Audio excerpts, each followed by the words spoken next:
We're standing by for new vote totals that may decide the presidential race. I'm Wolf Blitzer in the CNN Election Center. The nation and the world are waiting to find out if former Vice President Joe Biden locks in a victory over President Trump tonight. It could come down to the vote count in Pennsylvania, where Biden's lead has been widening. We expect to learn the results of thousands of ballots in the Pittsburgh area this hour. We're also expecting new results out of Georgia, where Biden's advantage grew a short while ago in a close race that may go to a recount. We're watching Pennsylvania and Georgia, Arizona and Nevada. All are too early to call. All are important as this election winds down. Biden looking for a win or wins that would push him over the 270 electoral votes needed for victory. He's very close at 253, while Trump is behind with 213 and seeing his options fade away. Now a key race alert. Let's start in Pennsylvania with 20 electoral votes. Biden's lead now 14,541, 49.5% over Trump's 49.3%. 96% of the estimated vote is in Pennsylvania, critical right now. Georgia with 16 electoral votes. Biden's lead has just increased to 4,185, 49.4% to 49.3%. 99% of the estimated vote is in. Could be a recount in Georgia. In Arizona right now, 11 electoral votes. Biden's lead remains up there at 39,400. It's a bit lower than it was a while ago, 49.9% to 48.6%. In Nevada, 92% of the vote is in. 6 electoral votes. Biden maintains his lead of 20,137, 49.7% to 48.1%. Let's go over to John King and discuss what's going on. John, I also want to bring in David Chalian, our CNN political director. He and his team, they're trying to determine at what point CNN will be able to make a projection who's going to win this presidential contest. And David Chalian, tell us what you're learning and how your team is working. Take us behind the scenes.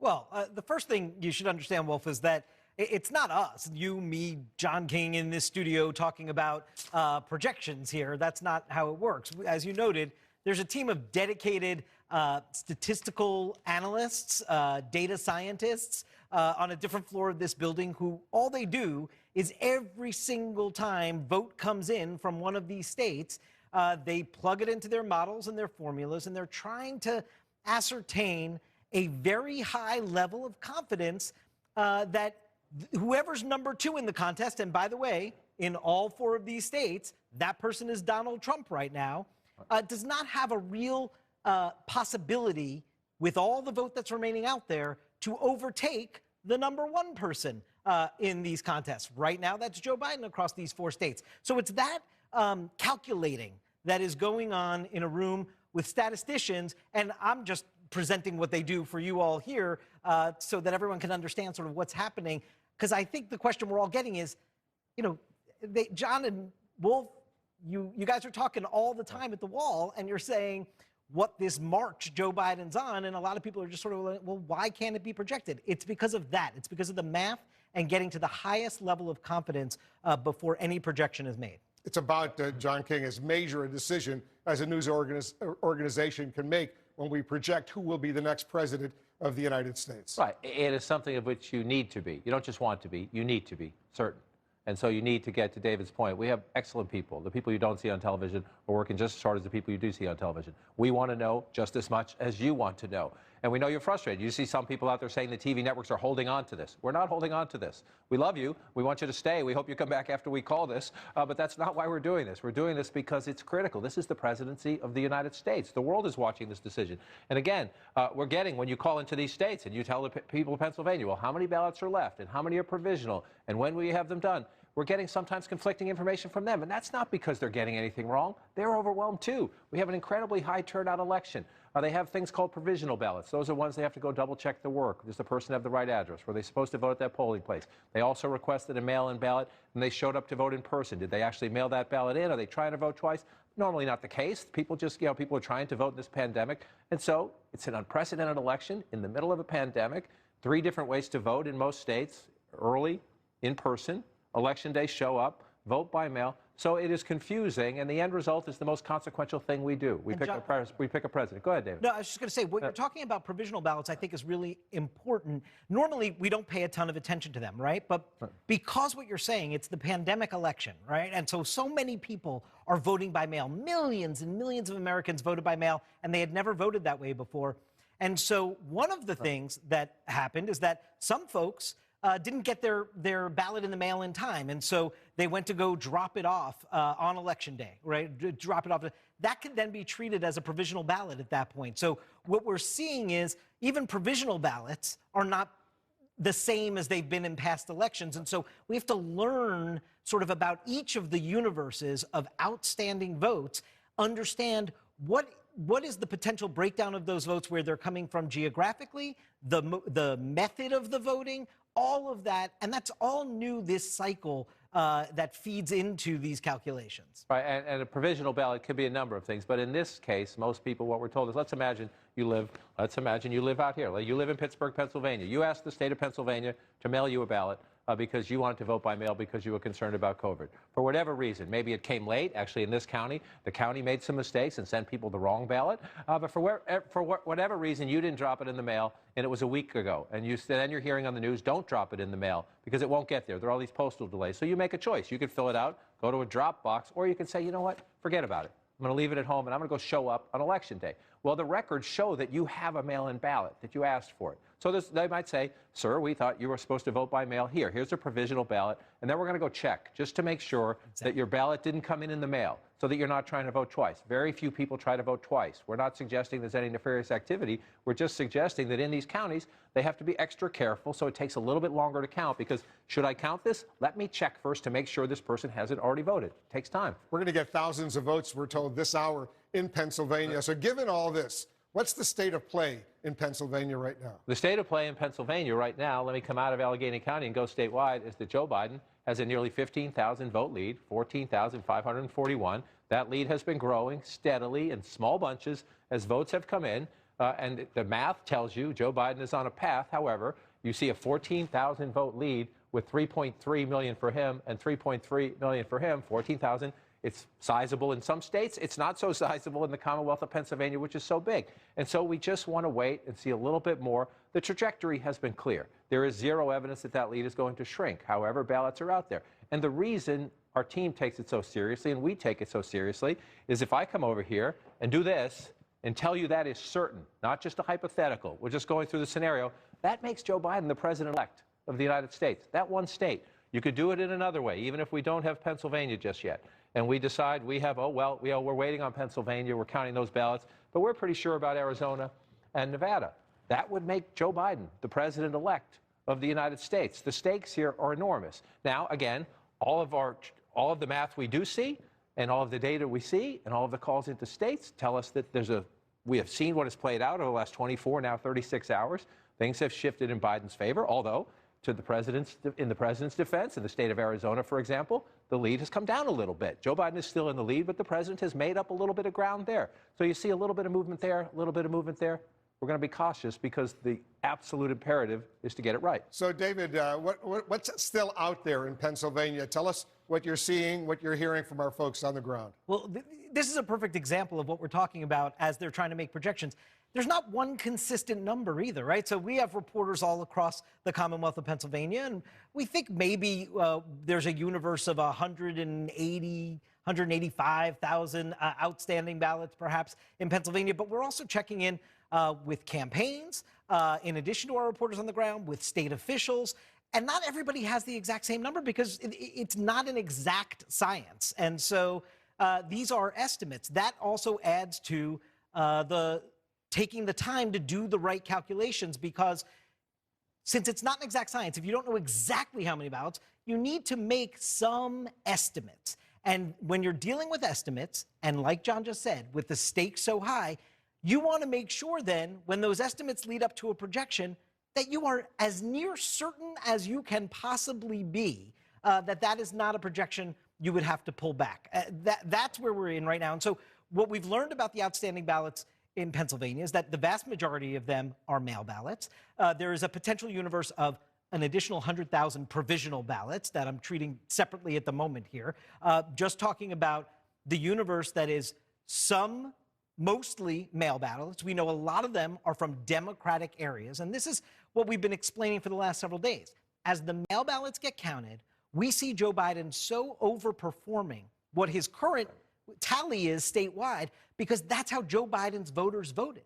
And a lot of what is out there is from Democratic areas. So those two factors combined suggest this trajectory is going to continue, and Joe Biden's going to add to his lead. As he does, Wolf, we will get to a confidence level of that near certainty that it can't be reversed. Let us know when we get to that confidence level. You know, John, we're talking about Pennsylvania right now, and we're about to get this hour a whole bunch of votes from the Pittsburgh area, Allegheny County. We're told they will release 7,000 ballots, approximately 3,200 damaged ballots, 3,800 overseas and military ballots. And then in the southeast, that's Pittsburgh, in the Philadelphia area, we're going to get a whole bunch of results as well. So think about what you just said. Let's break that down into groups. And this is where we're talking about Allegheny County. We've been told now for a day and a half or so, there's the ballpark 40,000 ballots to be counted out there. So what's one question we ask? You know, the Trump campaign, look, both campaigns are actively trying to work the refs here too. Let's be honest about it, right? The Biden campaign says the math is going our way.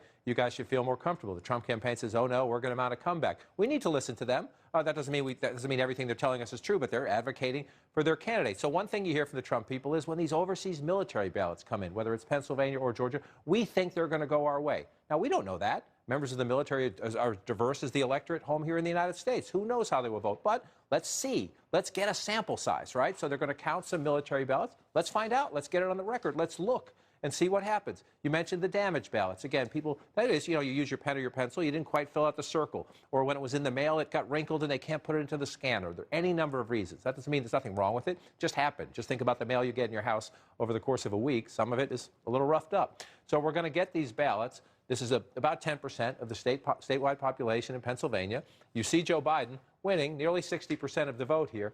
As David just noted, and this is something that our data team takes a look at, consistently Joe Biden comes in above this number when we see just the mail-in ballots counted, because this number are all the ballots. And if you pull out, you just see, again, the President of the United States, he's losing in Pennsylvania right now, but he's getting more votes than he did 4 years ago. This was a high turnout election across the country, but including in the Commonwealth of Pennsylvania. And you see all that red.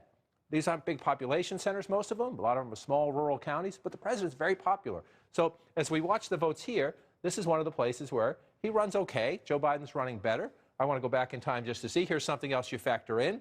It's about the same. His 39%. It's ballpark of where we were 4 years ago. So you're looking for things that change the dynamic, right? Is this a consistent path? Is it consistent with last time? So we watch these votes. We're going to get them. And if Joe Biden's percentage in those mail-in ballots is above that, if it's 70% or more, well, we know that this is the western part of the state. Those are Democrats. There's a very different kind of Democrat here. These are the suburbs in the city of Philadelphia. We've seen that happen here. If you get a pattern, you start to feel a little bit more comfortable. One of the other factors here, Wolf, I just want to say is, remember, the president carried this state 4 years ago. So it's close. It's not outside of the realm of possibility that we know he has strong support in Pennsylvania. So we want to be more careful. It's much easier to make this decision when you're talking about a state like this. And even Ohio, you know, had us on our heels a little bit, or had us in pause on election night because Joe Biden opened a big lead. But once the president started roaring back, once they started counting the election day, okay, he won the state by comfortably last time. He's roaring back. We know where these votes are coming from. It lines up. When it all lines up, then you can make a call even before you're done. In this case, because they count the votes in a different way, and because it's closer, just caution is just smart. We're going to get to the end. It might take us a little longer than we thought. We know it's taking a little longer than many of you would like, but we're going to get there. We're going to get there. We just got a whole bunch of votes coming in from Arizona. Let's go to Arizona right now. I'm going to tell you what just came in, about 4,800 votes or so. Yuma County in Arizona right now. And look at this. Biden got... Move this up so I can bring the county out for you. My apologies for that. Sorry, my friend. Go. All right. Biden got 2,361 votes. Trump got 2,337 votes, about 50-50. Right. So in Yuma County. Right. So again, here's Yuma County. Let me turn this off. I'm going to bring up just the county. Right. First, let's look at the statewide vote. So you're looking at a Joe Biden lead of about 39,000, a little more than 39,000. If you go back to late Wednesday night into Thursday, it was twice that, right? So you're seeing a trend toward the president, Joe Biden protecting that lead, but it's now, president has cut it in half in the last 24, I'd have to do the exact math, but 24 to 30 hours, the president has cut that in half. So now you're saying, okay, slow down, right? You got a little back and forth going on in Arizona. Let's watch votes. That doesn't help much, right? It doesn't help much, except one reason, it does help a little bit if you think of it this way. You think of it this way. This is a conservative county, Yuma County. Overall, Joe Biden's getting 46, the president's getting 52. If you did that, well, you're pretty close to that, right? You're 50-50. So at least it's consistent as you're doing your modeling about can we make a projection. So in this county, 52-46, that's a pretty even split. Joe Biden's probably a little above 46. I'm not doing the percentages in my head, but it's about what you're getting there. So you're taking votes off the board, too. That's also important. How many votes are out there? The more you take off the board, the more comfortable you can be with a statistical analysis. But again, when you come back to statewide, that Joe Biden is still ahead in Arizona. His team thinks he's going to win it, but the president has cut that lead in half from late Wednesday night, early Thursday morning. So, and now he's, pulling, I know he's just, they're pulling about even as these votes come in. You think, let's just wait, let's get some more. And as we do that, let me roll this off the screen for you here. We do know every vote counts. This is your biggest pocket of vote. Maricopa County will give you 60%. And again, it's blue right now, but remember 4 years ago, this is again, if you're on the decision desk and you're saying, should we call this? Well, the president carried this county 4 years ago. It's pretty evenly divided. It's trending toward the Democrats without a doubt. That's why you go from red in 2016 to blue in 2020, but not by a ton, 51 to 48 if you round up there. So you want to see, number one, votes in Phoenix. We show you the county here, Phoenix, and there's all these suburbs. As you move more west and you get out here, guess what? It's more conservative. It's more rural. Republicans come in. So we get these votes and we figure out where did they come from? What's the split? Is Joe Biden overperforming or underperforming? And you take your time because there's, again, we know everybody wants to know. We want to know, but we want to be right. We will be right. Yeah, it's interesting. The Secretary of State of Arizona, Katie Hobbs, told us that there are still an estimated 250,000 to 270,000 uncounted outstanding ballots in Arizona. That's about 6% statewide. So they're at 94% estimated reporting. So 6% of the vote remains outstanding, which is a significant number in a tight race like this in Arizona. And we expect, I'm told, a lot of those votes to come in about 9 o'clock. And so, again, you get more votes, you look at them, are there trend lines, does something emerge, does it get you close enough to the finish line? But you mentioned that many votes, with a lead that size, you would be in haste. If you try to rush it now, you might get it right. You might get it right. You can run it through models. I'm not criticizing anyone who's done it another way. There are people who've decided, there are others who've decided they can call this, but that lead has been cut in half in the last 30 hours. I think the safe watchword here, we're talking about the presidency of the United States, but even if it was a race for governor, even statewide race, it's important. It's important to the people who live here, and now it's important to the people who live in the entire country. Hold on one second. This is Allegheny County. Let's listen in. We are approximately 2/3 of the way done with the military, and we're starting to transition into counting the 29,000 ballots that people received the wrong ones. The first section of that will be the people that returned both the incorrect ballot and the correct ballot. We've married the two together, and we're going to set aside the original ballot and count the orange one. And part of that is people that only sent back the second corrected ballot. We're going to start opening and counting those. I can't estimate how long this process is going to take. I mean, it's the same process we've been doing. You got to open the outer envelope, extract the secrecy envelope, then open the secrecy envelope, extract the ballots, scan them. But as of now, I believe we're going to generate some reports and issue new results between 6:30 and 7 to the point where we are now. That would be include the damaged and the first 2/3 of the military. That's all I have. And how many damaged ballots in total? Between 28 and 3,000, I believe. David, what is the exact review board's role in these 29,000? I'm sorry, can you repeat? What is the exact role the review board plays in these 29,000 and how they're evaluated? Return board? Sorry, return board. So what we did is we sorted these ballots alphabetically. And like I said, we married the two. If Jane Doe returned 2, we put them both together. That way we could decide which ballot should be counted. And we're going to segregate and not count the wrong ballot and make sure we count her corrected ballot. How time-consuming is this process compared to what you were doing earlier this week with the processing and what have you? So these folks, some of these folks were working on alphabetizing and marrying these ballots since 9 o'clock this morning. So we're just now getting to the point where we could decide which is counted and which is not. How long do you expect this to take? I'll keep you posted. I don't know. I don't want to guess. What is the exact way that you all know that somebody voted in person that got sent one of these incorrect ballots? If somebody would have voted in person, the poll book at the polling location would have been updated as far as that they returned a mail-in ballot, and those voters would have been given a provisional. And provisional ballots have not been counted yet. So that prohibits people from voting twice. What about the postmark, the ones that have come in the last 3 days? They are currently segregated. We have a count. All right, we're going to continue to watch that, but we're getting new numbers from Nevada right now. Take a look at this. Biden maintains his lead, 22,657, 49.8% to 48%. That lead has gone up for Biden in Nevada. He's expanded his lead right now. Once again, 22,657, 93% of the estimated vote is in Clark County, Nevada. Let's go out to Clark County, Nevada. That's the biggest county out there. All right, so there's your statewide total. Joe Biden plus 22,657. Again, just like Maricopa in Arizona, in Clark County, it's even bigger. About 72, 73% of the vote is going to come out of here. And Wolf, let me show you just what we just have right now. Again, you're looking for trends, right? Is Joe Biden building or shrinking his lead, especially in Clark County? I'm sorry, Vegas and the suburbs here. Here's what just came in.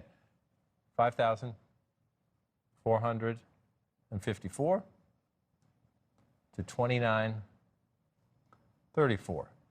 So Joe Biden gets 62%.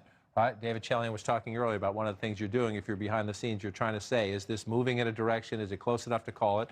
It's a narrow lead, so we want to go. I want to come back out to the statewide just so you can see what I'm trying to say here. And number one, 62% in this batch of votes. That's above, it's almost 10 points above, 8 points above what Joe Biden is doing in the county overall. So it's a good report for Joe Biden in that sense. Then you pop out to the statewide numbers, and he's at 50% if you round up there, and he's getting 62% in this batch of votes. Now, this is just one batch of counted votes, so you watch the next one. You're consistently seeing this coming from the same area. That helps you advance the ball, if you will. But this is good news for the former vice president because you see, A, it grows your lead. Anything that if you're winning, you want to add points to the board right there. And we get more votes off the board, which helps you get closer to making a decision. But we also saw earlier today, if you were with us, the voting officials, the election officials in Clark County were saying they're going to take their time here, and they still have some ballots that they're going to count. In some scenarios, they say it could take through the weekend. So they're going to take their time. The question is, do we see a consistent pattern of reports that get you close enough to say, okay, this train has left the station and it has no other destination? That's what you're looking for. 22,657 vote lead for Biden over Trump in Nevada. It's an impressive lead, but there's still 7% of the vote outstanding. So that's a lot of votes that potentially could change that lead. It is a lot of votes, and we have seen from time to time, small batches and where the president has come in ahead. Again, this became hotly contested. You think about Nevada, it was a Clinton state. So that, again, when you're looking about how you could put together a decision, I was talking earlier about Ohio. When the president roared back in Ohio, it was a state he won 4 years ago. It's usually a red state in presidential politics. That gives you more of a comfort zone, if you will, in making a projection. So here is Nevada, Clark County, a Clinton state, but narrowly. Let's go back in time. You're going to see just Clark County first. Now let me pull out to the state. This is 48 to 46 when you round up. So this was a very competitive state 4 years ago, which means if you're making the decisions about can we call this state, you just have to remember the history. You also have to remember that this is one of the states, especially here in Clark County. The Trump campaign, late in the campaign, was looking at the map saying, we might lose Wisconsin. We might lose Michigan. Where can we make that up? And Nevada was one of the places they targeted with a pretty strong economic message here. Some of it was distortions of what Joe Biden says, but the president was out here saying Joe Biden's going to lock you down. Imagine the economic impact, Las Vegas, Reno, the tourism and travel industry. They've been devastated by the coronavirus. Much of the economy has been, but it's especially personal here. So that was one of the questions. Can the president perform better than he might have performed here because of that argument? And that's why we have some caution as we count these votes. But again, that last batch we just showed you shows that former Vice President Joe Biden getting 62% of those votes in Clark County. That shows you, at least for now, that he's building. And that's what you want to watch as you get more votes. Is he building? Is he shrinking? Sometimes you get a roller coaster. The president goes up with one batch, the former vice president goes up with another. You're looking for consistency. And again, there's a train on the tracks. Is it going to? Can it only get to one destination, or is it possible? Still, and that's what you're asking. There's still a lot of votes in Clark County outstanding. 88% of the vote in Clark County is in, so there's 12% outstanding, and that's what 75% of the vote in the state of Nevada. Right, and so those tens of thousands of votes, You know, if you got one batch that came in overwhelmingly for one candidate, we have not seen that. But that's one of the things you're thinking about. You know, so consistency. As I said, the last batch was 62% for Joe Biden. When we get a roughly equal number of votes in a batch later today, if it's 62% or ballpark of that again for Joe Biden, you know, then you can start to draw conclusions. We're about to get more votes coming in from Pittsburgh, Allegheny County in Pennsylvania, a key state right now. Also, more votes coming in from Arizona. We have a lot going on right now. We'll be right back. All right, we got a key race alert in Pennsylvania, 20 electoral votes. Biden's lead has just gone up a bit. He's ahead of Trump now by 14,923, almost 15,000 votes, 49.5%, 49.3%, 96% of the estimated vote in Pennsylvania is in right now, 4% outstanding. Votes just came in. We got the numbers, John, from Mercer County in Pennsylvania. Right, and so in a state where, again, 3.3 million, the former vice president's lead just went up by 300 and change. You see all those votes and you think, well, that's not a lot. It is a lot. It matters. Every vote matters. So let's show you where they came in. And this is even more significant because of where they came from. Mercer County. Look how President Trump is doing here. 62%, 63 if you want to round up, 36% for the former vice president. So you hear new votes from Mercer County. Your instinct would be the president's going to get more votes. But the mail-in ballots are going disproportionately Democratic. And that's one of the things we look at as we try to decide, can you call this race? Can you project a winner? Well, here's what we just got. The President of the United States in this new ballot count here, these are mail-in ballots that they're taking their time to count, 645. The former vice president, the Democratic nominee, Joe Biden, gets 1,027. So he gets 60% of this batch of votes as they're counted. So again, if you're trying to figure out which way are we headed here, 60% in a county where he's only getting 36%. The mail-in ballots are disproportionately cast by Democrats. So let me move this up a little bit, just so you see. This is ruby red. This is Trump country in western Pennsylvania. 62%, 63 if you want to round it up now, 60% 4 years ago. This is the area where Donald Trump stunned, frankly, Pennsylvania Democrats by not only winning these counties, but by turning people out, by getting people to come out of the woodwork to support him. 31,000 votes and change 4 years ago. Look at that. The president, more voters. This is not a low turnout election. This is not people changing minds. This is more voters coming out. Joe Biden is losing this county and losing it convincingly, but the Democrats who live there made the choice in these COVID times to vote by mail. And so we're seeing this consistently across the state. If you move over to the blue counties, especially in Philadelphia and the suburbs, this number's up around 80%. But even in these conservative counties, Trump country in Pennsylvania, Joe Biden is winning in the mail-in ballots because Democrats decided that's how they wanted to vote. And remind our viewers why. Why is the Biden voters doing so much better with the mail-in ballots as opposed to Trump counties? Right, so Democrats live here too, just like Republicans live in the blue areas. And Democrats had a decided strategy. Biden campaign encouraged it. Remember the Democratic convention, make a plan, vote early. COVID security issues. Most Democrats, many Democrats, and most in this state decided it was safer, or they just decided they were more comfortable. It was easier and more convenient, a combination of those things. Access to early balloting. Pennsylvania had never done anything like this before. Essentially wide open early balloting. Pennsylvania 4 years ago didn't really even have much early voting. And so you have a chance to do something new. You can do it early. You can stay safe. And it's more convenient for you. And we see participation is up because of it. That will be one of the elections. Once we're done with this one, that'll be one of the conversations. When we're past COVID, hopefully sooner rather than later, should you keep these provisions in place? Because, hey, look, more people are voting. But this is solid Republican country. And so as you're trying to figure out, is Joe Biden on an irreversible course to a Pennsylvania victory, this is one of the things you look for. You're starting to get votes from places the president will win in the end, but among these, this is all that's left to count. Are these mail-in ballots, a few provisional ballots, a few extras, but the overwhelming bulk of the votes still being counted are mail-in ballots, and we know, and we are seeing the proof of it every time we get these results, they are overwhelmingly cast by Democrats, even Democrats who live. It could be Republicans who decided to get a mail-in ballot and vote for Joe Biden, but these are mostly Democrats who live in these communities. And I just want to come back out to show the significance here. If you remember the Democratic convention, after that, Joe Biden did a train trip. He started in Cleveland, and he came down, and he came right into this part. He came through Ohio. That's Youngstown, Ohio. And he came down and went right into this part of Pennsylvania. He decided, maybe I'm not going to win over Trump voters. I'm going to try, but I'm going to try to get Democrats who maybe didn't turn out 4 years ago to come vote for me. And as you see this here, again, the president's going to win this county and win it convincingly, but Joe Biden is getting, in the end here, more votes than him at a time he needs more votes than him. And in part, Trump has himself to blame for the fact that the Democrats voted in big numbers with the mail-in ballots. The Republicans didn't, because the president kept saying, don't don't do that. It's dangerous. They're illegal and all that kind of stuff, which isn't true, of course.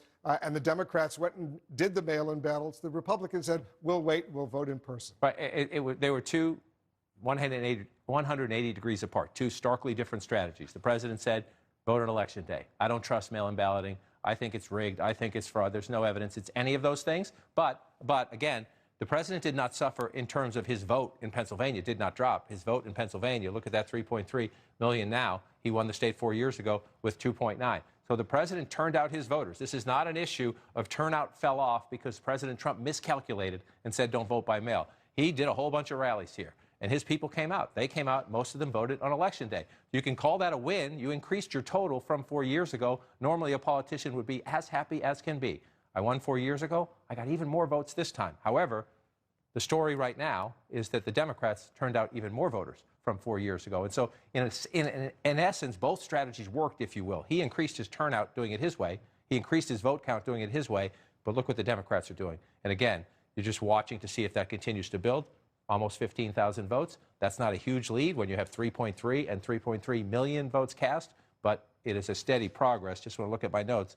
At 9 o'clock this morning, Joe Biden was 5,587 votes ahead. So you can see it's building. That's not giant, but if you're Joe Biden, it's heading in the right direction. Almost 15,000 votes. And turnout, voter turnout, whether by mail or early, absentee, the same day, take a look at the national turnout right now. It's grown amazingly, even though there's a coronavirus pandemic going on. People wanted different ways to be able to vote in a safe way, especially older Americans, people with underlying health conditions. On Election Day, they didn't want to wait in long lines and take that risk. Right. So this will be and should be a conversation in all 50 states. The United States of America, each state has its own rules. States administer elections. This absolutely should be and will be a conversation in every state because you're absolutely right. If you go back a few months, what were the questions? Will we have as many votes? Will people be afraid? Rightly so, to come out and vote. How will this, as states adopted, each state did it a little differently. Mail-in balloting, in-person early voting that should be able to be safer. But you saw the lines. A lot of people went to in-person early voting thinking there'll be nobody there and had to wait hours in line. So it is a good thing in a democracy when you have more participation. That's the goal, right? In this case, Joe Biden is leading, and look at that. Look at that. That's more votes than any candidate for president in the United States has ever received, and it is going to grow. It's just growing as I'm standing here. 4.1 million vote advantage over Donald Trump. 74 million votes could get to 75 million votes as we continue to count votes out in the West Coast and across the country, but a lot of votes still in the West Coast. And again, to the point you were making earlier, the president's strategy was different. Look at that. He's on the cusp of getting 70 million votes, 69.998. 62. The president's getting more votes, too. It is a good thing in a democracy when more people vote. When more people vote. In this case right now, there is no question Joe Biden is going to have a big advantage in the popular vote. Hillary Clinton had a sizable advantage in the popular vote 4 years ago. The difference this time is that when you look at this map, we pick presidents. That's an important statement for the Democrats and Joe Biden. This is how you pick a president state by state. And right now, what we're waiting for tonight, it's Friday. I know the election was Tuesday. This one's going to go to a recount, but if it stays blue, well, if that one stays blue alone, Joe Biden's the next president of the United States. And again, we're still counting votes out here. We're going to do some serious business out here as these votes come in the hours ahead tonight. Joe Biden right now, that would be a flip from a Clinton state. That was a Trump state 4 years ago. It would be a flip. That was a Trump state. It would be a flip, as would that be. So if you're looking at the map right now, as we count these final votes, advantage Biden. All he has to do is win that, and that. He could do it this way, either of those two. Joe Biden still has many options to get to 270. He is at 253. We're getting closer. We'll see. Pennsylvania, one of those blue wall states. Let's not forget, he also won Michigan and Wisconsin, which Hillary Clinton lost 4 years ago. This was the question coming into the election. Forgive me, I've said this before, the three most spoken words in presidential politics the last 4 years have been Pennsylvania, Michigan, Wisconsin, because that's how Donald Trump became president. Not since 1992. These had been in Democratic hands, those three, since 1992. Donald Trump is in the White House because he flipped them by a very small margin of votes in each of them. 10,000 here, 40,000 there. These were very close, 70,000 votes between the three states. Flipped them. But Wisconsin, Michigan, Pennsylvania, red 4 years ago. The legacy of the 2020 campaign will be blue, blue, and at the moment, not quite to the finish line, blue as well. And if Biden wins the presidency, it's going to be in large part because he managed to win those three states. Yes, it will be. And then the question is that gets Joe Biden in the White House. Rebuilding the blue wall, if you will, gets Joe Biden back in the White House. The question then is, can he track crack the Trump coalition by taking away 2 states in the Sun Belt. As America changes demographically, this is the challenge again. Our immediate challenge is to figure out who wins the 2020 election and is the next president of the United States. But in terms of American political future, here and here, growing states, more diverse states, the Sun Belt states, that is the big demographic challenge for both parties. And at the moment, advantage Biden. And all eyes on Pennsylvania right now. We're getting new information about what's also going on inside the White House tonight. President Trump's new thinking on where the race stands. Stick around. Our special coverage continues right after this.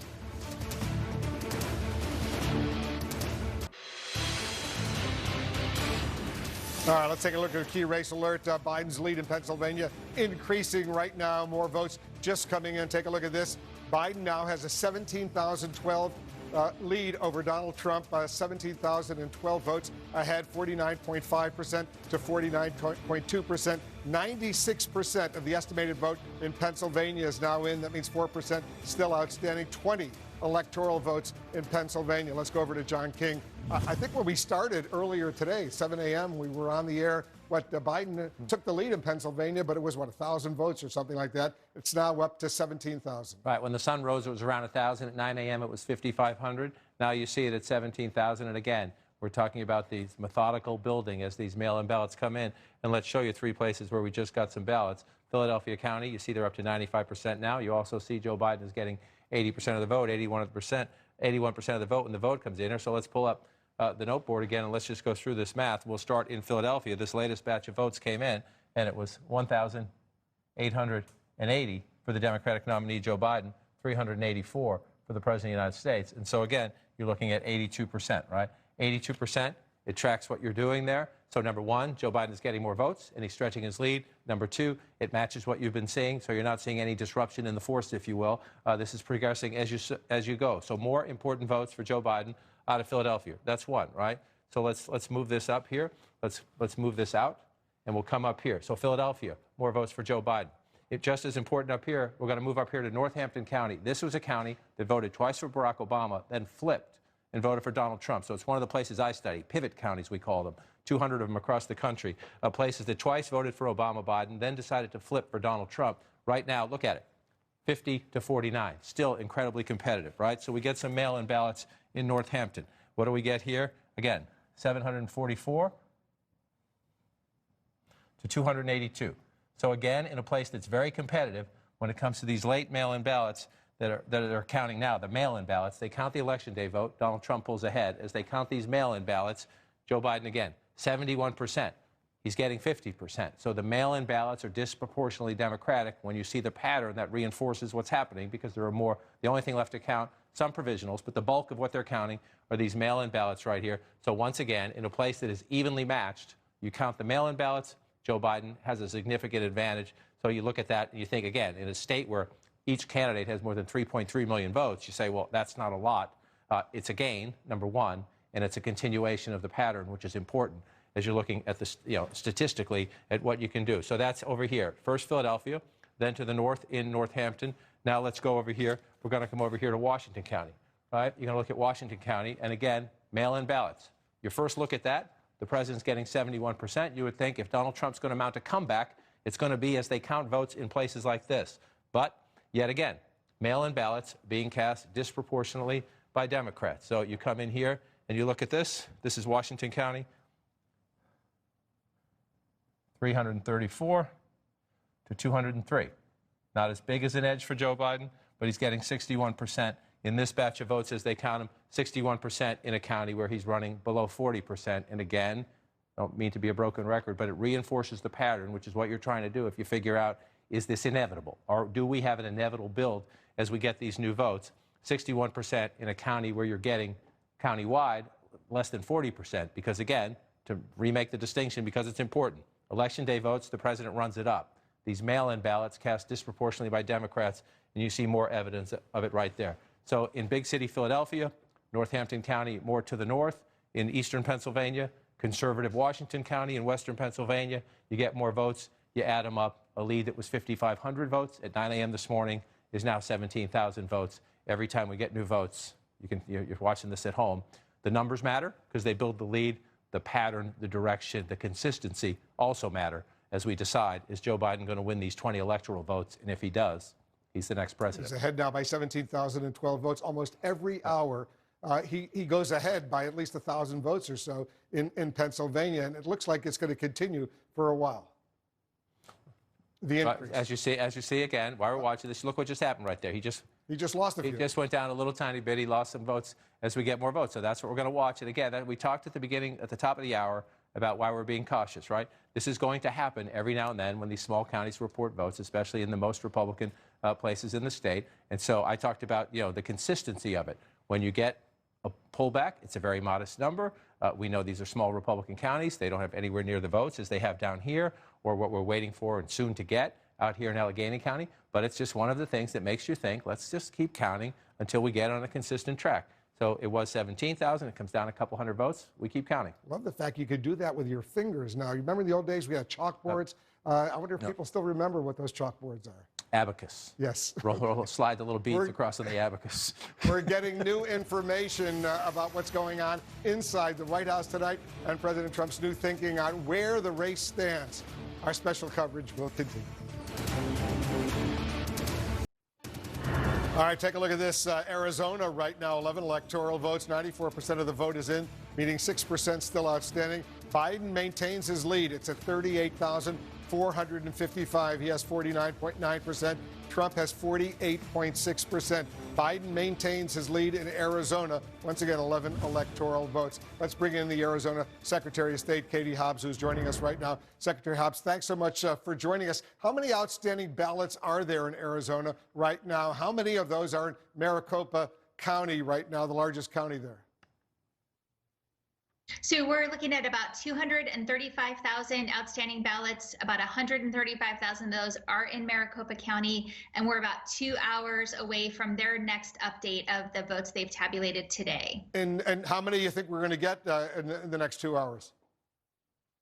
Their updates have been between 60 and 70,000 votes, and so we're expecting the same amount this time, somewhere in that amount, which will bring them down to below 100,000. That's a significant number. And I should say that we don't know how many of those are provisionals. Go ahead. I'm sorry. Oh, I was just going to say, we're not sure how many of those are provisionals, but of the regular ballots, they anticipate being done this weekend, as well as, most of the rest of the state. And then we'll just be looking at provisionals, which are a much smaller portion of that entire amount. Madam Secretary, it's John King. Thank you for your time. I know you're very busy, and we appreciate the transparency in the process. You say this weekend, we've had this conversation before. I know you understand the stakes, but the American people are waiting to know who their president is. And they had an election on Tuesday. Now, we get the extraordinary times because of COVID, because of the different ways people voted this year. But when you say this weekend, I know you're the Secretary of State and these counties have to do it on their own, but what message have you delivered to them to do this, get it right, but do it as quickly as possible? Just exactly that. They're doing their jobs. Maricopa County's been counting around the clock, and in Arizona, counties have 5 business days after the election to resolve provisional ballots. And so any of those ballots that are provisional, they won't be able to count until Wednesday. I don't know how much of the Maricopa ballots are provisional ballots. It's a small number, I'm sure, but there is that issue as well. About how many provisional ballots do you anticipate we'll see? So so Pima County has 18,000, and we don't know, and the rest of the state is pretty small numbers. I don't know. Maricopa hasn't told us how many of theirs are provisional yet. Is that part of the 235,000 ballots, or is it on top of the 235? Part of the 235. It is part of that. Go ahead, John. I was just going to say, I don't think this is the case in your state, but the President of the United States, just a short time ago, again, tweeting to the effect that he would be fine if people would just count the election ballots and stop counting. Now, in your state, he's actually narrowed the lead. So, again, I've used the term, to be polite about it, intellectual inconsistency with saying I don't like what's happening in Pennsylvania and Georgia. But in your state, the president has narrowed the lead. Joe Biden's lead this morning was about 47,000 votes. Now it's down to about 38,000 votes. Just in terms of the count, I know this is a redundant question, but with people stirring up questions about what's going on, why is it taking so long, why is it Friday night, and we're waiting to know how the American people voted on Tuesday, can you just explain in these rooms how many eyes are on people as they count these ballots? Do both campaigns have people within proximity? So if there are any questions, somebody could raise their hand and say, can you show me that? Can I make sure that ballot is correct? Absolutely, 100%. Both parties are allowed to have observers in the room. And then the other thing going on is the adjudication boards. And I know you've had footage of the tabulation room up on your site. You can see the adjudication boards working. They're checking the ballots that the tabulator couldn't read, and those boards are one person from each party. There's an inspector that oversees them, and there are so many eyes on the process to ensure the fairness of the process. Let me follow up, Secretary Hobbs, because the president, as you know, he's continuing to allege on Twitter fraud. His campaign is filing several lawsuits around the country. To be clear to our viewers and all Americans, and indeed to people watching us around the world, are you, as the Secretary of State of Arizona, aware of any fraud or irregularities in your state? There are absolutely no irregularities happening in this process whatsoever. And anyone making claims to the contrary absolutely just has no idea what they're talking about. Have you received any legal challenges at all from the president or his campaign or his supporters? To my knowledge, they did move to intervene in the lawsuit, baseless lawsuit over the Sharpies. And just remind our viewers, because that was totally ridiculous, that whole Sharpie thing. But tell our viewers, it's got a lot of publicity out there, especially on social media. Remind us what happened. Yeah, so Maricopa County, the particular tabulators that they use, the manufacturer recommends Sharpies as the tool, the ballot marking pens. That's what the poll workers gave the voters, and somebody somewhere decided that this was bad because in some counties you can't use Sharpies because it bleeds through and the tabulator can't read it. It doesn't matter if the tabulator can read it, we still count the votes. But in this case, it was not causing any problems. There were no ballots rejected because of the Sharpies, but this spread like wildfire. It's a baseless conspiracy theory that we are now dealing with a lawsuit over. And to that degree, look, there are Democratic governors in Pennsylvania.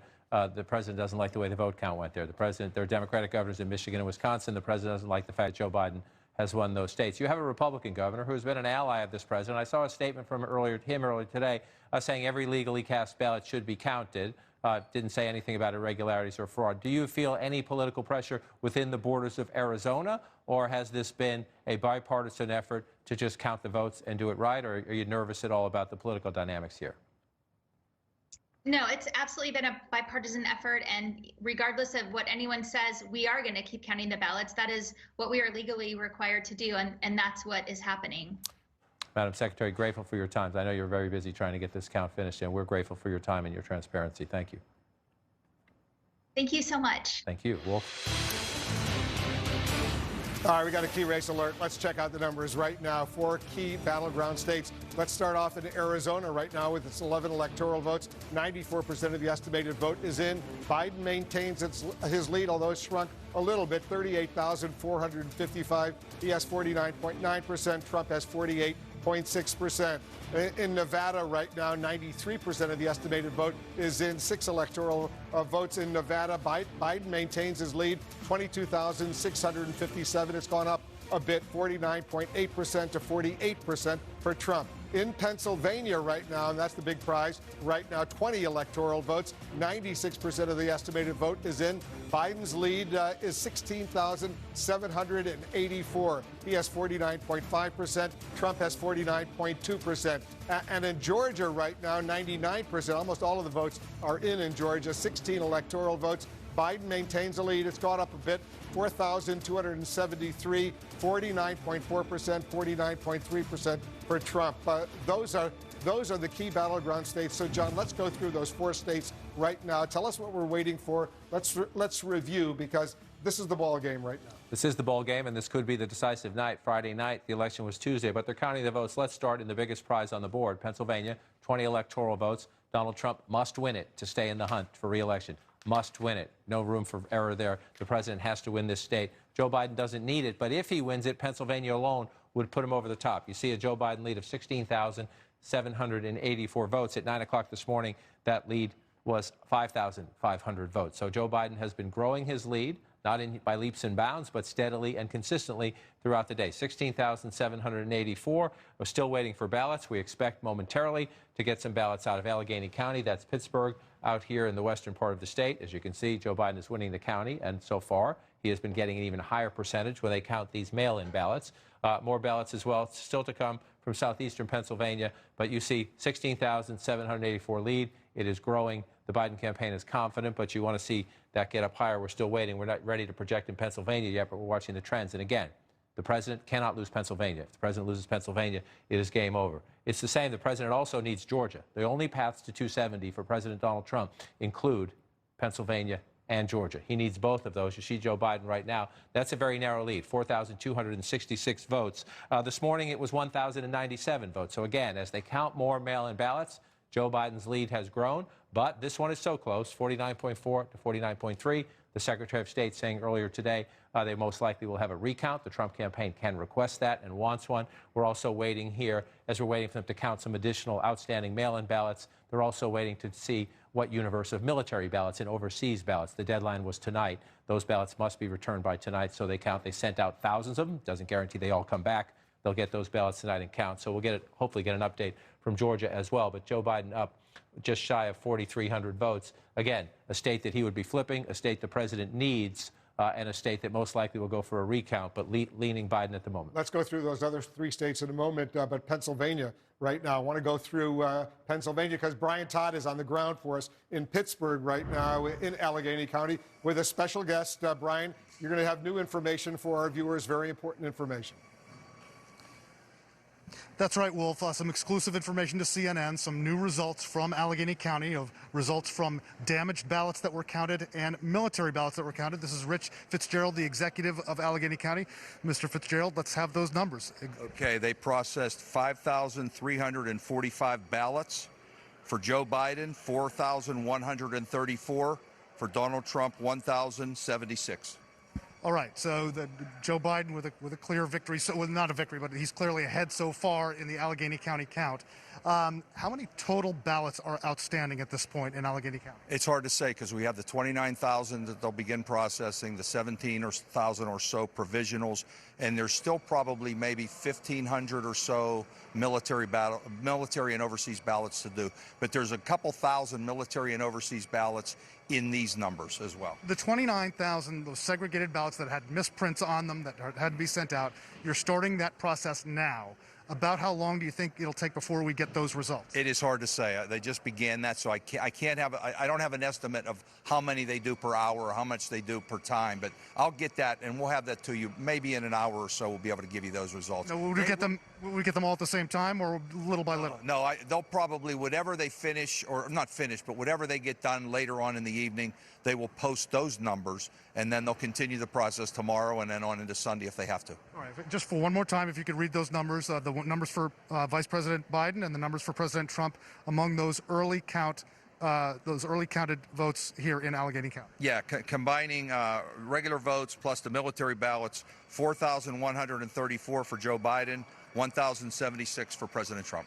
Thank you very much, Mr. Fitzgerald. Thank you for your patience and bearing with us, and we're going to be in touch with you for much of the night. Thank you very much. So, Wolf, what they have told us also is that they had expected the ballot counters and the poll workers here to work from 9 a.m. to 9 p.m. They just told us they're going to extend that to try to get some of these results in a little bit earlier. It was so nice of Mr. Fitzgerald to give us those numbers exclusively. Brian, thank you very, very much. So, John, let's talk about that. That's an impressive batch of new votes coming in for Biden. It's not official yet, but I can tell you what the new lead for Biden is going to be, and it hasn't been processed yet. Right. But thanks to Brian Todd and Mr. Fitzgerald, statewide, Biden's lead is now 19,842, almost 20,000 vote lead that Biden has in Pennsylvania right now. As you can see, 4,134 Biden got, and Trump only got 1,076. Right. Repeat those numbers again statewide so our viewers can see it right here, because that was the current lead. We're waiting for those numbers. Thanks to Brian Todd's hustle, we have them first, but they'll be put into the system, and that 16,784 will go up to It's now 19,842. It'll be processed very soon. We'll see it up on the board, but right now we haven't seen it yet, but we got it exclusively from Rich Fitzgerald. Right, so we appreciate the cooperation there. And again, Brian Sussel, so what does that tell you? It tells you, number one, that's going to grow, the statewide lead growing now in the ballpark of 20,000 votes. That is a significant milestone as it passes that. Number two, what else does it tell you? You're looking for the pattern, right? Joe Biden is receiving 60%, just shy, 59% of the vote in Allegheny County to 40% for the president. But again, in the mail-in ballots that they're counting, and this batch also includes some military ballots, Joe Biden has been overperforming, meaning getting a higher percentage in that count than he does in the overall count, which includes ballots cast on Election Day. And here it is again, 77% in this batch of votes compared to 59% there. So again, as you're watching the trajectory in Pennsylvania, as they count what is left, mostly mail-in ballots, some military ballots in this case, Joe Biden is overperforming consistently. Not always. There have been a couple of exceptions in ruby red Republican counties, but for the most part, Joe Biden is overperforming in these ballots they're counting tonight than in the overall vote count, which is just an important signal as you try to decide, is this math getting to the point of inevitability? So these are not even added into Allegheny County yet. This will get Joe Biden over 400,000 votes in Allegheny County. That 1,000 will be added to the president's total there. And again, I'm going to flip it off the screen so we can just come back and look at it again. That 16,000 is now close to 20,000, thanks to the hustle of Brian and the cooperation of Mr. Fitzgerald. And again, what are you doing here? Still some more outstanding ballots here. We're trying to count them because we know you're waiting to see a winner. We would like to see as well. So the trajectory grows now toward 20,000, and we're still waiting. As Mr. Fitzgerald said, they have some more ballots here they're working on. They have some more ballots out here in the southeast part of the state here, including in Philadelphia, where the former vice president is getting, Joe Biden is getting 80% plus when those come in. Some perspective, John. 4 years ago, Trump won Pennsylvania. He beat Hillary Clinton, but let's remind our viewers what he won by. Right, there it is right there for you. 44,000 votes and change, 44,292. So a fiercely competitive state 4 years ago, an absolute critical building block of President Trump's victory. Pennsylvania, Wisconsin, and Michigan, the three states combined 70,000 votes. He won all three of them. But this one, 20 electoral votes, is the biggest prize. 45,000 votes, just shy of that, 44,292. And again, this is not, if Joe Biden goes on to win this state, that is certainly the trajectory at the moment. It is not because Donald Trump suddenly had a collapse of support in the Commonwealth of Pennsylvania. 2.9 million votes 4 years ago. 3.3 million votes now. The president turned out his vote in Pennsylvania at the moment, and the trajectory is growing. Joe Biden just turned out more. Yeah, we can see that number now. He's got 19,584. He's leading Trump in the state of Pennsylvania, a critically important state right now, because as you've pointed out so many times in the course of these days, John, 20 electoral votes in Pennsylvania. Trump right now, Biden, excuse me, right now has 253. He gets 20. You do the math. He's got 273. You just need 270. You're elected president. Right. And again, at a time when some people are questioning why is this taking so long, the numbers have been updated up there. You see it. But thanks to Brian's hustle and Mr. Fitzgerald, and more importantly, the openness. The openness. People are raising questions. Why is it taking long? You just saw what's happening. A camera in the room, a reporter in the room, Democrats and Republicans watching in the room as public servants count votes. We could all be a little frustrated if we want to be with the process. It was overwhelming this year because of turnout. That's great. Higher turnout is great. Plus the 3 different ways people voted. So it's taking a little longer than perhaps we might have expected, but wide open. And to see that, the cooperation of public servants and the openness and transparency, that's how you build trust in elections. Right. I love the transparency, and I love all these officials being willing to talk about what's going on and share what's going on with the American public. Jake, over to you. Thanks, Wolf. And as we say in Philadelphia, trust the process. Under slightly different circumstances, of course, but trust the process. I want to go to Jim Acosta right now, who's covering the Trump White House. And Jim, right now, one of the big questions hanging over this country like a dark cloud is whether or not President Trump is prepared to accept the ugly reality that it looks like he will soon be facing. Do you have some news for us on that front? Yeah, Jake, I just talked to a source familiar with some of the legal discussions going on behind the scenes, and this source said that the president is starting to acknowledge to advisors around him that he may not be able to pull out some kind of come-from-behind victory in this race against Joe Biden. Does that mean he's planning to concede? No. Does that mean he's not going to be filing some of these appeals around the country? No. but it is a sign that he is starting to be realistic. Realistic is the word that this source used when I spoke to this person just a short time ago. And this source pointed to the president's tweet from earlier today, which was very toned down compared to the performance that we saw in the White House briefing room last night, a sort of modulated tone from the president there. Does that mean that he is going to give this up anytime soon? Not necessarily. But the president, according to this source familiar with these legal discussions, is starting to acknowledge to advisors that he just may not be able to pull this out. And one other thing that's important to note, the source went on to say that the picture is becoming clearer to the president's team that without wins in Georgia and Arizona, it would be difficult to launch some kind of legal challenge in Pennsylvania. So, you know, if the president can't get to 270 electoral votes, a court would say, according to this source I spoke with, what's the point of moving further? If the president can't win Georgia, if he can't win Arizona, what's the point of a legal challenge in Pennsylvania if he can't ultimately get to 270 electoral votes? That's also a part of these legal discussions going on behind the scenes, Jake. So have we seen a puff of white smoke coming from the West Wing yet? No, we have not. But it is an indication that perhaps the president is starting, maybe beginning to accept the reality of the situation, that he may not be able to pull this out, Jake. All right. I'll believe it when I see it, but I appreciate that information. Jim Acosta, thanks so much. So let us just talk about the hypothetical of us calling one of these states for Joe Biden when our data crunchers are confident of it. And I know there are a lot of frustrated people out there, and I understand why, but we're just trying to make sure that we get it right. If Joe Biden becomes the president-elect, he will be presiding over a country in which he has received more popular votes than anyone else in the history of this country has ever run for president. It's a 70. He will be the president of more than 69, almost 70 million people as of now who voted for Donald Trump. Yep. And he has made it his calling card.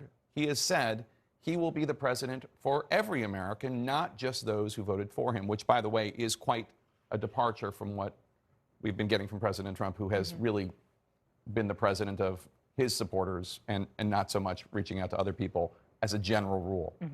How does Joe Biden handle that? How does Joe Biden reach out to these 69, 70 million Americans who went with Donald Trump? Well, I think you said it earlier that if there's anybody who is made for that moment in the Democratic Party, it is Joe Biden, because he genuinely has a multi-decade history of doing just that. His work is going to be cut out for him. I mean, these numbers in general, I mean, Joe Biden, yes, has so far already won more votes than anybody in American history. But Donald Trump, I mean, almost 70 million people think that he should have another term. That's pretty remarkable. And that is one of the reasons why Donald Trump, as Jim Acosta was just saying, Trump's advisors, even though some are trying to, say, come on, keep fighting no matter what happens, many of them are not. Many of them are trying to get him to a place where he feels okay with kind of moving along. But it's like trying to grab an iceberg with your bare hands and push. It is really, really hard. And the other challenge is, given these numbers, is it's not just Donald Trump. It's moving all of his supporters along slowly. It's taking them slowly off the exit ramp. It's not an easy thing. These are The ramp like at West Point? Kind of like the ramp at West Point. It's a slow walk down the ramp. And some of it is that they just have to manage the president, but it's also managing the supporters who kind of need to understand the process and, move through it in a slower way. Yeah, that's absolutely right. And I think President Trump is always nursing his supporters' feelings and emotions. But in this case, he is actually doing more to make that process harder and not easier. And there's a reason why people in this country typically concede even before votes are officially certified, the Electoral College is convened, and all of that. And it's because doing that early helps encourage your supporters to go along with the process. The president is not doing that, so it's creating a situation in which Biden's work is going to be cut out for him because incumbent president is making it harder. There is, you get the sense that one of the reasons for this is because of President Trump's own experience with 2016 and a sense of grievance about how he came into office, feeling that he was being undermined and delegitimized in his presidency. And you do get a sense that there's a feeling like it's at least fair for the Republican side to do the same to Biden, and that is what is motivating so much of this. How does Joe Biden deal with that? It's not exactly clear. But this is the problem. The problem for Biden is that this is 4 years in the making of grievance from the president about the impeachment, about the Russia investigation that's manifesting itself right now. Oh, and more than that, just about how nobody thought he was going to win and all that. Let's go to Wilmington, Delaware right now, where Arlette Saenz, who also covers the Biden campaign for us, is. And Arlette, I know that a lot of people in the Biden campaign thought that major news organizations were going to have called some sort of permutation of states so that he would be president-elect right now. And the data crunchers have not made those determinations yet. Is he still planning on speaking this evening? Well, that is one of the key questions about tonight. His campaign had announced that it was expected that Joe Biden and his running mate Kamala Harris would be delivering some type of primetime remarks this evening. But the question still remains whether or not that is actually going to happen if the race has not been called at this moment. And Biden's campaign is closely watching those results that are coming in tonight, including in Pennsylvania, which is one of those states that they really hope could put them over the top of 270 electoral votes. And aides started the day hopeful that today would be the day that this race was called in Joe Biden's favor. But the reality has sunk in that it may take a bit longer for that to happen. Now, the public activity of the campaign today has been night and day to what we've seen the previous days. There was no election briefing from the campaign's top advisors. There have been no tweets from Joe Biden or his running mate Kamala Harris. In fact, the last time that we heard from Joe Biden was a little over 26 hours ago, where he urged people to remain calm and patient as the vote count continued. But one thing that we are still waiting to hear is if the former vice president will in fact speak tonight, as his campaign had previewed he was expected to do. Now, here at the Chase Center just a little while ago, we actually saw some staffers up on stage doing a bit of a run through. We saw two people walk out and wave their hands as if they were practicing for something, and then they walked behind the podium. So for now, preparations still remain underway here at the Chase Center, a site that has gone unused for several days at this point. Jake?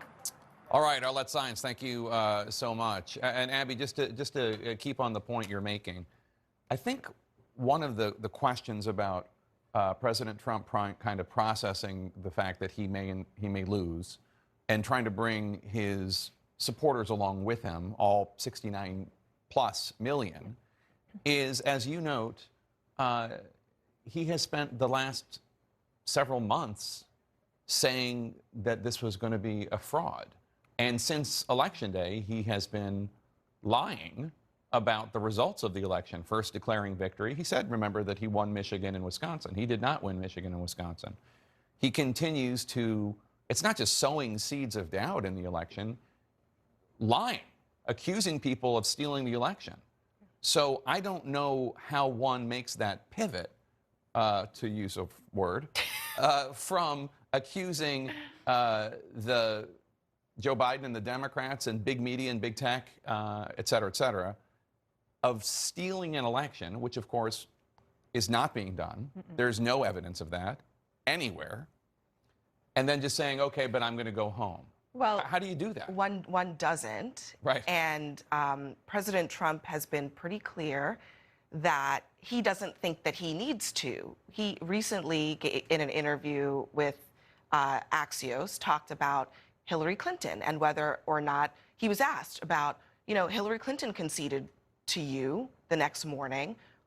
Will you do the same? And his response was effectively, I don't think she ever really conceded. I don't think she ever really acknowledged that I was duly elected. She kept talking about the Russia investigation. So in his mind, even though Hillary Clinton did concede to him, in his mind, she didn't really, because she never truly believed that he was a duly elected president. But we should note, the night of the election 4 years ago, President Obama called Hillary Clinton and urged her to accept what was apparent before her, and she did.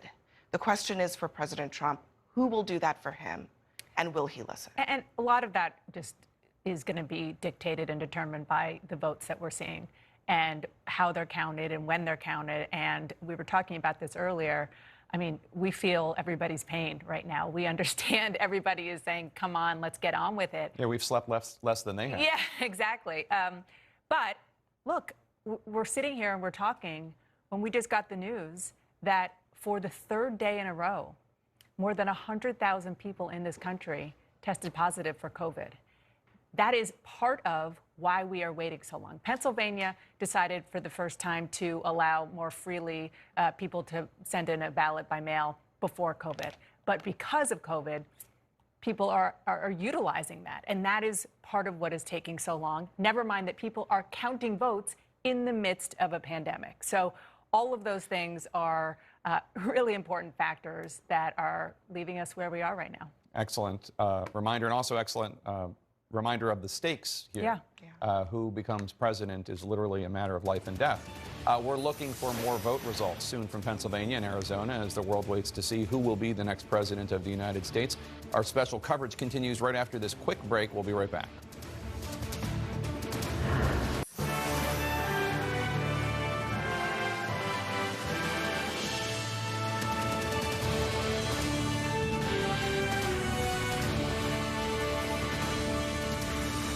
Welcome back to our special coverage. Take a look at this four contest.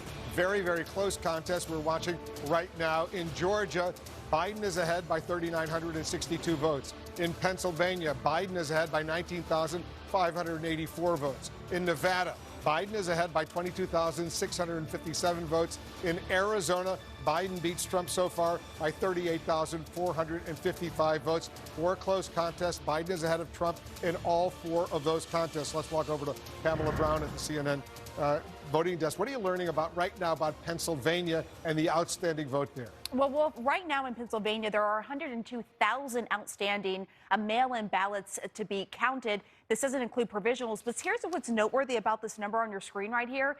A majority of these outstanding ballots are coming from blue counties right now in Pennsylvania. Let's look a little bit deeper into that. Philadelphia, you see, there are approximately 38,000 ballots left. Now, we do want to note that Pennsylvania released about 2,300 ballots, results for ballots tonight. So we had that update, and we are awaiting more as workers there in Philadelphia work throughout the night in that big convention center trying to get us the results. And then you look at another blue county here in Pennsylvania. There are 47,000 ballots left, and that is including provisionals. Of course, Allegheny is the home to Pittsburgh. They had to stop counting yesterday because of a lawsuit. And so now tonight we learned 5,300 ballots that were released. Those results came out tonight. And then you look at Bucks County, 7,000 mail-in and absentee ballots left. 2,000 damaged ballots need review there. That's also a blue county. And here are a few others. The only red one here is Luzerne, right next to Scranton, where Biden is from. More than 4,000 ballots remaining there. Montgomery County, more than 10,000. Chester, more than 2,300. And it's worth noting here as we're awaiting these results, Wolf, that as the election system is so decentralized, so is finding out the results from all of these places. They each have their own ways of releasing the results and whether the provisional ballots are included in the total that they're releasing. And so we're actively reaching out to these counties, Wolf, every hour trying to get updates on when they're going to release more. But right now, at this hour, 102,000, roughly 102,000 left in Pennsylvania, and that does not include provisionals, Wolf. Thanks very much, Pamela. 102,000 ballots outstanding, not including provisionals. John, Biden is ahead in Pennsylvania right now by what, nearly 20,000 votes, 19,584. That lead has built almost every hour. It has built almost every hour, and important if you listen to Pam, not just the votes that are out, but where they are. You start down in Philadelphia, and we're waiting here. Montgomery County, you're waiting for votes. These are places where Bucks County, we got some earlier, Chester County here, Delaware County here. These are areas where Joe Biden is running it up. So Pam was just saying that we're waiting for votes from these counties. That tells you, I think about 10% of the votes are still down, at least 10% of the votes out are down here in suburban Philadelphia. That tells you, if you look at the math, that those are places where Joe Biden has been doing very well. But you're at 19,000 now, 100,000 ballots and change still out. You know, the goal is to get more of those, to get as many off the board, if you will, and into the count. And as they've come into the count, you mentioned, Joe Biden has built that lead. Again, this morning, the lead was 5,500. At 9 a.m. this morning, 5,587. So it has tripled that now and more. So you're going up. That's the trajectory. In a state, though, where you have each candidate getting more than 3.3 million votes to get into the comfort zone, you want that lead to grow up, and you just want to see a little bit more evidence that the trajectory, which is in Biden's favor, continues. And that has been overwhelming. There have been one or two small counties where votes have come in, and President Trump has made up, 100 here or a little bit there. But the overwhelming trajectory has been in Biden's favor. That's just we tend to be getting votes now. Sometimes it's a couple hundred at a time, maybe 5,000 or 6,000 at a time. So we're waiting to pull it out. But the trend line in Pennsylvania is in the president's direction, without a doubt. I just want to go out to Arizona, where you do see some evidence of tightening. Now, the president can't afford to lose Pennsylvania. Arizona is important, but it's a much smaller prize than Pennsylvania. But if the president can hold on to Pennsylvania, which there's no evidence of that at the moment, but if you're in the Trump campaign, you're hoping for some kind of a comeback in Pennsylvania, and then you build from there. Trump loses Pennsylvania, we're done. But they're trying to see if they can close the gap here in Arizona. 36,835. It was 47,000 at 9 a.m. this morning. So Joe Biden's lead has eroded by about 10,000. And we just got some votes here. The Sedona area, Yavapai County. And again, we're not getting a ton of votes, but just to show you that we're counting them all, right? If you're a Trump supporter at home, you've been watching us count votes in Pennsylvania, they tend to go for Biden. We're not just counting votes that go for Biden, we're counting them all as soon as we get them. And you see in Yavapai County here, 2243 to 623. So that's 75% of those votes. 75% of that vote total goes for the president. Again, now 75% here. He's getting 64% in the county. So that's good news for the president. It's a relatively modest number of votes. It only cuts into the lead a little bit, but you count them all, right? 2243 to 623. They get added to the count in the county. Then you come out of the count in the county. They get added to the count statewide. Again, 36,000 and change is a lot of votes, but it was 47,000 this morning. So if you're in the Trump campaign, and again, the Trump campaign's attitude is, please keep counting them. We're getting closer here. I just want to point it out. The Trump campaign argument is stop counting them here and stop counting them there. They'd like to rewind the clock to when they were ahead. It just simply, sorry, doesn't work that way. And what did you call it, an inconsistency? Intellectual inconsistency. I was raised to be polite Very to the president when you possible. could be an ambassador with that kind of diplomacy. I like it right here. I'm doing just fine. Thank you. Very nice indeed. So we got Pennsylvania, we got Arizona, Nevada. Let's take a look at Nevada. Right. Another state. Again, these western states, Arizona and Nevada, close. Battlegrounds. I mean, that's why we call them battleground states. That's why they're still on the board Tuesday, Wednesday, Thursday, Friday, right? We're still here 4 nights later. Again, that Arizona I just showed you was a state that Donald Trump narrowly carried 4 years ago. Hillary Clinton made a run for it, lost it by 3.5 points. President Trump made a run for this state 4 years ago. Hillary Clinton won it by just a couple of points. So these western states, people think of Nevada now as reliably blue. It has been blue in recent elections. The reliably part is in question, right? So let's come back and look at this right here. 50 to 48, if you round Joe Biden up right there, 22,000 votes. Again, we began the day with Joe Biden up 11,000 votes, 11,438. So he's almost doubled that lead. So again, the directional arrow is pointing in the right way for Biden. You would just like to see it, 49-48. You'd like to see it jump more than that. So what are you waiting for here? It's Clark County. I mean, it's Clark County, it's Clark County, it's Clark County, and then you move out. And I say that not to insult the rest of the state. It's a beautiful state. But 72, 73%, high turnout could be 75% of your vote is going to come right here out of Las Vegas in the suburbs. And the election official earlier today said they're doing their job. We'll see if we get any more votes. But there's in Clark County, 54 to 45. If you round out there, you bring it back out here, and you see what's happening. For the Democrats, it's absolutely critical. This is where the bulk of the votes are. You need to run it up here because you see all this red. Nowhere near the population. Most of the population is in Vegas. But when you come over to places, this is just south of Carson City here. In Douglas, the president added some votes here a short time ago. You come up here to Carson City, the president is winning. Not by a ton, but he's winning there. Again, just it's the math that matters too. You see the percentages, you think this is strong for the president, but it's 15,000 votes there when you pull back out. Even here in Washoe County, Reno and the rural areas to the north, You see Joe Biden getting 123,000, but again, relatively competitive, 51-47 if you do the rounding there. The president is putting up a good fight in Nevada. At the moment, he is trailing. The Biden campaign, again, expresses confidence it can win this state. The Trump campaign says it will come back. It believes it made a powerful economic argument there. We'll count the votes. But it is a leaning blue state. We've had it leaning blue for Biden for some time. The president's putting up a good fight. He's putting up a good fight in Nevada. He's putting up a fight in Arizona. But at the moment, a good fight doesn't matter. Winning is what matters in presidential politics. And at the moment, Biden leads, Biden leads, Biden leads, Biden leads. That is the dynamic the president must turn around. We can count the numbers. We can go county to county. When you step back to the big picture, the map has a lot more blue than the president can stand. Yep, winning is good, as they say. Two states at the center of the race tonight, Pennsylvania and Arizona. We're standing by for new numbers soon from both of them as election night in America continues.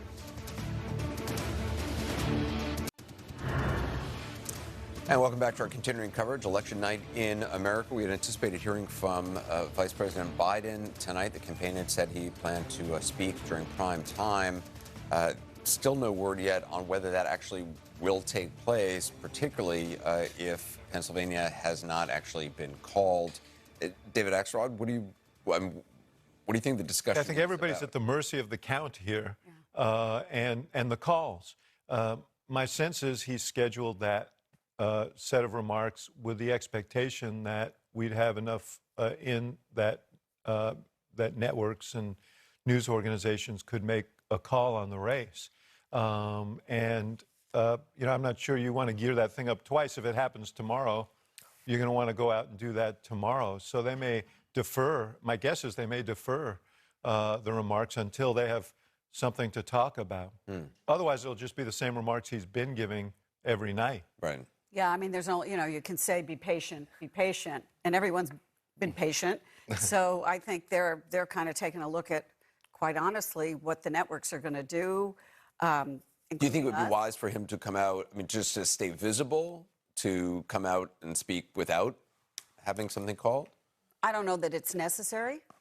You haven't heard from the President of the United States today, other than through his tweets, which still sound bellicose, and we could talk about. Yeah, his recent tweet is, "I had such a big lead in all these states late into the election night, only to see the leads miraculously disappear as the days went by. Perhaps these leads will return as our legal proceedings move forward." Yeah, miraculously is the word they keep using about how suddenly these votes turn up, when we know, and we've said it over and over again, this is how the count was going to go. What I see in talking to my sources is, I spoke today with a Trump ally who says that the Trump surrogates who are trying for this Hail Mary in the courts are an embarrassment.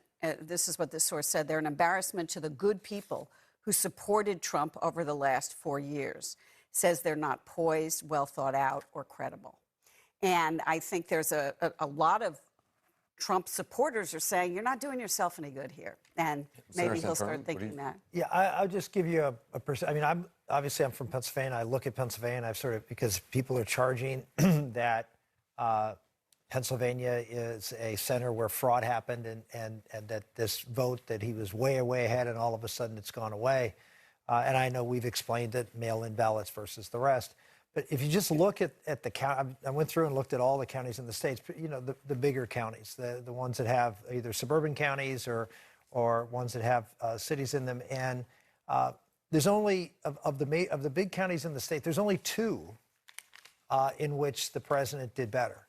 But every other county, whether it's, just to give you towns like Allentown and Berks and suburban Harrisburg, York, Lancaster, Erie, all of those places, including 1, 2, 3, 4, 5 of them 4 of them that he won, he did worse this time than he did last time. There's only 2 big counties that he did better. One is York County, and there was a big congressional race there, and that may have driven turnout even bigger. And the other county, Philadelphia. He actually did better in Philadelphia. He actually did 4.5 points better. He lost by 62%. 67% to Hillary Clinton. He lost by 62.5. Now, that may change a little bit with a few extra votes, but the bottom line is, he actually, and here's the other thing that's really important. if you look outside of Pennsylvania, again, depending on, we've been told how many ballots are coming in, that may change. But the percentage turnout in Pennsylvania looks to be in excess of 10%, maybe as high as 11%. The increase in turnout in the city of Philadelphia was 3%. The rest of the state was 11 or 12%. So here's my point. If you're going to steal an election, they did a pretty bad job in Philadelphia because they didn't turn out as much as the rest of the state, and Trump did better. Yeah. So it's hard, I guess. Look, I'm not saying there isn't anything there. I'm not, because there may be something there. It may have been worse, but the point is just looking out in the face of you're saying what doesn't look right here. Mm-hmm. And when you look at Philadelphia, you'd say, wow, Philadelphia votes down vis-a-vis the rest of the state, and Trump did better. So that doesn't point A few lawyers call that an unfriendly fact. It's an unfriendly fact. Yeah, look. And again, I'm not saying that we shouldn't pursue the causes, and there may be things there, but I think, again, on the face of it, it's a tough case to make just looking at the facts. I mean, look, I think that's good. Look, there's a blizzard of, I would just call it disinformation at this point. This video, this thing, whatever. And so people really are beginning to believe that that Philadelphia is this place where people, I mean, listen, it's totally nuts out there. But there's something called facts, and the facts are Trump did better in Philadelphia this time than he did last time. So we need to fire our election stealing committee because we're, and as I said a million times, it takes away from the great work of people who did great work and people who actually put the work in to try to make the election happen. But I do think, for me, a lot of people are just, they're hanging on the edge of their seat and getting tired, waiting for democracy to work. And I just think we should just hold on. I would much rather for us to be here tomorrow night and the next night, but when it's finally called for it to be called right. Again, if Biden's not going to say be patient, I think we should say be patient. And in the meantime, people who've done this great work and brought this victory within a stone's throw, I think can rest knowing that the effort was not in vain. Rick, I think your numbers are interesting and important. And I think that they're not my numbers. They're the numbers, the factual. And I think if you look around the country and you look at the results for Republicans around the country, not just Pennsylvania, you can make the case that I think they're quite easily the Republicans had a great election. And we don't know if they're going to lose the Senate. They could, but it wasn't any kind of a wave election. The Democrats didn't do as well as they wanted to do in the House. And so if there was a big steal here, they did a really bad job of it. Well, also the whole notion of a huge referendum on the president. I mean, yes, obviously the Biden is way ahead in the popular vote, but the idea of a referendum election that would send a message to the president and forever banish Trumpism. Didn't happen. It's not that. I would make the argument that Trump succeeded in making the argument that we are not going to be a socialist country. I think after this election, we are not going to be a socialist country, certainly for the next couple of years. And I think we're set up actually in 2022 as Republicans to win a bunch of governorships, to potentially take back the House, because we not only held all the state legislators that we had, in spite of Eric Holder and this enormous, huge amount of money to try to flip legislatures. So for redistricting purposes, Republicans held them, in fact, picked up New Hampshire. We're in a position to be able to draw, just let me finish, be able to draw the congressional maps that create a better opportunity of us to win congressional districts, take back the House. In other words, gerrymander.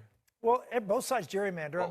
Let's look at Illinois. Let's look at California. Funny you mentioned California. In California, they actually set up a commission to stop the gerrymandering, to get it in a more fair way, which I wish other people would do. Let me finish my point. The point is that Donald Trump accomplished what he said. Look, he said, "I want to stop socialism. This is my purpose." He's done it. Well, he accomplished it. No, Joe Biden stopped it in the Democratic Party, and you guys kept lying about it. I mean, that's part of the problem is that as we try to move forward and get the country together, the good thing is that we will have divided government. We're going to have to talk to each other and work with each other, which I actually like, as you know. But the boogeyman, you have to run against the boogeyman of socialism, which was already stopped by Joe Biden in our party. And now you're already saying you guys are going to gerrymander against us. At some point, we got to figure out some way for us to actually. Well, you literally just said it. Well, I said both. Every state that is controlled by Democrats or Republicans. Literally, California just stopped the gerrymandering. Well, we argue this out. We're going to take a break. We're going to come back here. Ultimately, will Pennsylvania propel Joe Biden to the White House? New numbers are coming in soon from the Keystone State, from Arizona as well. We're standing by as Election Night in America continues.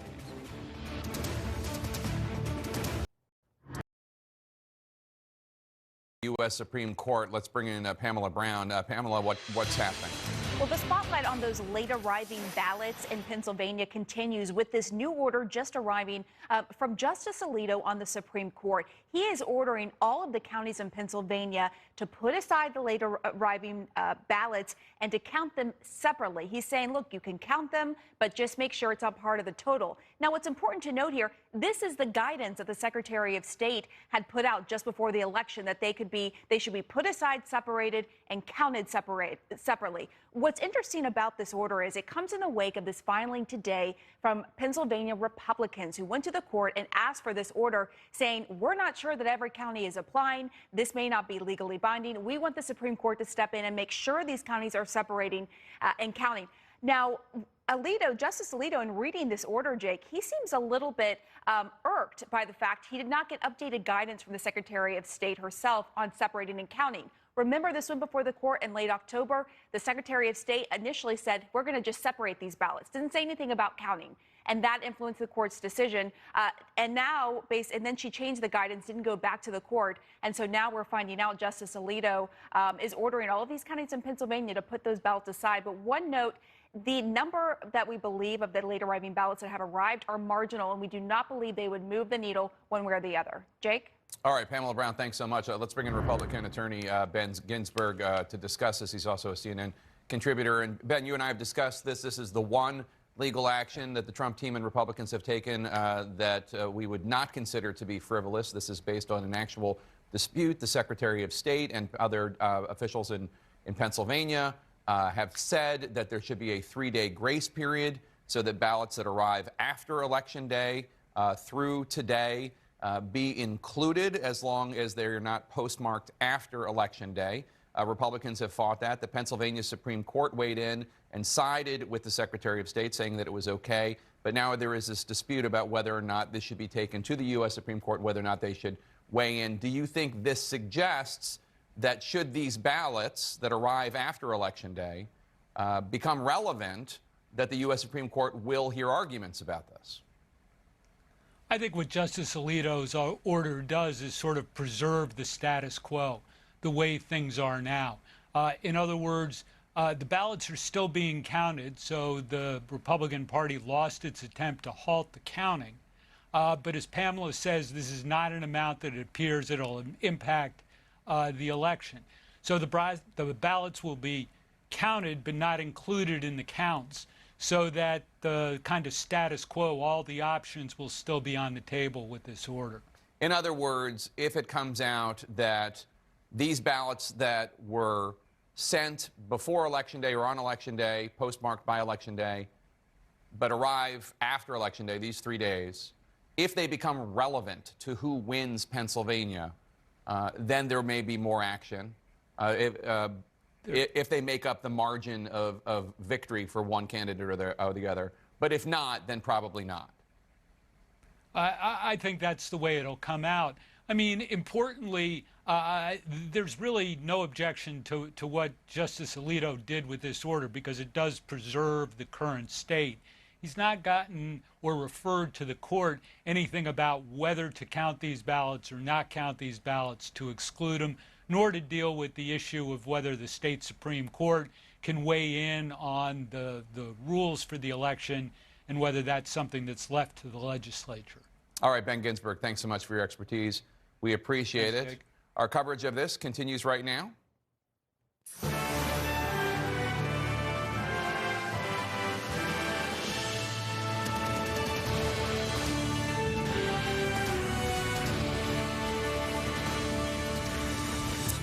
We keep getting new results from battleground states that could be closers in the presidential race. Is a decision around the corner?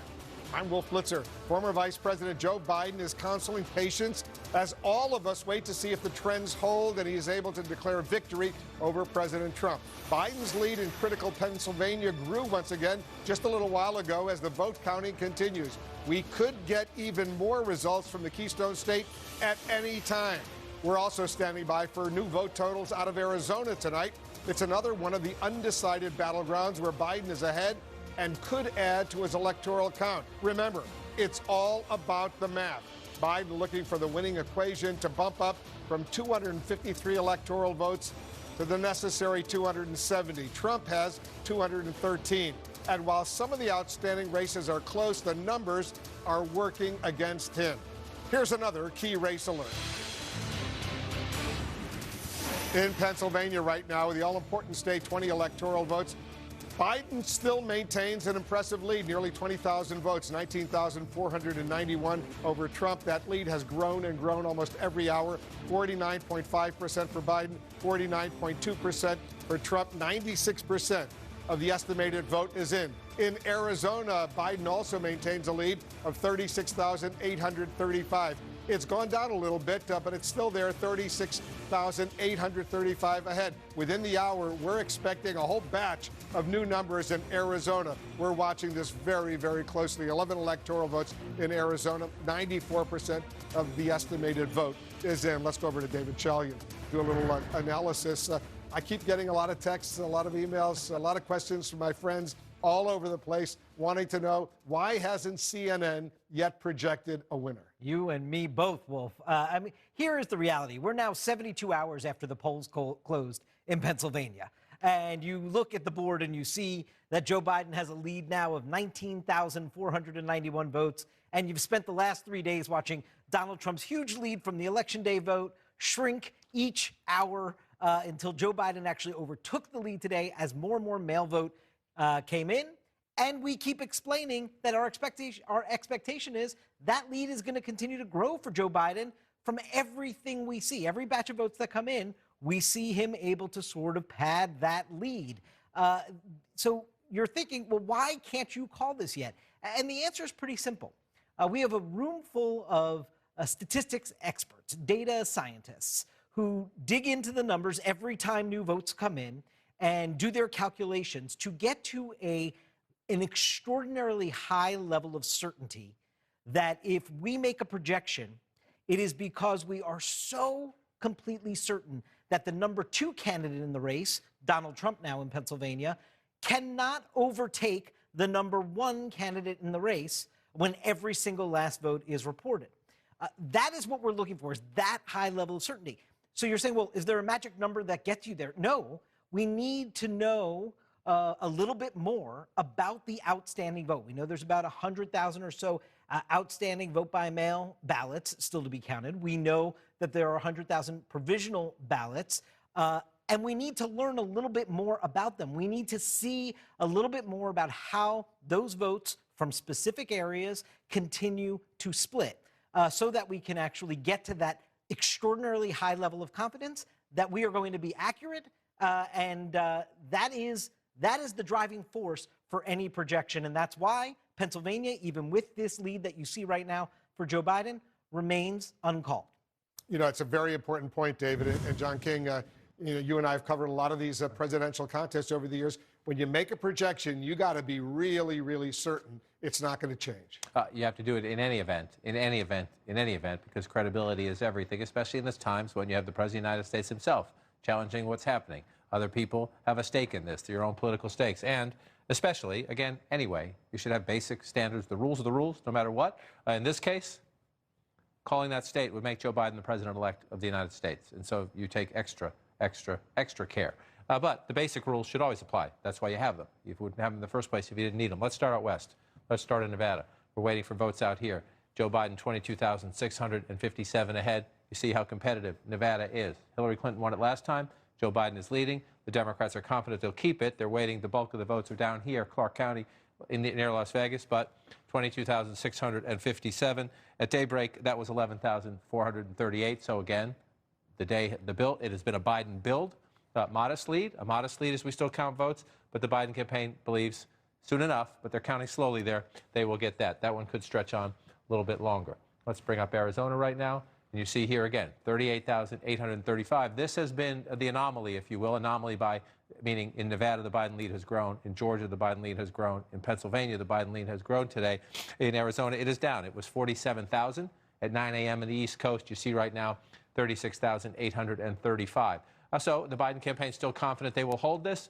They believe more votes will come in later from Maricopa County, largest county in the state in Phoenix. The president's running pretty competitive here, and worth remembering, sometimes you see this blue, that's good for Joe Biden. He has this county, the biggest county in the state, in his column, but it's close. President Trump narrowly carried Maricopa County 4 years ago. So there are plenty of Republicans in Maricopa County, but the Senate race in Arizona went for the Democrat, Mark Kelly defeating a Republican incumbent. So that's another one of the reasons the Biden campaign is confident in the end, when we get a few more votes, that they'll be able to hold on to Arizona. Now we move to the east. And by the way, Pennsylvania could be decisive, and it may come before, but Nevada and Arizona would get Joe Biden to the finish line if we had a longer count still in Pennsylvania. I'll get there in 1 second. Let's just go to Georgia first. 4,000 votes now. Some smaller counties have come in the last couple minutes. The Biden lead, though, was 1,097 today. It's gone a little bit above where it is right now, trickled down a little bit, but the end result, the full-day trajectory, is a 4,000 vote lead for Joe Biden. It's remarkable, right? 2.4 million, 2.4 million, remarkable. 4,000 votes in an incredibly competitive state. This one will go to a recount. We're still waiting on some military ballots here, but it would be a major flip. If this holds, it would be a major flip for Joe Biden. No Democrat since Bill Clinton back in the 1990s, a generation ago, has carried Georgia in a presidential election. So that would be a major deal. And again, the President of the United States must win Georgia, must win Pennsylvania to get to 270 electoral votes and victory. And so let's go to the Commonwealth of Pennsylvania. The largest prize still on the board, 20 electoral votes. You see how close it is, 49.5 to 49.2, just shy of 20,000 votes, 19,491. And again, at 9 a.m. this morning, the vice president's lead, Joe Biden's lead, was 5,500, 5,587 votes. So throughout the day, as they have counted mail-in ballots, Joe Biden's lead has increased, even just in the last couple of hours. It has trickled up some as well, and we're still waiting. We're waiting for some final votes. I think last time I heard about 100,000, a little more than that still out. A bulk of them are here. Allegheny County, a place where Joe Biden has been racking it up pretty impressively. They're counting votes now. Brian Todd was there earlier when we got some, and that padded Biden's lead a little bit here, and more of them are over here. You see Philadelphia. Philadelphia is very close, up to 95%. Whenever we get votes from Philadelphia, you see what's happening. He's getting 81% of the vote overall. The mail-in ballots have been higher. And as Pam Brown told us last hour, we're still waiting for some votes in the suburb here. Bucks County's almost done. Montgomery County has some more votes to count. And again, Joe Biden winning more than 6 in 10 votes here. But when the mail-in ballots come in, it's higher than that because the mail-in ballots are disproportionately Democratic. So we're waiting. Chester County, Delaware County. Again, if you weren't familiar with this geography, by the time we're done today or tomorrow, and as we analyze the election after we're done, I just moved the state a little bit too far there. This is where it matters most. Philadelphia and the collar around it. That's where most of the votes are, the population centers in the state. You see a lot of red out there. Those are smaller, more rural counties. President Trump runs it up out there. But Joe Biden has done what the Democrats needed to do, mounting impressive totals here, winning back Erie County. Donald Trump won that before, running it up in Allegheny County again. Almost 20,000 votes. As David Chalian just explained the process, the trajectory is clear.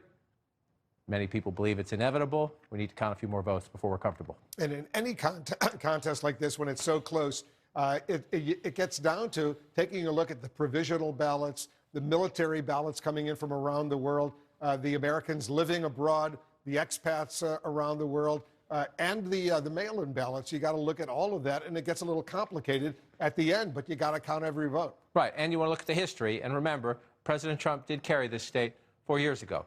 There's no question the president has very substantial support. And again, this is a fascinating case study. He's an incumbent. So you're running against an incumbent. You think, I need to take some of his votes away from last time, right? He won last time. Therefore, a Democrat's path to victory would be to take votes away from Trump. This would be a key battleground for that. A traditionally Democratic state in presidential politics going back to the 90s. But look what happened. 2.97 million for Donald Trump, 2.92 million for Hillary Clinton. President Trump got more votes. He got more votes in Pennsylvania this time than last time, 3.3 million. But Joe Biden just has more.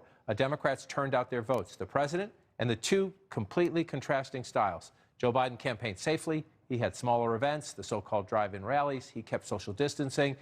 He urged voters to vote by mail. That's why these votes are coming in late. He urged Democrats, vote by mail, stay safe, don't get in line at a polling place in the middle of a pandemic. Donald Trump had rallies across this state. This is one of, as I study all this all the time, this is what I call one of the Trump super counties. He has a rally here, and look what it does. It gins up his support. He turns them out. That's great for him, right? That's what you want to do.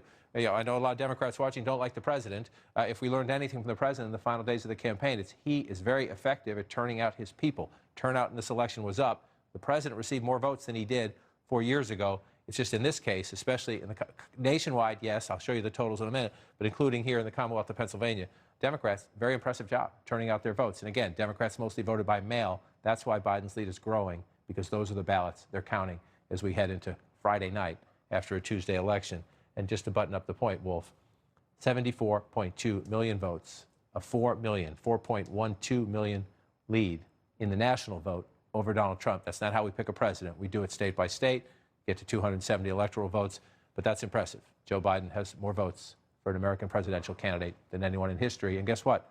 Donald Trump has the second highest number. He's now above 70 million votes. And that's with 92% of the estimated vote in. There's still 8% outstanding. Those numbers are going to go up.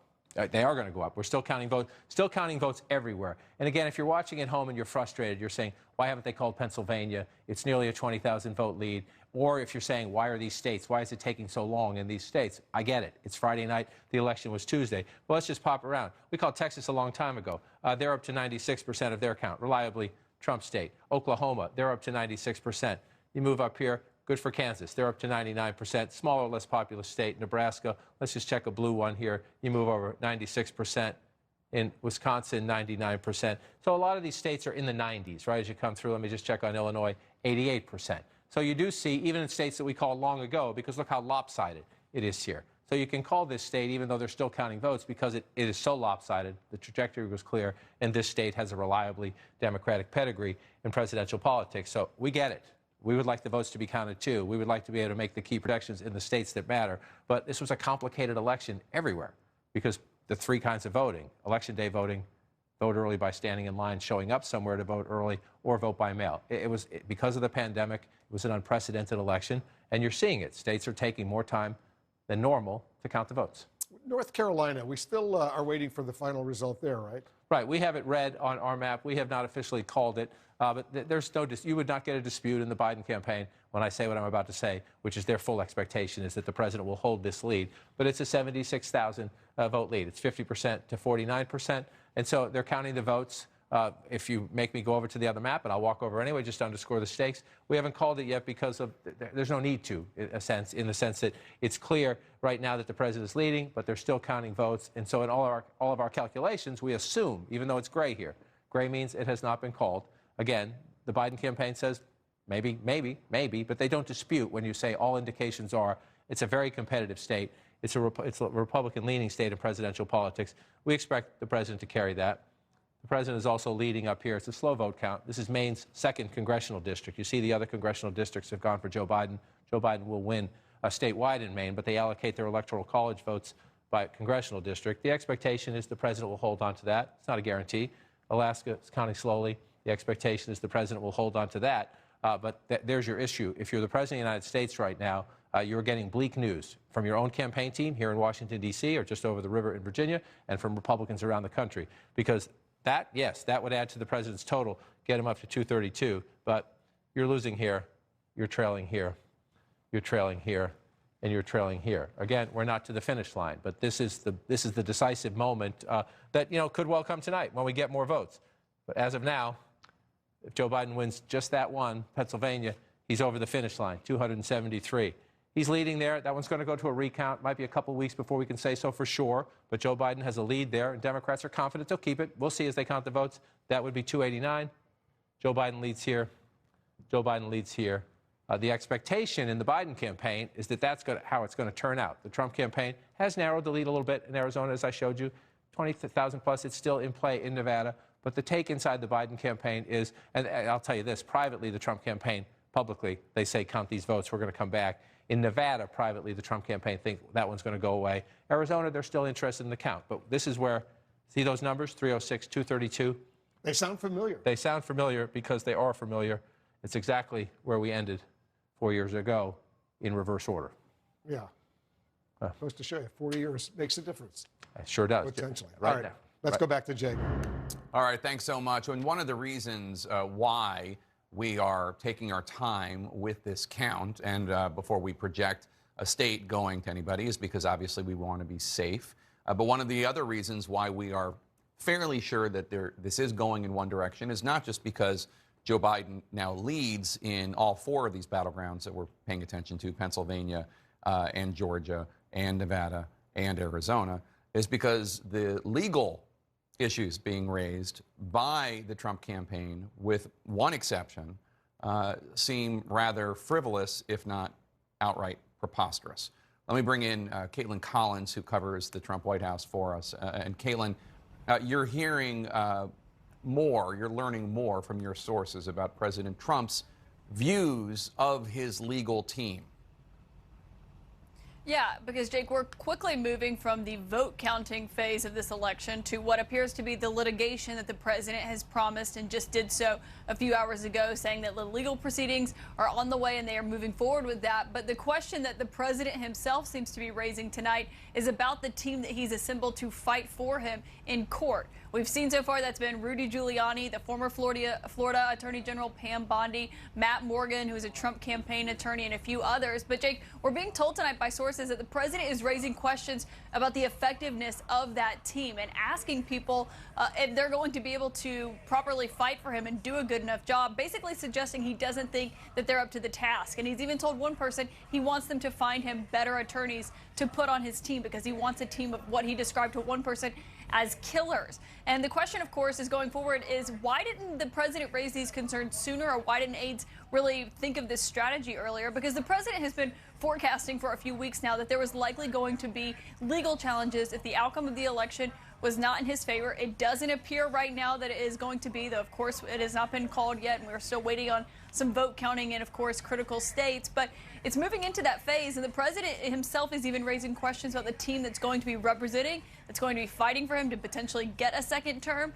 And we're told it's not only the president raising those questions, it's also some of his top staffers who are raising questions about whether or not they're going to have enough of a heavyweight of a legal team to help them wade through this litigation that they are trying to pursue, because they keep comparing it to the 2000 Florida recount, Jake, though, of course, a lot of those attorneys went on to be White House counsel, Supreme Court clerks, Supreme Court justices, and they don't feel like that is what they've got as their legal standing at this point. Well, Caitlin, I can certainly understand why the president is finding his legal team underwhelming. But does it not occur to him that perhaps the issue is that there really isn't any sort of case to make here in any of these states when it comes to the integrity of the election? Everything we've seen is that, by all accounts, this election was conducted well and without fraud. In fact, the only instances I've seen of fraud have to do with people who supported President Trump. Is that not a factor in his thinking, that maybe there just isn't anything for them to issue legal complaints about?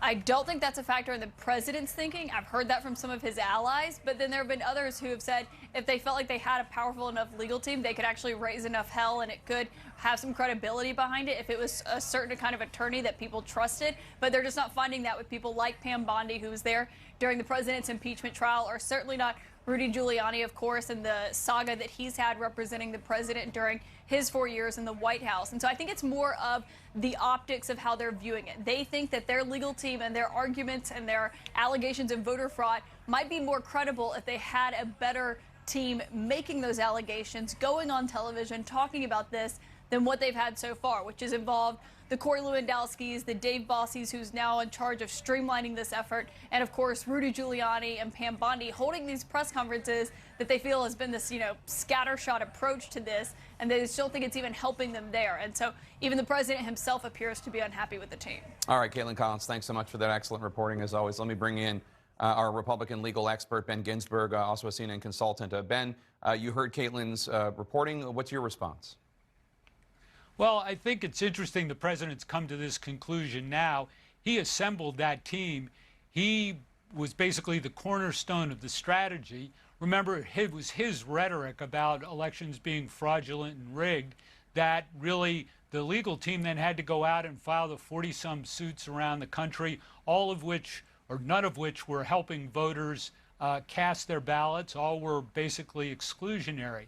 So this is kind of a self-fulfilling prophecy. So one of the things that they were doing, and this obviously may be a factor in why it looks like the president is not going to be victorious, is President Trump was arguing that efforts to make it easier to vote by mail in several states, should be shut down, and that individuals should not vote by mail. His supporters should not take advantage of it. That always seemed to me to be a problematic strategy because A, there was nothing legally wrong with it, and B, making it easier for your own supporters to vote, especially during a pandemic, seemed to be a smarter way to get more votes, right?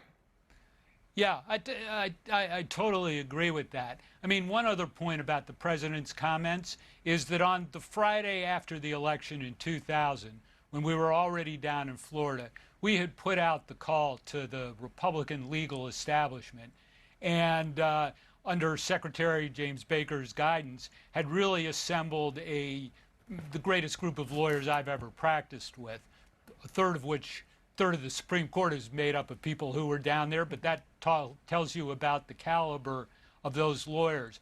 The president today named David Bossie, who's not a lawyer, in charge of that effort. And so to get the quality team that was there in Florida to represent President Bush, it's going to be a really tough haul right now. All right, Ben Ginsburg, thanks so much. And I was down there in Tallahassee when Ginsburg was there, and that was a very impressive team led by James Baker, the former Secretary of State and White House Chief of Staff, but also just pulling all these lawyers in from all over the country, eager to help George W. Bush. And as he alluded, several of them are now Supreme Court justices, including Amy Coney Barrett and Brett Kavanaugh. There hasn't been the rush to represent this president from the legal community throughout this presidency, but especially right now. Ben Ginsburg is perhaps too humble to say this, so I'll say it. If there were real legal avenues for the president to pursue, people like Ben Ginsburg would be on the legal team because they are the experts. Maybe not him, because he has a problem with Donald Trump. He's not his favorite Republican. But in terms of the brain power and the experience, that would be happening. And it wouldn't be people who are more politicians like Rudy Giuliani and frankly even Pam Bondi, or the president's people who tell the president what he wants to hear as opposed to what he should hear. There are people around him like Jay Sekulow, who is dealing with the Supreme Court, if that is a possibility for them in Pennsylvania. But for the most part, the reason why the president doesn't have the kind of team that Caitlin says he wants is because people who are looking at this, who have bright legal minds and experience, don't see very many avenues. In addition to the president always wanting to be his own spokesperson, he also kind of likes being his own lawyer. And we're in this position where the president is frustrated with his legal team because he doesn't think they have a great case, because he determined very early on that he was going to have a problem with mail-in ballots. And even though historically there has not been a huge partisan bent to how mail-in ballots are used in states until he created one. Mm-hmm. And now, because of that, they've created this entire sort of patchwork, a quilt of different standards for which mail-in ballots they like and which they don't. He told his supporters they can use mail-in ballots in Florida, but not in Pennsylvania. He didn't like it in Nevada, but he likes it in Arizona. It is impossible, if you are a lawyer, to defend that kind of random, illogical strategy. And the strategy was set not by lawyers, but by the president. That is why we are where we are today. The RNC, the Trump campaign, spent more than $20 million establishing this strategy. And today, 3 days after Election Day, President Trump is finding that entire strategy lacking. But frankly, it's probably not because the lawyers are, putting aside the people who are at the top, the big names, the David Bossie, who's not a lawyer, but the Rudy Giuliani's and the Pam Bondis, there are a lot of lawyers underneath them who are rank and file Republicans who are working on these cases. Maybe they're not bad lawyers, but they've been dealt a really bad case. Well, and just one other thing, as somebody who covered the Florida recount 20 years ago, and also I wrote a book about the Florida recount, interviewed Ben Ginsburg back then, two big differences. One, there was a legitimate issue there. George W. Bush won Florida by 537 votes. Yeah. So there was going to be an automatic recount. It was one of the narrowest, if not the narrowest, victory in a presidential race ever in a key state. And it all hinged on Florida. It wasn't 4 states. It was 1 state.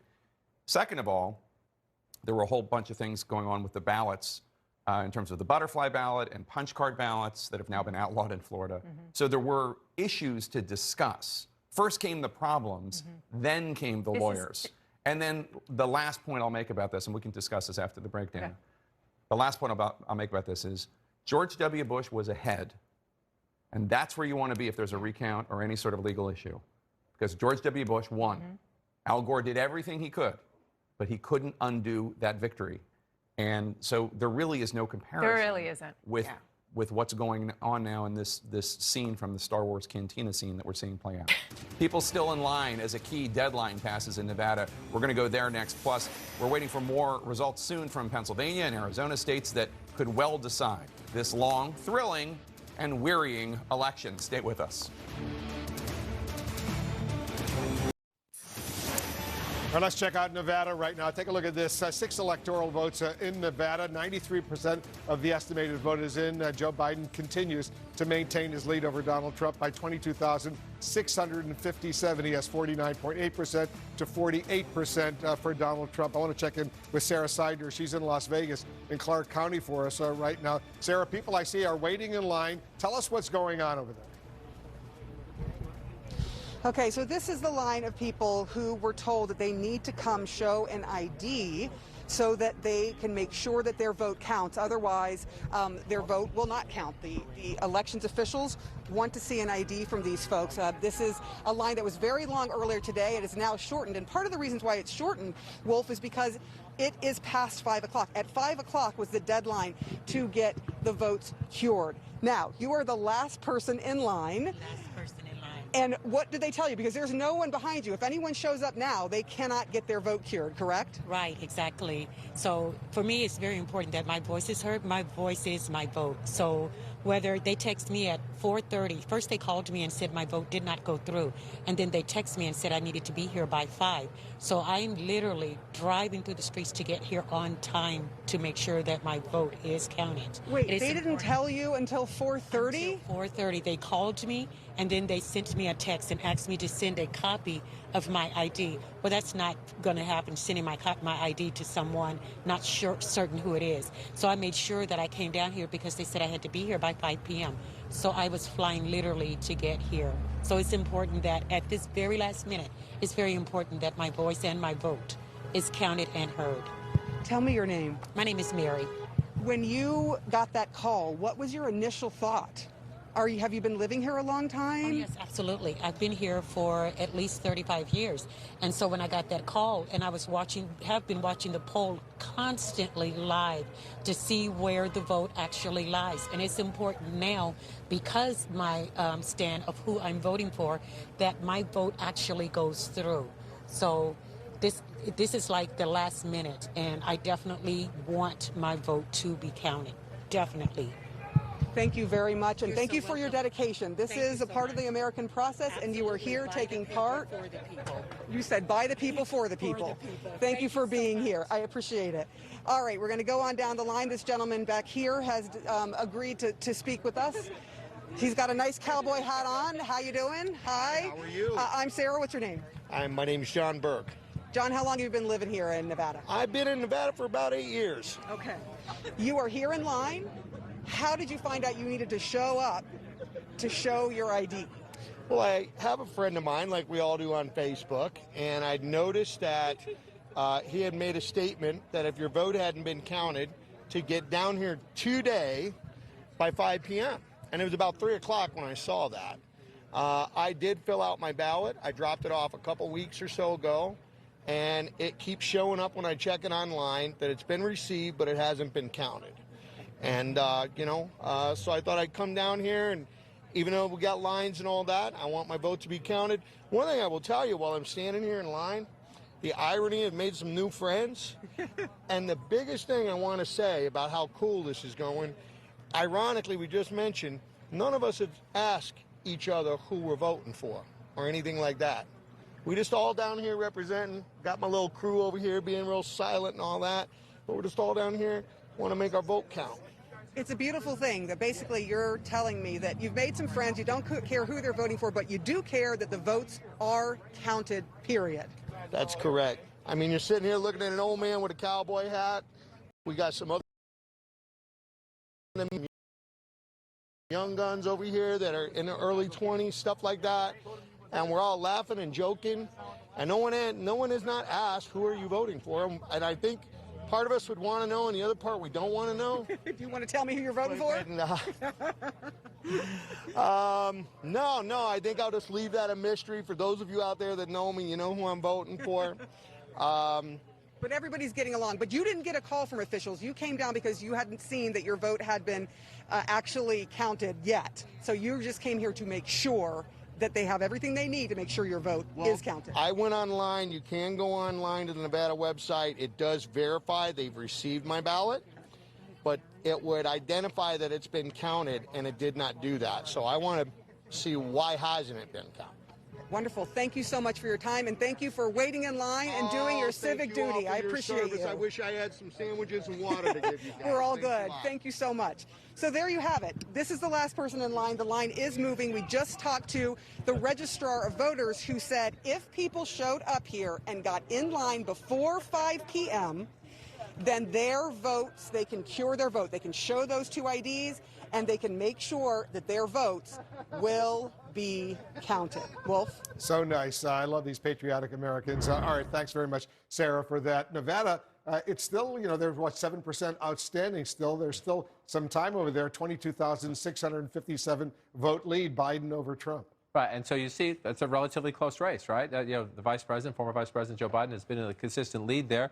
He started the day in Nevada up 11,400 votes, so he's doubled his lead almost, a little shy of doubling it. Where Sarah is with the line of those people there is here in Clark County, in Vegas. I will bet you $1. I'll bet you $5. Video of that will end up online momentarily. Somebody will tweet, they're trying to steal the election, people are still voting. That's not what's happening there. That's not, you heard her explain what's happening there. Different states, different jurisdictions do this in different ways. They allow people to come down. Today was the deadline. We talked about this the other day. I voted absentee in Montgomery County, Maryland. You put your email address on there, they actually send you ballot received, then ballot counted. Out there, obviously, you heard the gentleman and the lady saying that they checked and they realized their ballot hadn't been counted, and they came down to make sure it gets done. That's the process. And guess what? When you have a close race, Clark County, 54-45 in Clark County, 72% of the statewide vote is going to come here. So if you've been watching the results and you live in Nevada, you know, number one, it's relatively close in Clark County. When you pull it out statewide, it is, that's a competitive battlefield. Again, the Biden campaign believes, given the demographics of the state, given what they know about who voted. Remember, both campaigns have pretty intense data analytics operations. Biden campaign thinks it's going to pull this out, but that's, still within play there. So good for those people, no matter who they're voting for. Get in line, make sure your vote is counted. Let them count the votes. Let's go to Arlette Saenz, Houston, Wilmington, Delaware, covering the Biden campaign. Arlette, what are you hearing? I understand you're getting some news about whether or not we will hear tonight from the Democratic presidential nominee. Well, Wolf, it turns out that Joe Biden is expected or is likely to speak tonight, regardless of whether this race has been called. Sources have told us that if the race is not called by the time he speaks, that he will simply underscore and talk about the current state of the race, including his growing lead. Now, the Biden campaign had announced earlier in the day that they were expecting that the former vice president would speak in prime time. We are still waiting to hear how exactly exactly that would play out. But aides early on in the day had been hopeful that this race would be called for Joe Biden today, and they are still waiting for that to happen. We have seen growing leads for Joe Biden in states like Georgia and Pennsylvania, a state that would not just be a strategic win, as it would put Joe Biden over the top of 270 electoral votes, but also a personal one where Joe Biden spent quite a bit of time during the course of his campaign, including the closing days. It's the state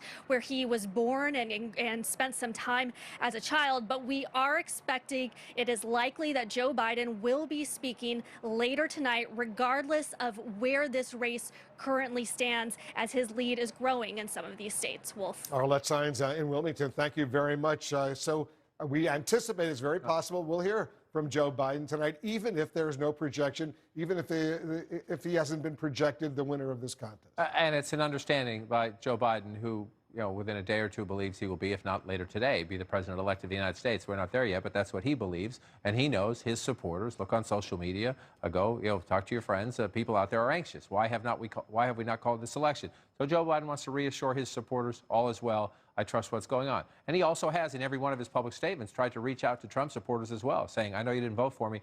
I will be your president. It does reflect the dicey moment, because there are a lot of people out there saying, call the election, call the election. And we get the frustration. Trust me, we get the frustration. All of the evidence on the table, including the Biden lead here in Pennsylvania, about just shy of 20,000 votes. All of the evidence on the table, including the Biden leads in Arizona and Nevada. A narrow Biden lead, but still a Biden lead in Georgia. There's plenty of opportunity here for Joe Biden to get to 270 plus. In fact, he can get above 300 if he wins all the states that are blue on this map. So you get that out there to the people who are frustrated. And I was just looking at some social media, Democrats saying, call the race, call the race, call the race. Pick your sporting event. Right? If you're at a baseball game, your team's up 7-1 in the 7th inning, you're confident. But you don't stop the game. Right? We have to finish. We have to get to the end. The other team gets 2 more at-bats. Right? And that's where we are right now. We're just trying to get more votes. Right? We're trying to get more votes so that we know. But if you're Joe Biden, number one, you want to reassure your supporters that everything's fine. Don't worry. Because a lot of Democrats are saying the longer this drags on, the more they think the president's going to find some way. Right? It's the president who says the Democrats are cheating. You see Democrats now getting nervous. Is the president going to find some way to gum up the works? You get the tension where it's a very polarized country. There's a lot of suspicion. Both camps, that's one of the problems in this town and in the country. Neither party trusts the other party, and no Democrats trust the president at all. So Joe Biden, I think, wants to step forward to just say, I'm confident. I will be at the finish line very soon. Everybody stay in there. We'll be good. We'll stand by and see what he says. What should he say if, in fact, he does deliver a major speech to the American public tonight? Our special coverage continues right after this.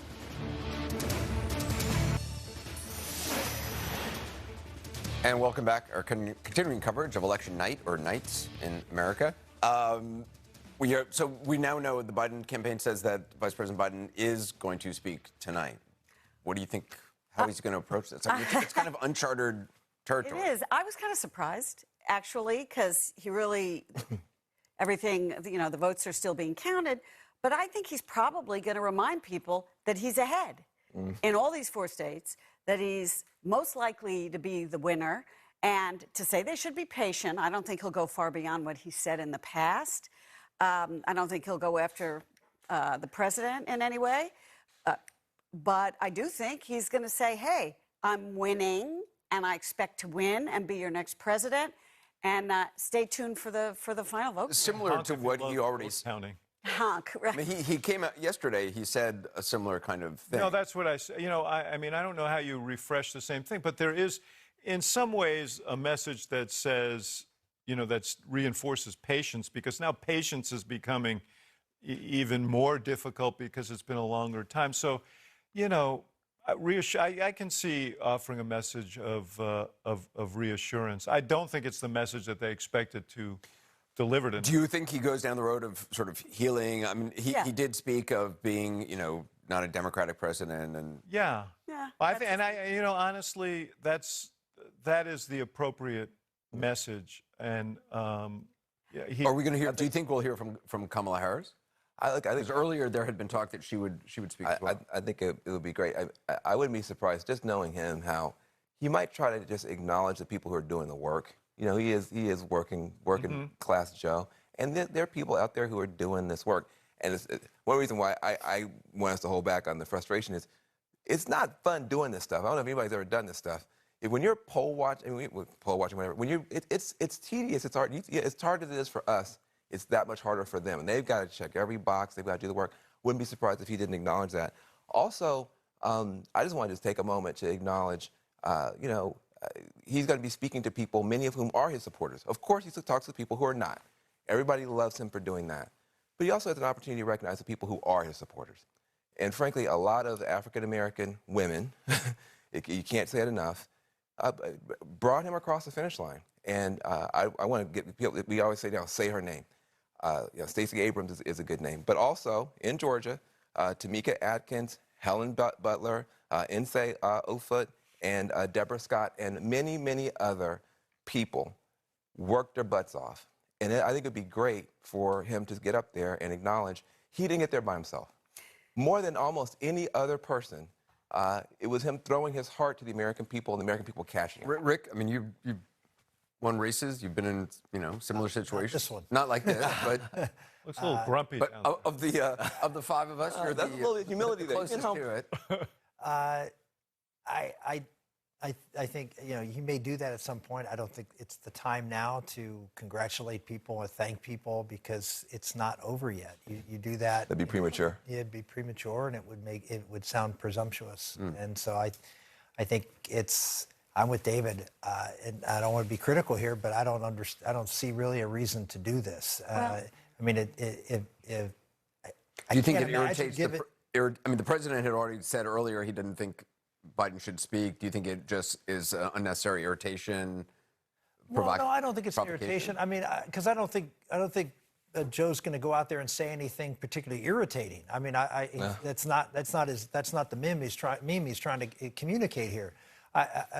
But I mean, I guess he'll be out there in front of a bunch of cars. I mean, I feel like maybe the real life version of the movie Cars, and you'll have Doc Hudson come out there and and communicate with the folks. I don't know. I don't understand. It just doesn't make any sense. But look at what's going on tonight. You have inside the White House people who are trying to convince the president that, look, you're going to lose.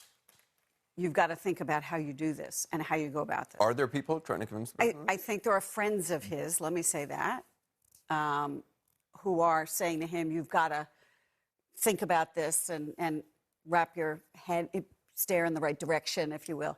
And then I think there are people who are urging him to fight, like Rudy Giuliani, et cetera. And then there's the president who's trying to figure out what he's going to do, what his options are, and sort of process all of this. So watching Joe Biden, Biden's not going to poke the bear right now. He's just not going to poke the bear. That's right. But he might, in a way, be talking to Trump.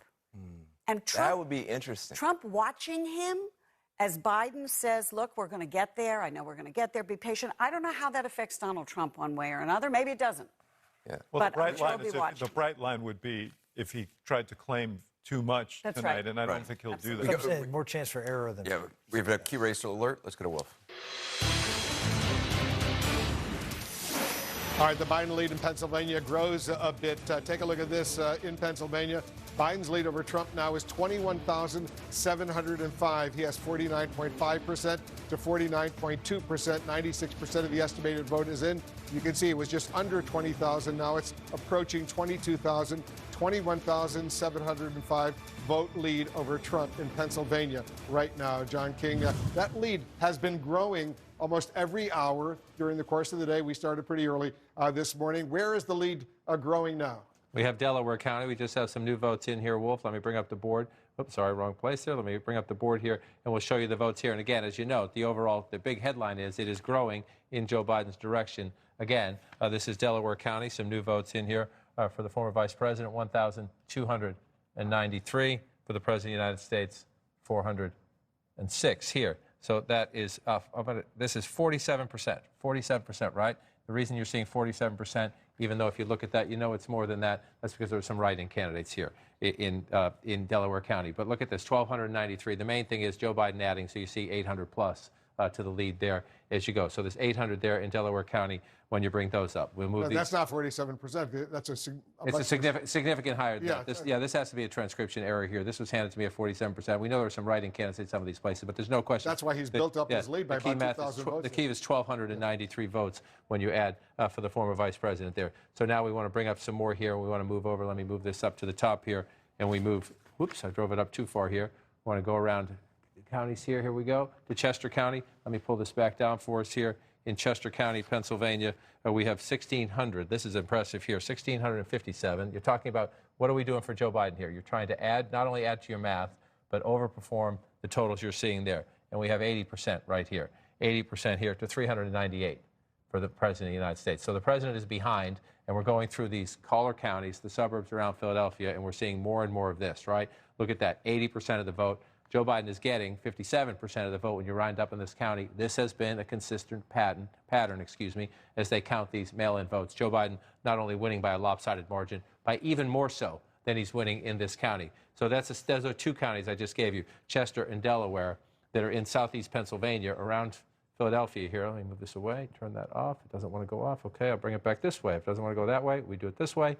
So now we move up here and we go to Erie County, and we have some more votes up here in Erie County. And again, this is a county where throughout most of the day yesterday, President Trump was leading. You see how close it is. This has become a bellwether county now, a swing county within the state, if you will. Let me bring this up again and move it up here. So you see in the math right now, 49 to 49, essentially, or 50 if you round the former vice president up. In Erie County here, we have 206 votes. This one is more competitive, but still Joe Biden adding to the lead, 206 to 138 here. So you just see again here, this is 59% for the former vice president. So 59% in the new count. You might say, well, that's a modest number of votes. The goal here is take the 100,000 or so ballots out, take them off the board, get them counted, add them to this board.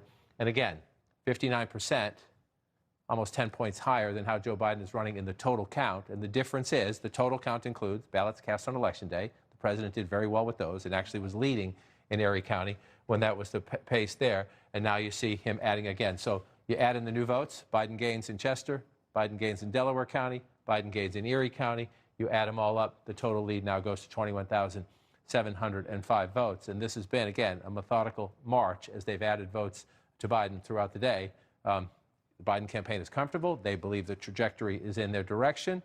There are more mail-in ballots to be counted, and we're trying to get more information on a number of so-called provisional ballots that are waiting to be counted as well. I believe there's about 100,000 of those. And again, provisional ballots, you show up, either you requested a mail-in ballot and you didn't get it, or you were afraid to put it in the mailbox, you show up and fill out a different ballot. There are different reasons you fill out a provisional ballot, but usually maybe you've moved, or you show up at a polling place, they say that's not supposed to be yours. You fill it out, they check the books, make sure that you haven't voted twice, and then they count it. We're waiting for those to be counted as well. About 100,000 votes still need to be counted in the state of Pennsylvania. All right, moments from now, we'll get more results from Arizona, a state that could help Joe Biden across the finish line. Our special coverage continues next.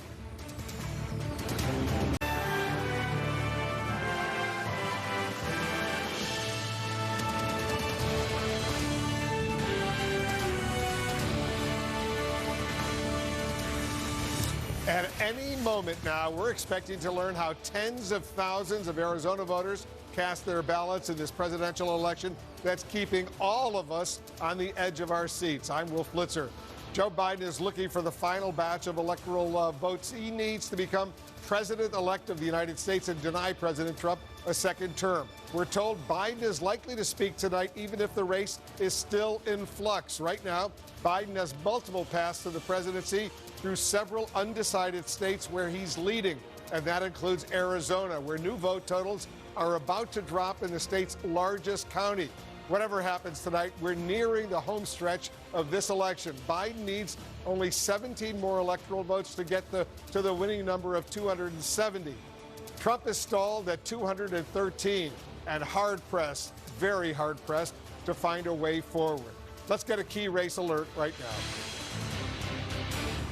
And Arizona, where it could be very dramatic moments from now. We're expecting lots of votes to come in. Joe Biden maintains his lead right now. He's got a lead of 36,816 votes over Donald Trump, 49.8% to 48%.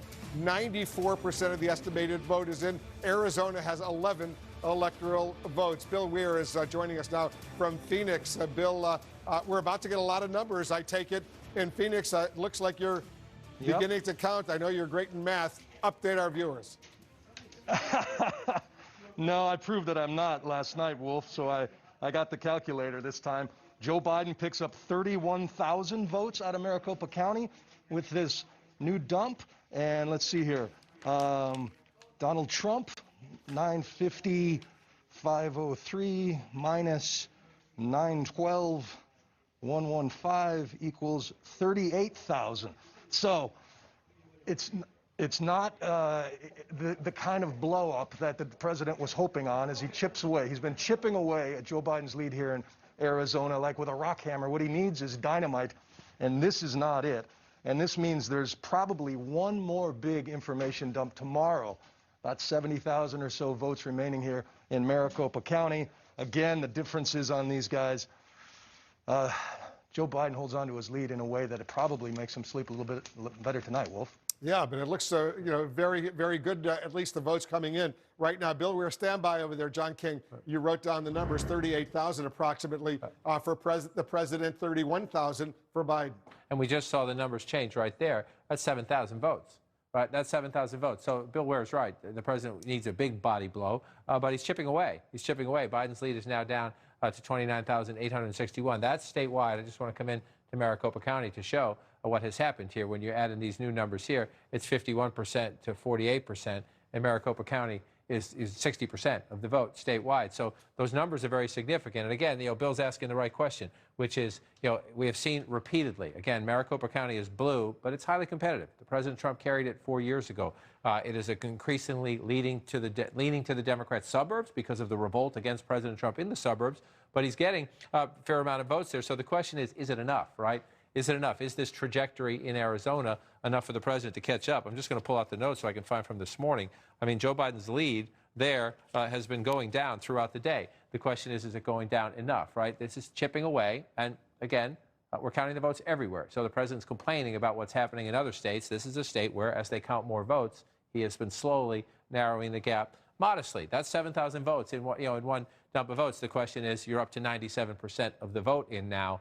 Are there enough to chip it away further? Biden still has a nearly 30,000 vote lead right now. So the question is, how many votes are actually still outstanding, and how many votes? And when we get that count, we're probably not going to get it tonight. We'll probably get it tomorrow at some point. But he still has nearly a 30,000 vote lead. He does, but he had a 47,000 vote lead at 9 a.m. this morning. And so again, you're starting to run out of votes to count. So if you're in the Biden campaign, you're like, can we get this over with? Because every time more votes come out, it's coming down some. But you started the day at 47,000 ahead. Now you're inside of 30,000 ahead. That doesn't mean that continues. And again, Maricopa County is competitive. This is where the bulk of the votes is. The key question is, when do they get to the finish line? We're told that tomorrow we should get another 65,000 vote count out of Maricopa.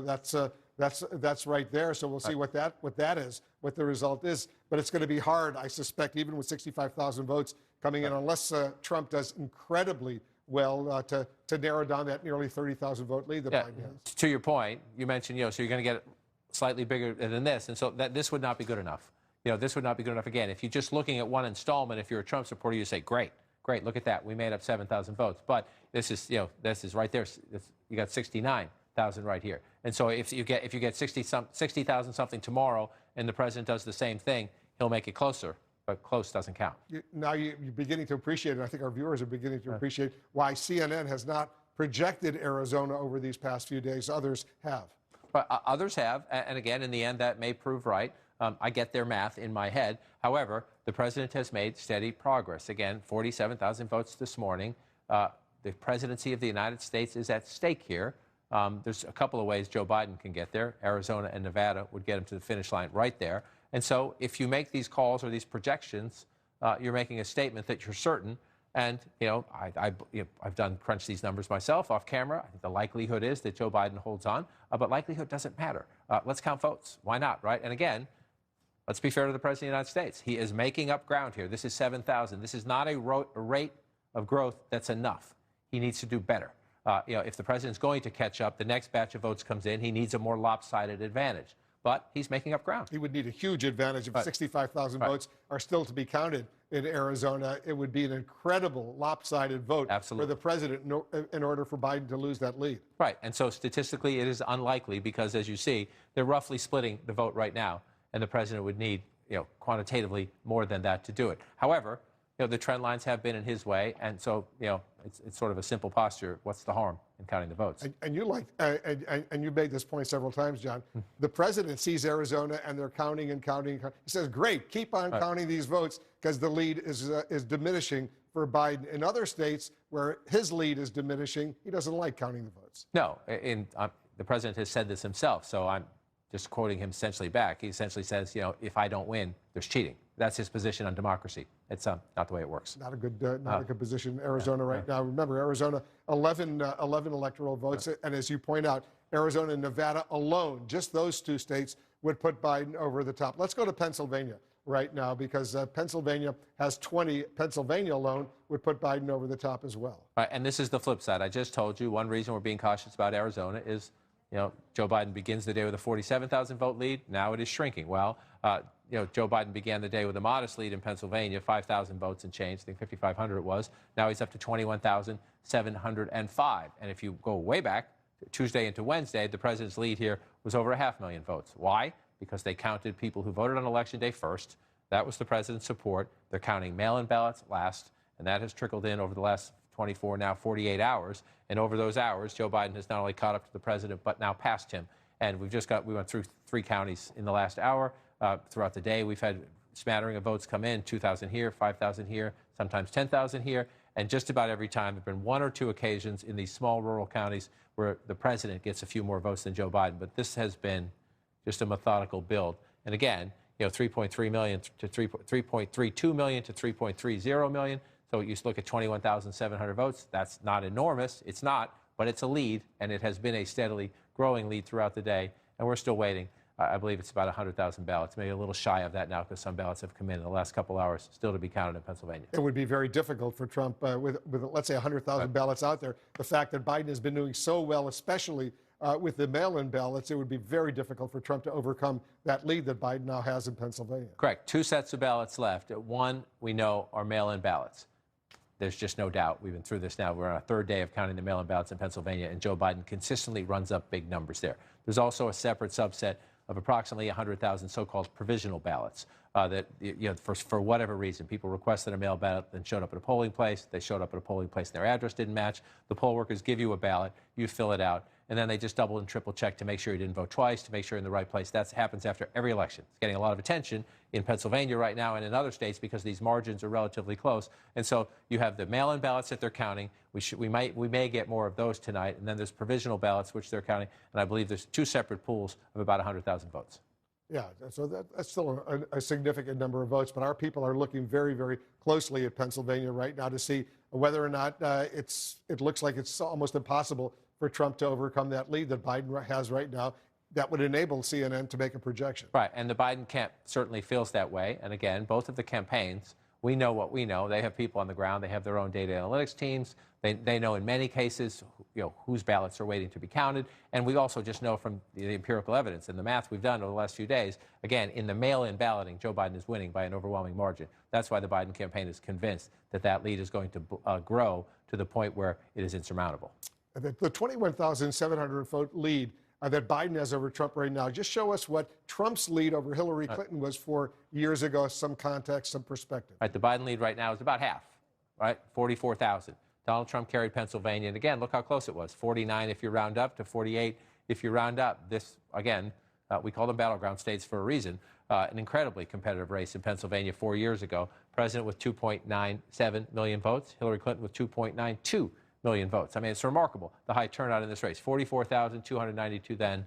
The Biden lead right now is 21,705. And the expectation in the Biden camp is that it will grow, and it probably grow to about the 40,000 or more that the president won by 4 years ago. We spoke with Democratic Senator Bob Casey a few times over the past few days. He thinks it could grow to as much as 100,000 vote lead. He does. He is quite confident not only about the remaining mail-in ballots to be counted, but about the provisional ballots to be counted. He believes that, there won't be a big difference in terms of the percentages there. We're waiting for them to count the provisional ballots. One of the reasons you wait is you want to see at least a sample of those provisional ballots to be counted from different places around the state so that you can say, okay, it matches up with what we saw in the other sets of ballots, because the provisional ballots are different, and we haven't, because they count them last, we haven't seen a sample yet. We know in the mail-in ballots, because it's just been overwhelming, Joe Biden is winning by convincing margins in the mail-in ballots. We know that because we have seen it. So now you know it is statistically valid to project those ballots because we've seen it now over 3 days. The provisional ballots haven't been touched yet. When we get a sample, we'll have a better idea. I love the fact that they're not only counting the provisional ballots, the mail-in ballots, the day of ballots, but Americans living abroad, they're going to count those votes. And U.S. military personnel living all over the world, they can vote in their home state of Pennsylvania, and those votes are going to be important as well. Right, and they're always counted. They're always counted, as they should be, those serving in uniform around the world, or just Americans living overseas, Americans serving in embassies, or Americans who work for international companies overseas. Their ballots, of course, should be counted. They don't always get as much attention if a race isn't close. If a race isn't close, if that's an 80,000 vote lead, and we know there are 1,000 or 2,000 ballots coming in from overseas, not that they're not important and they don't figure into the math, but they're not going to determine who the winner is. Our friend, the Secretary of State of Arizona, Katie Hobbs, is joining us right now. Secretary, thanks so much for joining us. As you probably heard, Bill Weir got the numbers. We just got about 70,000 new votes from Maricopa County, the largest county in Arizona. How many votes are left out there? How many votes do you still need to count? So statewide, 173,000. Maricopa has 92,000. 173,000 votes still need to be counted. And of that, Maricopa, what did you say? 92,000. Now, does that include the number we just had, the nearly 70,000 votes that we just reported? No, that does not include those votes. Does that include the provisional ballots? Yes, that includes provisional ballots. Total statewide, there are about 47,000 provisional ballots.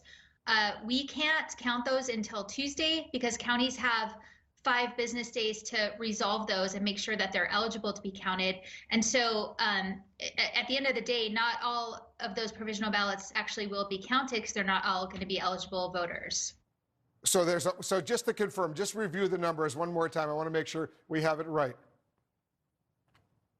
Yep, 173,000 ballots statewide, 92,000 ballots in Maricopa County, and that includes 47,000 provisional ballots, which we won't count till Wednesday, and not all of those will actually end up being counted. So there's still, as far as regular ballots, what, about 126,000? Is that what you're saying?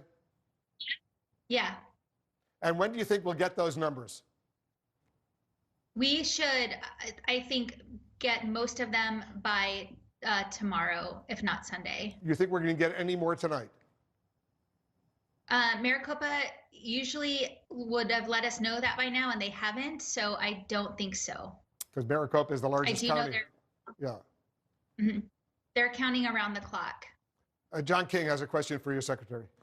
Just in the sense, as you've watched the trajectory here, the provisional ballots, we're dealing with the same issue in Pennsylvania. So I just want to make sure that I'm describing them correctly. These are people who either maybe requested a mail-in ballot and didn't get it, or were afraid to put it in the mail, so they show up to vote, and people give them a provisional ballot. You just need to check the books to make sure they didn't vote twice, or they show up and maybe they moved, or maybe they're new to your state, and somebody says, well, you're not from this polling place, so they give them a provisional ballot, and then they just check again to try to find them. Is that correct? Am I describing those correctly? Things like that?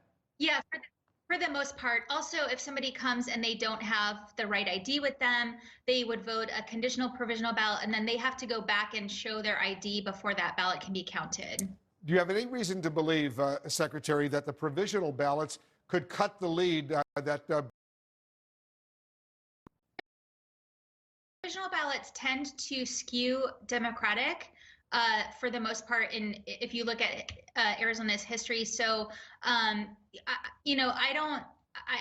really am not comfortable speculating what they're going to look like this year because honestly, nothing in terms of voting patterns has gone according to what we've seen in the past. And most of these ballots, you say, are coming from Maricopa County.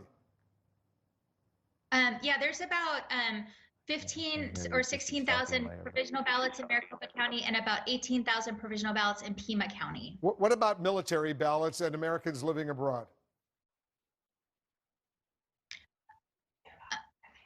Yeah, we don't. They're not. Those aren't separated out. We'll know that number towards the end of the month. Oh, really? So that's going to be a while to get those numbers in. What's good, Secretary, you're counting all these ballots. We appreciate that very, very much. These elections have consequences, and we're grateful to you and your team once again for what you're doing. Katie Hobbs is the Secretary of State of Arizona. Thanks so much for joining us. All right, John. So that's the latest from Arizona. It's an important state, 11 electoral votes. Right, and just to keep, she said this is the biggest county, and there's provisional ballots put into both of those. Some of those won't be counted. So this number in Maricopa County, what we're looking for next is about half that. Right, about half that are ballots that we know are legitimate ballots to be counted. Then the question is, as she noted, historically provisional ballots have skewed Democratic in Arizona. She was reluctant to make that prediction this time just because it's such an unusual election because of the COVID pandemic and people voting in different ways. But again, if you're inside the campaign, if you're the Trump campaign, you got to win an enormous percentage of these votes to catch up, even though it doesn't look like a giant lead when you're at the numbers of remaining ballots we're at right now. So we'll see. We'll keep counting them. We just got 70,000 votes in from Arizona. Biden's lead went down a bit, 29,861. We'll watch Arizona, watching all these states. Jake, back to you. Thanks, Wolf. And I know there are a lot of viewers out there who are frustrated that we are not calling these states. And just to remind you, we are just waiting for the data to justify confidence in projecting this. This is very high stakes. It's very important that the people in the media and the people in the election centers get it right. And that is what people are trying to do. And of course, you at home, whether you're rooting for Donald Trump or Joe Biden, you want an answer. You want to know. It's been dragging on for a long time. We get it. We hear you. We just want to make sure we get it right. Some people might remember in 2000 when the media awarded the state of Florida to George W. Bush. Al Gore saw that, conceded, and then people in the media retracted Florida. And Al Gore had to call George W. Bush and retract his concession. No one wants to go through that again. Everyone in the media wants to get it right. But of course, you're frustrated. Imagine how the two men running for president feel. Let's check in with them. Let's start with Arlette Saenz, who is covering the Biden campaign, and she is in Wilmington, Delaware. And Arlette, Joe Biden and his team thought by now that major media organizations were going to have called this race. And he was planning to give a speech tonight. What is he planning to do now? Well, Jake, Joe Biden is still expected to speak tonight, regardless of whether this race has been called. Aides early in the day were hopeful that the race would be called in Joe Biden's favor today, but they have now recognized the reality that that is not going to happen for a little bit longer, potentially. And so we are still waiting to hear what exactly the format of Joe Biden's speech tonight will be, whether it will be here at the Chase Center. And the speech is likely not to declare victory in any way, but to talk about the current state of the race and his growing lead that he has seen in states like Pennsylvania, a state that is very personal to Joe Biden. He also, over the course of the past day, it was a little almost 29 hours ago that we last heard from Joe Biden, he urged that people stay calm and patient as this vote count plays out, and that is something that we are seeing the campaign lean on again today. They are very eager for a call, but they are having to practice patience as the counting continues, as they are still waiting to hear whether they will top officially that 270 electoral votes. Jake? All right, Arlette Saenz, thank you so much. And again, the Democratic officials and Republican officials and campaign officials with whom we and our reporters have all been speaking, especially the Democrats in Pennsylvania and Arizona and Nevada, all do expect that they will be happy when the count is over. Georgia is another question because that is likely headed to a recount. We knew that the race in Arizona was going to tighten. We said that to you yesterday, and now it has, in fact, tightened. And Donald Trump has built up his vote count there. And you just saw him net about 7,000 votes. But this does not mean that anything huge is going to change in terms of the trajectory of these races. That said, there is still hope on the Trump side of things. And Donald Trump, President Trump, is at the White House right now. And he's asking questions about how things are being handled by his team. Let's bring in Caitlin Collins, who is covering the White House for us. And Caitlin, what are you hearing about what President Trump wants? What is his latest grievance? Well, that's a good question, Jake. Of course, we've heard all day that the president has been pretty angry, pretty frustrated as he's watching these numbers come in, watching Joe Biden edge closer to the presidency. But on what you just said about Arizona, I'm just looking at what I tweeted a few days ago. Trump campaign officials told us on the record they expect to win Arizona by 30,000 votes. Of course, we have seen how that margin has changed there, but the question of whether or not the president is going to get 30,000 votes ahead of Biden is going to raise a lot of questions about the math that the Trump campaign has been doing behind the scenes. So we'll see where that ends up. We're certainly still watching it. But Jake, something else that we are now reporting on tonight is you may have noticed that the paid government spokespeople for the president have all but disappeared from the airwaves since Tuesday, and we are now told that's for a reason, because White House attorneys advised White House spokespeople, other government officials, that they should not be going and commenting on the drama that has been unfolding surrounding the election because they are concerned it will violate the Hatch Act. Of course, that law that prohibits federal government employees from engaging in political activities while they're acting in their official capacity, something that the Trump administration has widely dismissed, something they've even mocked at times with people like Kellyanne Conway. But it's interesting because the president likes to have his surrogates on TV defending him, touting his accomplishments, and it's noticeable this week that you have not seen people from the White House. The only people who have done appearances, Kayleigh McEnany did one acting as a Trump 2020 campaign advisor, and then we saw his economic advisor, Larry Kudlow, do another appearance today. But Jake, that is so rare to only have 2 officials go on TV since Tuesday. Typically, we get 2 officials on Fox News every hour, it seems like, at the White House. And now we are told that White House officials have been advised by White House attorneys they should not be going on television and talking about what's going on surrounding the election. So instead, they're relying on the campaign to book officials. They're the ones that you're saying defend the president, and not those paid government spokespeople. Instead, talking about the president, defending his claims, baseless claims about voter fraud on television this week. It's a curious time to suddenly start caring about the Hatch Act. Caitlin, I want to ask you about something you reported for us last hour, which was President Trump expressing frustration that his legal team is somewhat wanting. I heard from a source that Jared Kushner, the president's son-in-law and a senior advisor to the president, had told President Trump before the election that the legal team was all taken care of. And that is one of the reasons why President Trump is frustrated, because he was told it had been taken care of, and then he looks up and he sees it's not exactly the Algonquin Round Table representing him out there when it comes to the legal case. Have you heard anything along those lines? That's so interesting that a source told you that, because we had actually heard from a few people that there was frustration with Jared Kushner over the team that they had assembled. That, of course, Jared Kushner is often seen as the de facto chief of staff. Certainly it's not Mark Meadows. He is that, of course, in his official capacity. But everyone knows that it's Jared Kushner and Ivanka Trump who are the ones who are the closest advisors to the president in the West Wing, with Jared Kushner often taking a lead when it comes to things related to the campaign and related to the president's re-election effort. And so we had heard there was frustration with Jared Kushner. We hadn't heard that he had told the president they had everything taken care of. But clearly we're seeing how they weren't as well prepared as they thought they were going to be. And we saw this play out with impeachment. Remember, they added attorneys at the last minute because they were worried about what that was going to look like. Alan Dershowitz, Ken Starr, Pam Bondi, that kind of legal crew that came in. And we're seeing a similar situation play out here. But of course, they're not relying on the Republican Senate to keep the president in office this time. They're relying on voters, and it may not have paid off for them with the way we're seeing the numbers play out in places like Pennsylvania. All right, Caitlin Collins, thanks so much.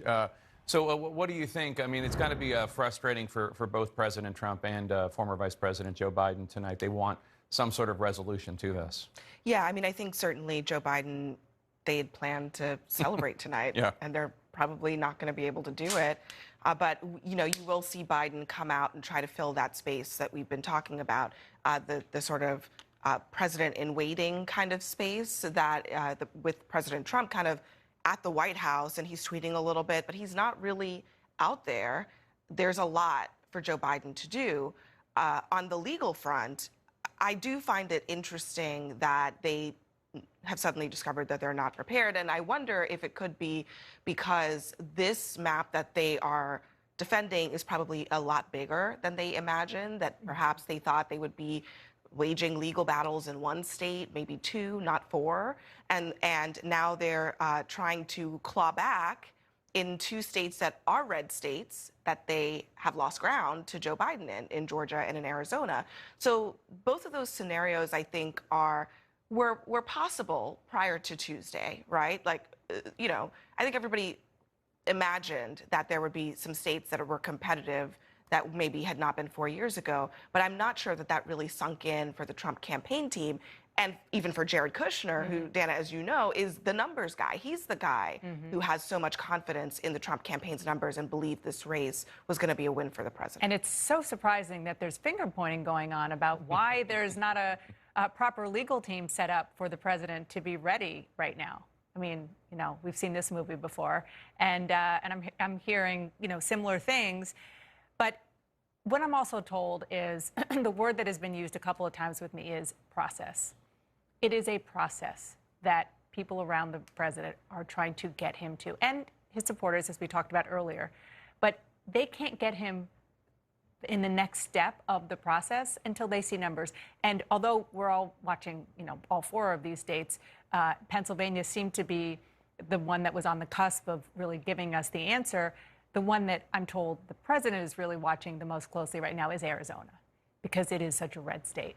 And if that is really clearly out of his reach, people around the president feel much more confident that they can move that process along a little bit further with him when and if the time comes. But it's not as though if he wins Arizona, he wins the president. No, the opposite. Right. Meaning if he loses Arizona, it will be easier to convince him. And what about Joe Biden? What do you think is going through his mind as he watches this unfold? You know, the votes have been going in the right direction for him in Pennsylvania, in Georgia, in Nevada. He only needs one of those, Pennsylvania, or he could do Georgia and Nevada. They've not been going in his direction in Arizona, but, you know, all things being equal, I'd rather be Biden than Trump in terms of this. What do you think's going through his mind? I mean, I was actually trying to figure that out, and one of the things I thought, if I were him, I would think, well, I waited 4 decades. What's 4 days? You know?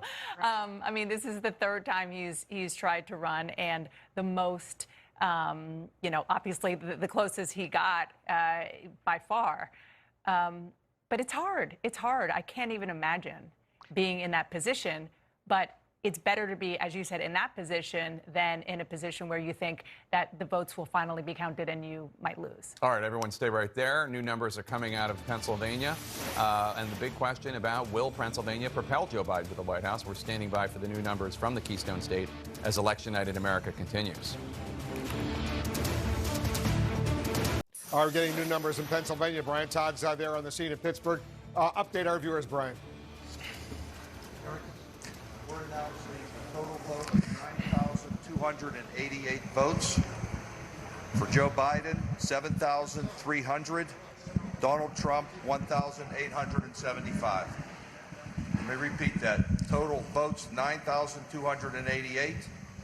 7,300 for Joe Biden, 1,875. That's a mix of military votes as well as a part of those 29,000 votes that they're reconciling that had come out before. The rest of the votes that would be coming out at this point would be all mail-in ballots, the typical mail-in ballots from Allegheny County. They've been running about 80-20, and then there's going to be a few more provisional ballots. Rich, just to be clear, that 9,000, is that the entirety of today, or is that since the last time we spoke? Since the last time we spoke. So 9,000 more since the last time we spoke? Since the last time we spoke, yes. Okay. So that's in addition to what we did last time, yes. And do you know when we're going to get the rest of the totals? Don't know. They're working on it right now, maybe in an hour or two. I don't know, but they're working. And that 9,288, that's made up of the remaining military ballots and... The military ballots are now all finished, and then the remaining of those, partial of those 29,000 that they're reconciling. Will they be working through the night, Rich, to do this, or will they take a break? They're working as much as they can, and we'll try and get as much vote as we can. Can you repeat those numbers one more time, please? Yep. 9,288. Joe Biden, 7,300. Donald Trump, 1,875. And the ballots would be like the third-party candidates. Right. And those ballots, again, include the damaged and... No, the damaged ballots were already done before. We announced those, I guess, a couple of hours ago. So these are the overall numbers of the mail-in. There's some of The 29,000. 29,000, okay. And Rich, How many of the 29,000 those were, or no? I don't know. I don't have the answer. how many ballots are left to count in Allegheny County? I don't have the answer to that either. We'll have to get that to you. All right. Are you able to say the military and overseas? Those are done. I don't know the breakdown. But the military ballots will still be accepted for Tuesday, right? That is correct. That is correct. Yeah. So there may be a few more of those. These are the totals, including the the damaged ballots, the military ballots, and part of the 29,000. These are totals right at this moment. That's right. Got it. That's right. Thank you, guys. Thank you. All right. So you have it, guys. I'll read the totals again from Rich Fitzgerald, the executive from Allegheny County. 7,300 votes for Joe Biden, 1,875 votes for Donald Trump.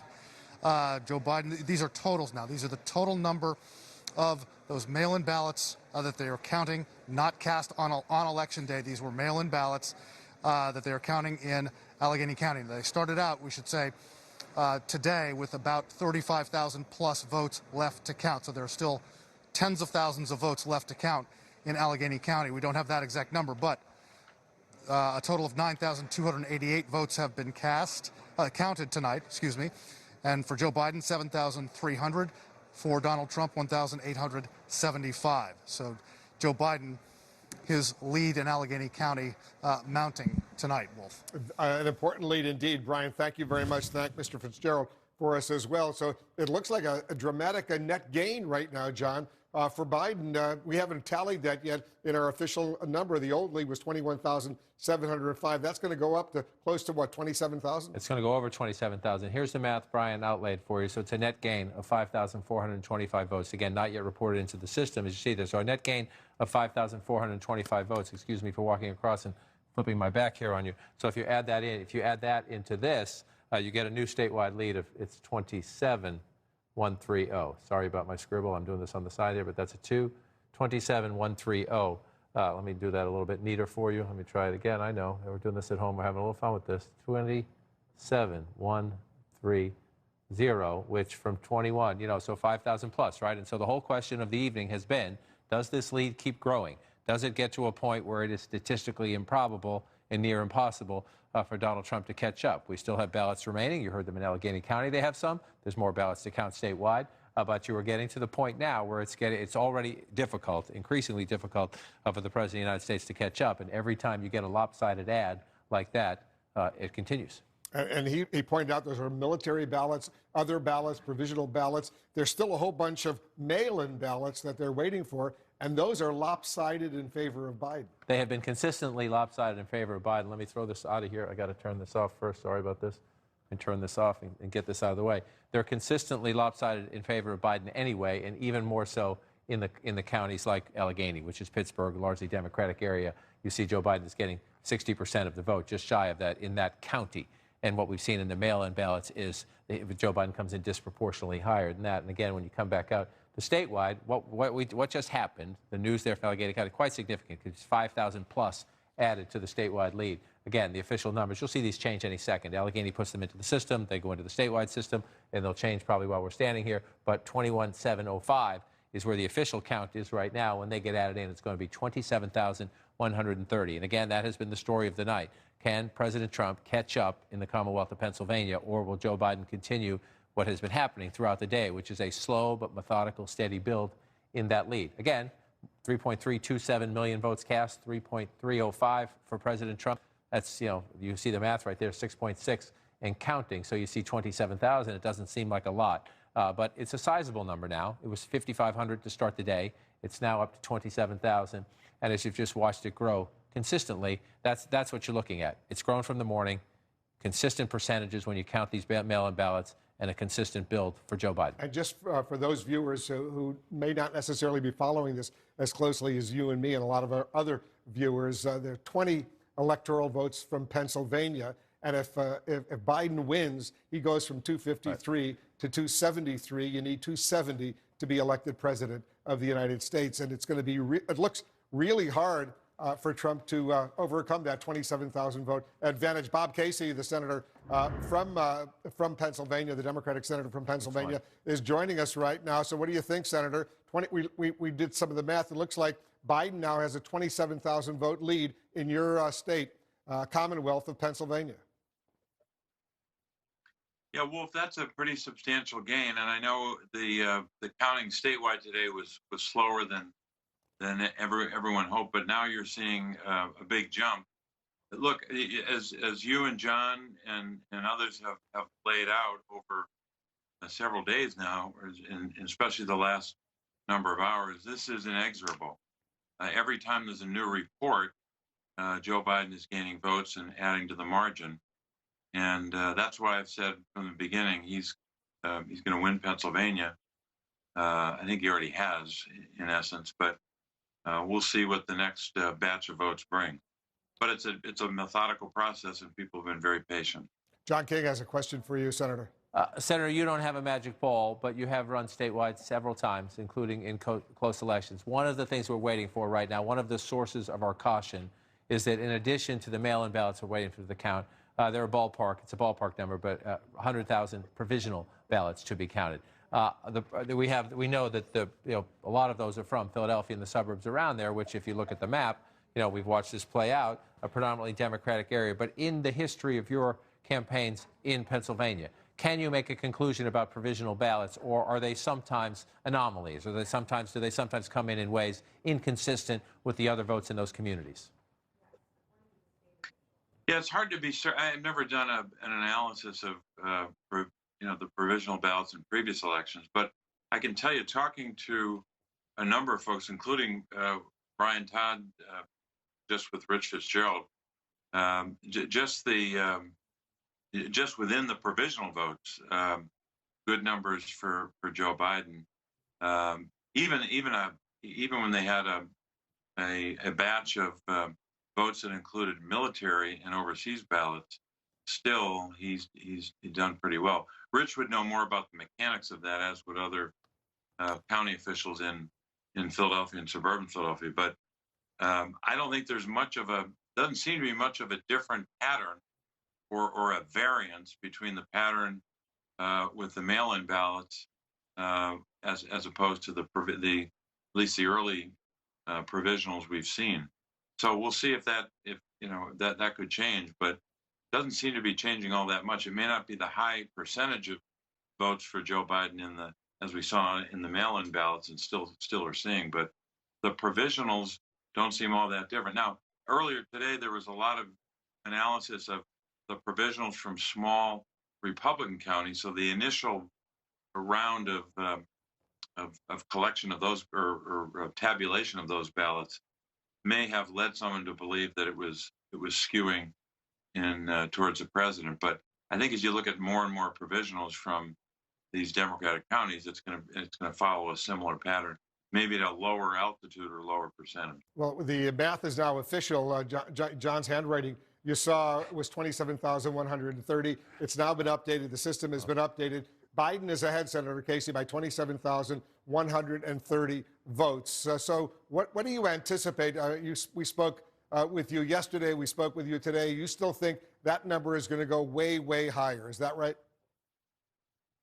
I think it will when you get to the official count, because as many Pennsylvanians know, often on election night, with that under the old system, so to speak, before mail-in ballot, you would have a count of maybe by the time the newspaper is reporting on the race, of 95% of the vote, similar to where we are now. And the tabulation would continue, even though they'd say candidate A won the election, the tabulation continues, and then the numbers rise. I was in a race in 2012, and I won. I was winning by, I don't know, some 490-some thousand. And I really wanted to go over 500,000 margin. By the time they stopped counting 2 weeks later, my margin went up by up to like 512,000. So you can see how much margin you can get even over a short time frame. But I think the best estimate that the Voter Project has is that the ultimate margin, meaning the official margin, that is the margin they use to certify, will be in the neighborhood of 100,000 votes, and that would be, that'd be more. If it hit 100, it'd be more than double the margin of 44,292 that President Trump won by. Senator Casey, I will stay in very close touch with you. Thank you so much for joining us. And once again, Joe Biden's lead in Pennsylvania now 27,130. We're standing by. We anticipate we'll be hearing from the former vice president tonight at some point. We'll see what he has to say. You're watching our special coverage. We'll be right back. And you're looking at the numbers out of Pennsylvania. Joe Biden has extended his lead as more of the votes are being counted. His lead is now 27,130 votes ahead. More votes still to be counted. We are waiting to hear from Vice President Biden. We understand he is, in fact, planning to speak tonight.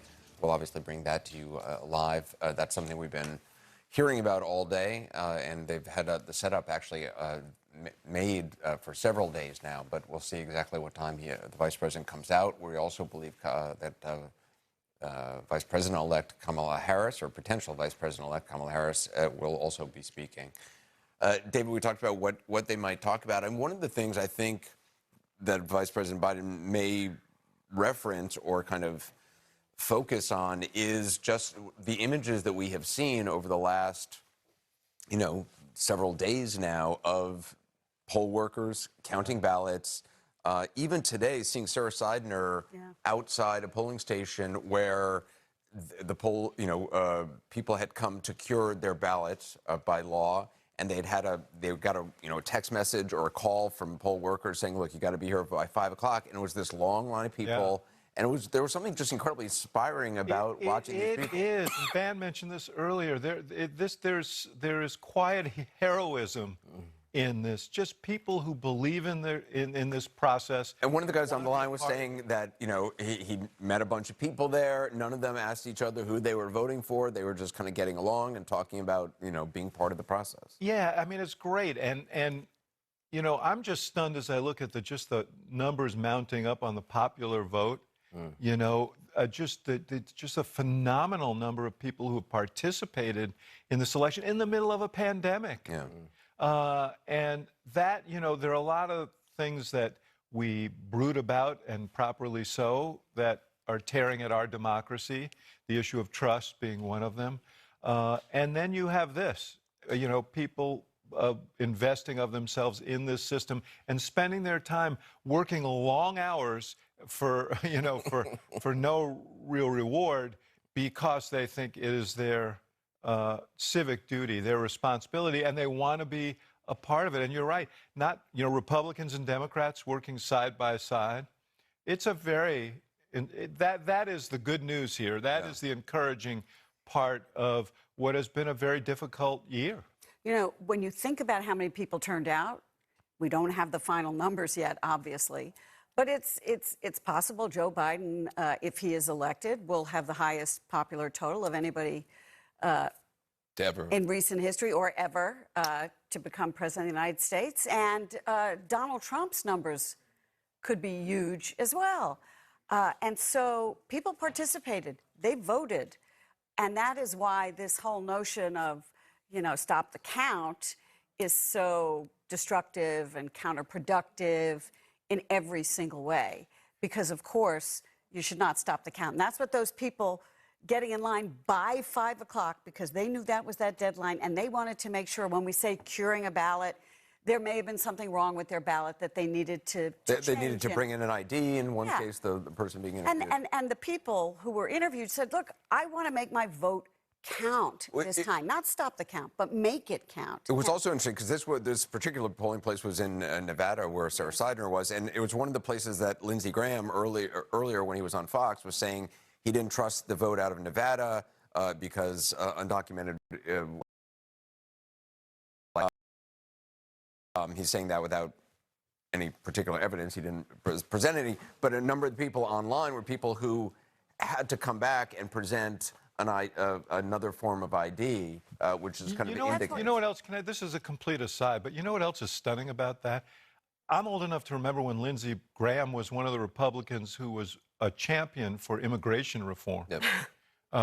That's how far he's traveled from that point to where he's now, you know, saying these things without any evidence to do what we've seen from the president, which is to demonize. The irony of the chairman of the Judiciary Committee, you know, making arguments without any presenting and any talking evidence. about how crooked it is in Philadelphia. It's absurd, and Rick and I were talking about this earlier, but it is interesting to watch how Republicans decide to walk this line. And those who jumped immediately in the president's corner, who may be running for president at some point and want him in their corner, versus or at least want his people there. Yeah, his people. Well, and he can bring them potentially, and those like Mitch McConnell who are being a little bit more careful, and Mike Pence, by the way, saying, you know, just count every legal vote versus going to war, and the Republicans are going to have to self-identify on those along those lines because the president. If I were Rick and I were talking about it, if I were the president and I were really going to go to war, I'd try and line up the troops for me. And I haven't seen that. Well, the irony of, you know, the war analogy with... Can I do another aside? Did you have a minute? I got it. Well, sure, go ahead. Yeah, just a little bit of hope, because I know the Trump folks are sitting there, not any hope, that just in Pennsylvania, David and I have been talking about why we have such a big number of outstanding votes, because the mail-in votes are almost, look like there aren't very many. There are about 115,000 provisional votes. And the provisional votes are, by and large, people in the primary. When you voted in Pennsylvania, you could check a box saying, send me a ballot, absentee ballot for the general election. A lot of people did that and forgot, particularly Republicans. And then Donald Trump came around and said, don't vote by mail. So a lot of Republicans checked that box, didn't vote by mail, and went and voted in person, and as a result had to vote provisionally. So there's the sense, at least I'm hearing this from Republicans in Pennsylvania, don't count out us yet because we have all these provisional votes that might skew heavily Republican. We are waiting for Joe Biden to address the nation as we expect more numbers from the state that could put him over the top. Pennsylvania, our special coverage continues.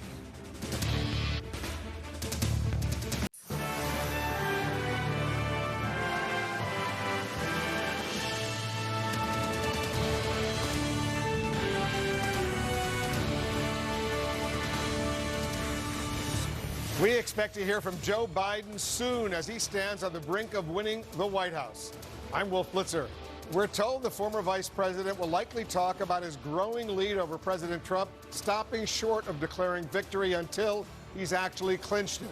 Biden made significant new gains in his lead in Pennsylvania just a few moments ago. He's now some 27,000 votes ahead as ballots continue to be counted around Pittsburgh and other areas. With leads in Arizona, Nevada, and Georgia as well, Biden is well positioned to secure the 17 more electoral votes he needs to reach 270.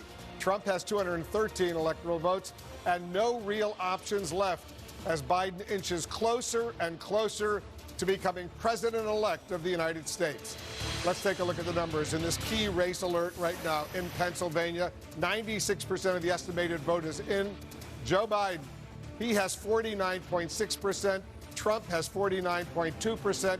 He has a lead right now of some 27,130 votes. 27,130, that's a significant lead right there. Let's go to Arlette Saenz. She's joining us from Wilmington, Delaware right now. The former vice president, I take it, Arlette, is going to be speaking soon from where you are. Is that right? He will be, Wolf. Right now, Joe Biden is still at home here in Wilmington, Delaware, but we do expect that the former vice president will soon be speaking. Now, this is not expected to be a victory speech since the race still remains uncalled, but instead the former vice president is expected to talk about his current views on the race, where he is seeing his lead growing in states like Pennsylvania. Aides at the start of the day had been hopeful that the race would be called by this moment, by the time that the former vice president would be speaking, but that reality has set in that for the time being, this race remains uncalled. Now, the former vice president is expected to strike some similar tones to what we've heard from him from past days, where he has talked about the need to respect the vote counting process and be patient as this plays out. Now, while we are waiting for the former vice president to speak, our colleague Jeff Zeleny reports that just outside of the Chase Center,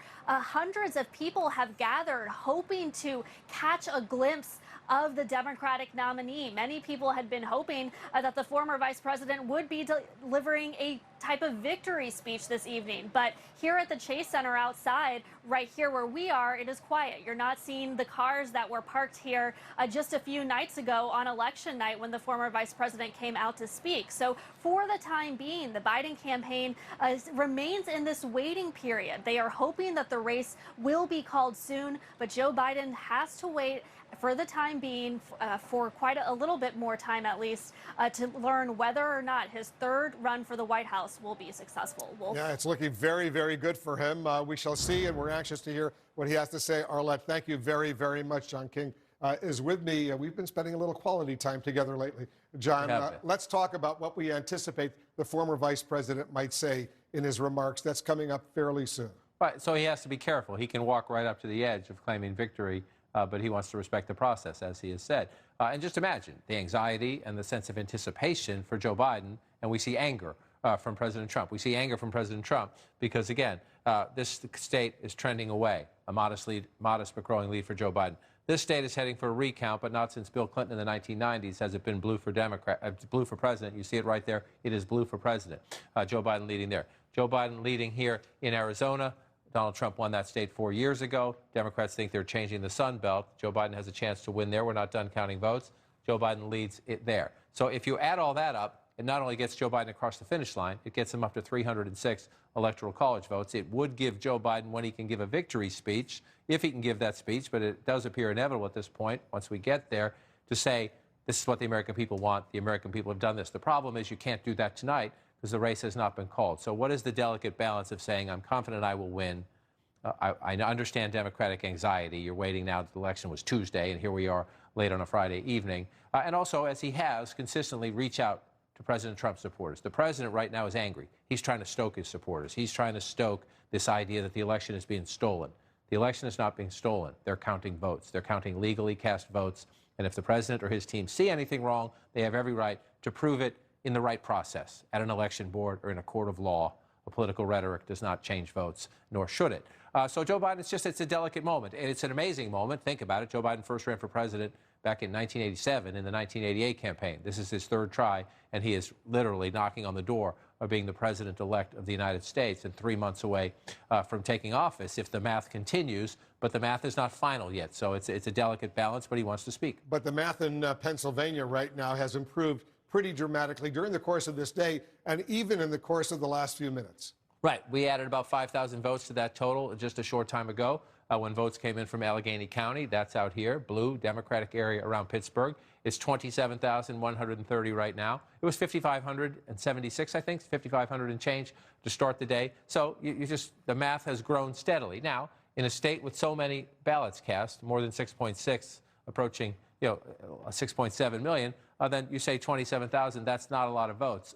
It's a sizable lead, though. It is a sizable lead in a very competitive state. President Trump won it by 44,000, and all expectations are there's still votes being counted right now that Joe Biden's lead will grow because we know the bulk of the outstanding ballots are in places that are shaded blue on this map, and in some of those places he's getting 80% of the vote or more. And we also know, as they've counted these last ballots, the mail-in ballots, that even in the red counties here, where the president has deep support, Joe Biden tends to be either breaking even or in most cases actually getting more of these votes because Democrats of inevitability, even in the Trump White House, about this. But we're just not at the mathematical point yet where you can say, the statistical probability to call the race. But look, this has been building throughout the day. We just talked to Senator Bob Casey. He thinks it will go even higher. Nonpartisan data groups have run the math where these votes are looking at. They believe it will go higher. We want to see it because calling this state is the last step. This would put Joe Biden over the top, and he would then be the president-elect. Yeah, the 27,000 number could go up, and it would become increasingly difficult, if not impossible, for President Trump to reverse that. Right. The expectation, just let's be honest about it, and there's a lot of frustration. I'm going to say the expectation is it will go up. And a Democrat watching says, then why don't you call it? I get it. We understand the frustration, too. It's been a long few days. But it's been a long few days for a worthy cause, which is counting votes. And again, this is the presidency of the United States at stake. We can say the obvious. We can show you the obvious. Everybody can understand the obvious. But, given the fact that this is the most sacred gift in our democracy, we should count the votes. And the President of the United States, this is not why we're not calling. We are not waiting to call this race because we know the president is going to attack us when we do. We are not waiting to call this race because the president is saying there's cheating going on. And I know a lot of Democrats are saying the longer we wait, the more the president can stir things up. We block all that out. We understand all that's out there. There's a process. There's a talented team of people who crunch the numbers. They understand that. They understand that. They understand the methodical build in the Biden lead. We have a statistical formula where you say, we just want to be able to look at how many ballots are left, where are they, is there any chance to do that? And we're in the ballpark of that point, but we're just not there yet. Very quickly, Philadelphia right now, how many votes are still outstanding in that Democratic stronghold? I do not know the latest number. I think earlier we were waiting for about 20,000 votes still. And including that says 95% of the vote is in. And then some provisional ballots. I have not seen an update in some time, but I do know, you make a great point, though. The ballots that were left were here and in these suburban collar counties. I'll bring it out here. I'll just shrink it and then stretch it out so you can see. This is the money for Democrats in Pennsylvania politics. Philadelphia City here, and then Bucks County, Montgomery County, Chester County, Delaware County in this circle. Joe Biden winning them all, most of them convincingly. And again, to echo the point, when we see the mail-in ballots, I'm just going to hit Bucks County. It's the more competitive of the Philadelphia collar suburban counties. And you see by competitive what's happening here. But we have seen, Wolf, that is a fact. Those are the vote counts of the overall votes, including Election Day votes. But it's deceiving in some ways that there and also here in Montgomery County, when we see the mail-in ballots, the Vice President's getting 62 there. He's getting 51 and a half, 52 here. When the mail-in ballots come in, it's way higher because Democrats made a conscious decision to vote by mail in this election. During this coronavirus pandemic. We're standing by to hear from the former vice president. In the meantime, let's go back to Jake, Dana, and Abby. Thanks, Wolf. So, big speech for Joe Biden tonight. Probably not the speech he thought he was going to be delivering. He thought he was going to be accepting the moment as president-elect, but nobody in the media has decided that the data is there yet to project Pennsylvania or Arizona or Nevada. But what do you think he should say? I mean, if you were advising him, what would you have him suggest that this moment calls for? I would say less is more. I don't think this needs to be some kind of big speech. I mean, he's not quite ready to do that speech that he needs to give when it actually is called. So this is just a moment to ask the American people to be a little bit more patient, to wait for it, to thank the election workers who are slaving over these votes and literally trying to count them manually, vote by vote, and just wait and see what the results are. I just think, the leadership moment is just in letting people know he's willing to wait too. The big speech will obviously have to wait until later. Yeah, I agree. I mean, my sense in talking to sources in and around the Biden campaign is that is all that he can do, is to act presidential without actually saying he's going to be the next president, which is something that Joe Biden has been trying to do. That's the whole premise of his campaign. So it's not that far afield from what we've heard from him time and time again. Of course, they are tearing their hair out in Biden headquarters in Wilmington, and all the people who are, joining them virtually.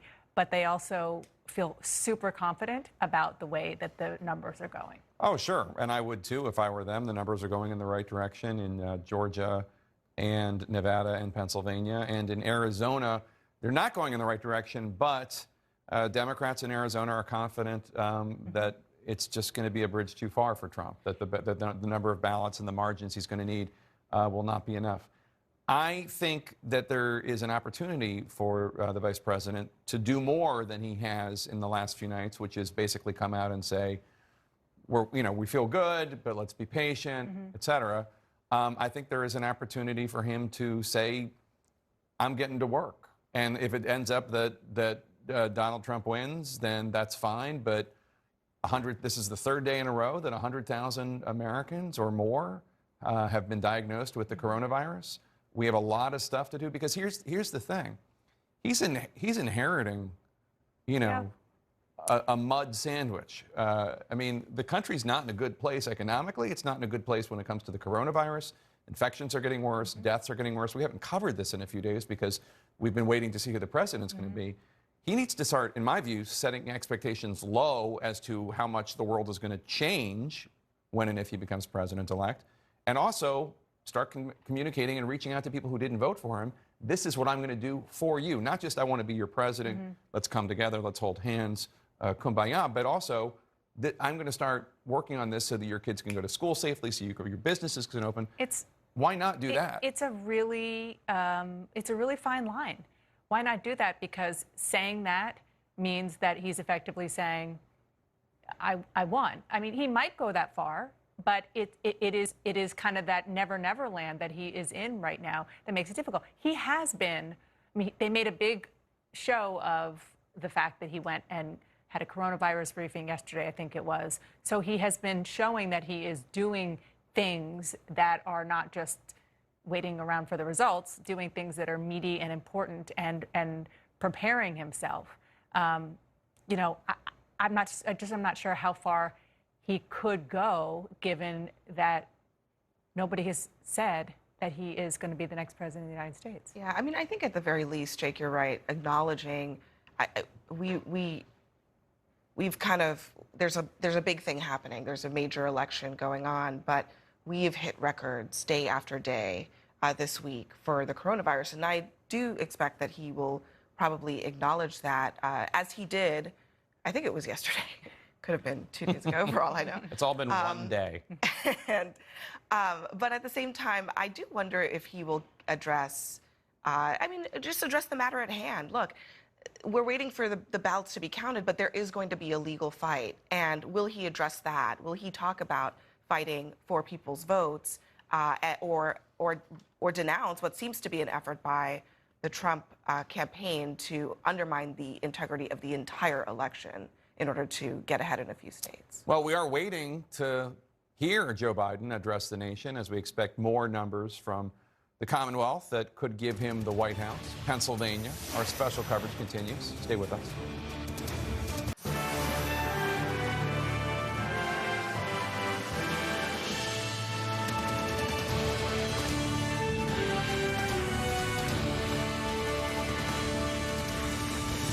Joe Biden is getting ready to address the nation. We'll, of course, have live coverage once he shows up. We're watching that very closely. We're also watching Pennsylvania very, very closely right now. Biden just took a significant jump in his lead over President Trump. He now leads by 27,130 votes, 49.6% to 49.2%.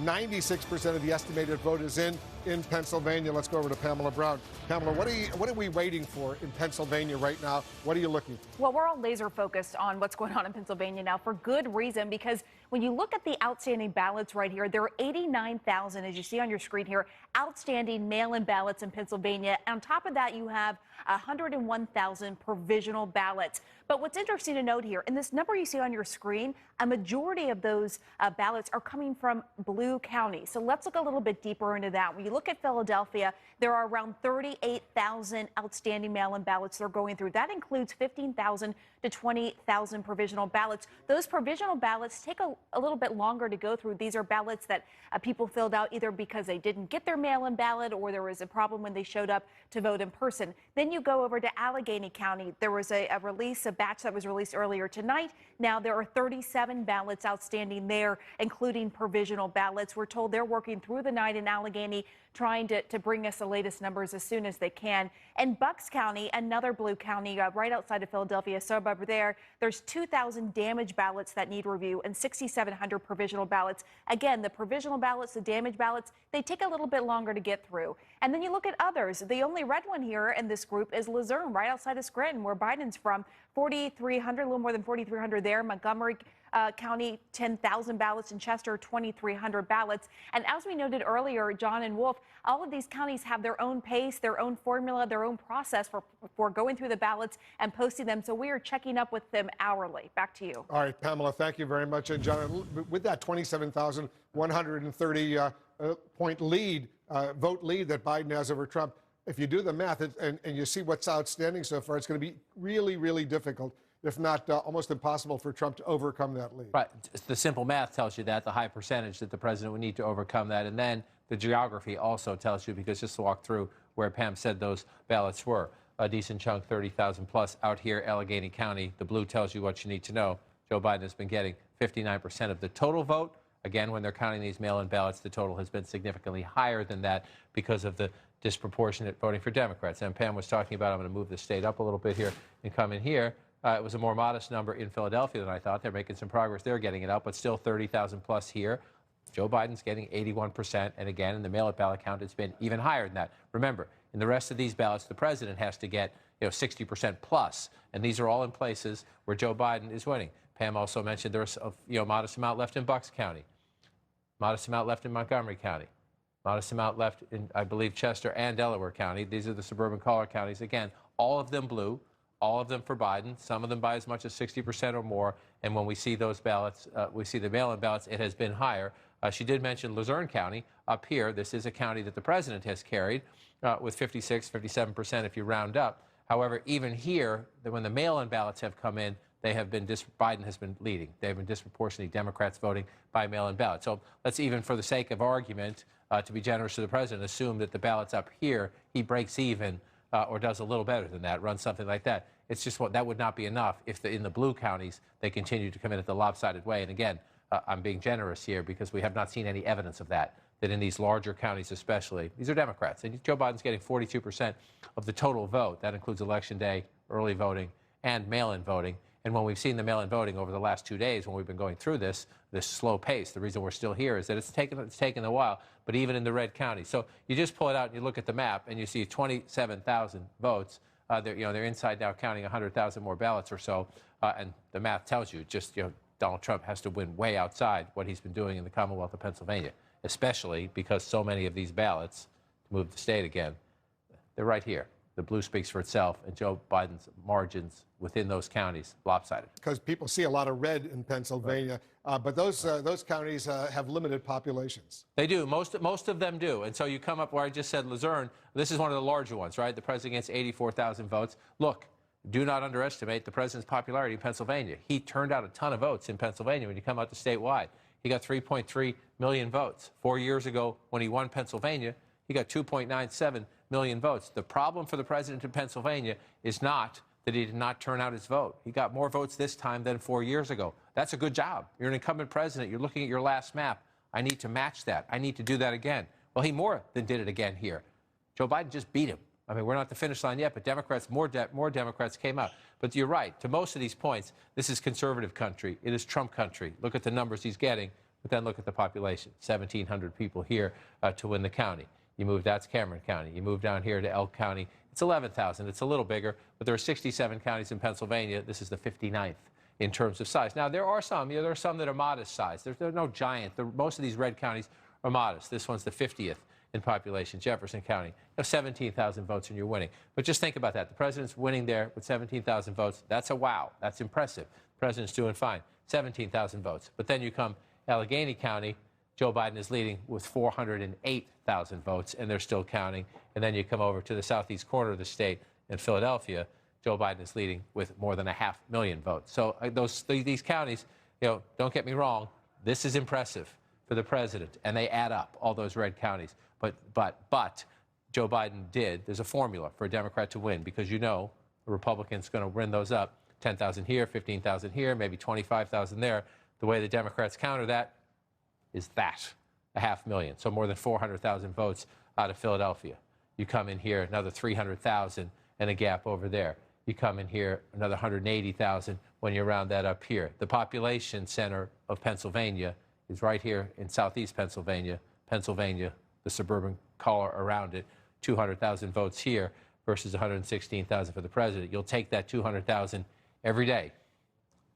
over 7,117. No offense to the people of Potter County. These are fabulous territories, a lot of agriculture in Pennsylvania. It's an incredibly diverse and fascinating state. The president did his job. The president did his job. He turned out his votes. Remember all those Trump rallies in the final weeks? The president did his job and turned out their votes. The problem for the president, that 27,000 vote lead for Joe Biden likely to grow because the Democrats, including the former vice president who was born right here in Scranton, Pennsylvania, he did his job as well. And the Democrats, in a very competitive state, in a high turnout election, Joe Biden turned out more. He might wind up doing in Pennsylvania, Biden, what he did in Michigan and Wisconsin and recreate that so-called blue wall.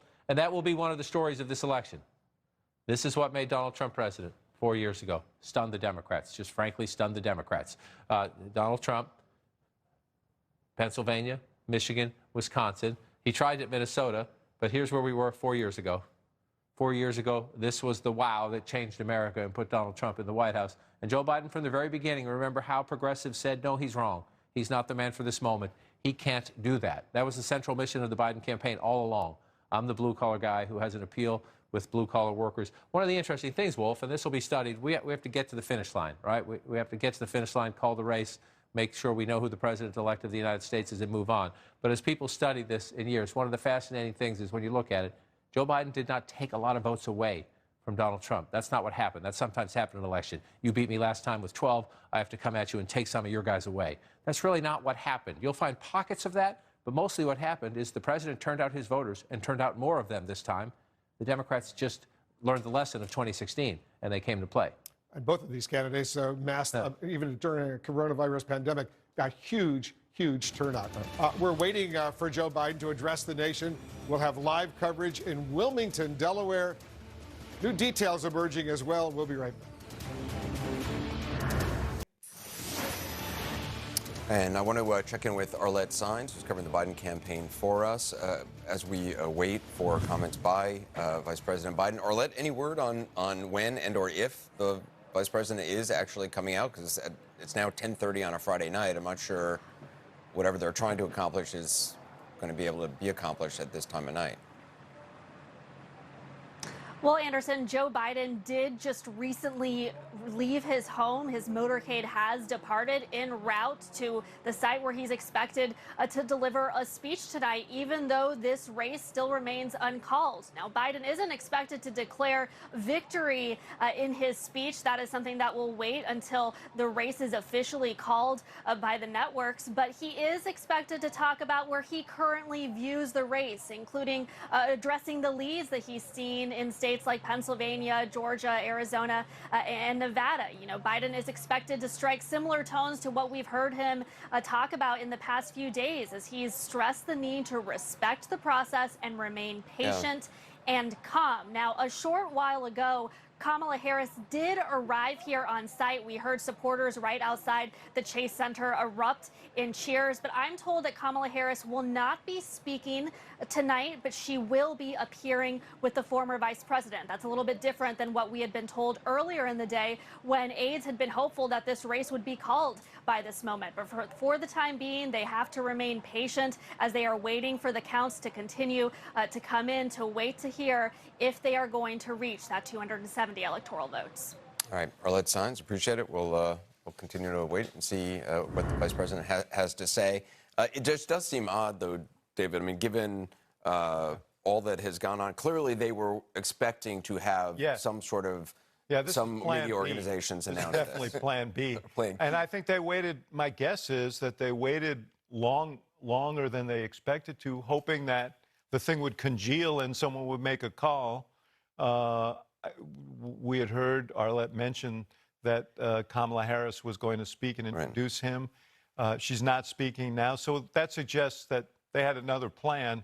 And, you know, but the question is, I guess they had set it up, they had people there, so they're going through with it. As you point out, you know, it's a little bit bewildering as to what you're going to get out of it at... Because earlier on, the way it had been sort of pitched was he's going to be speaking, have a primetime address.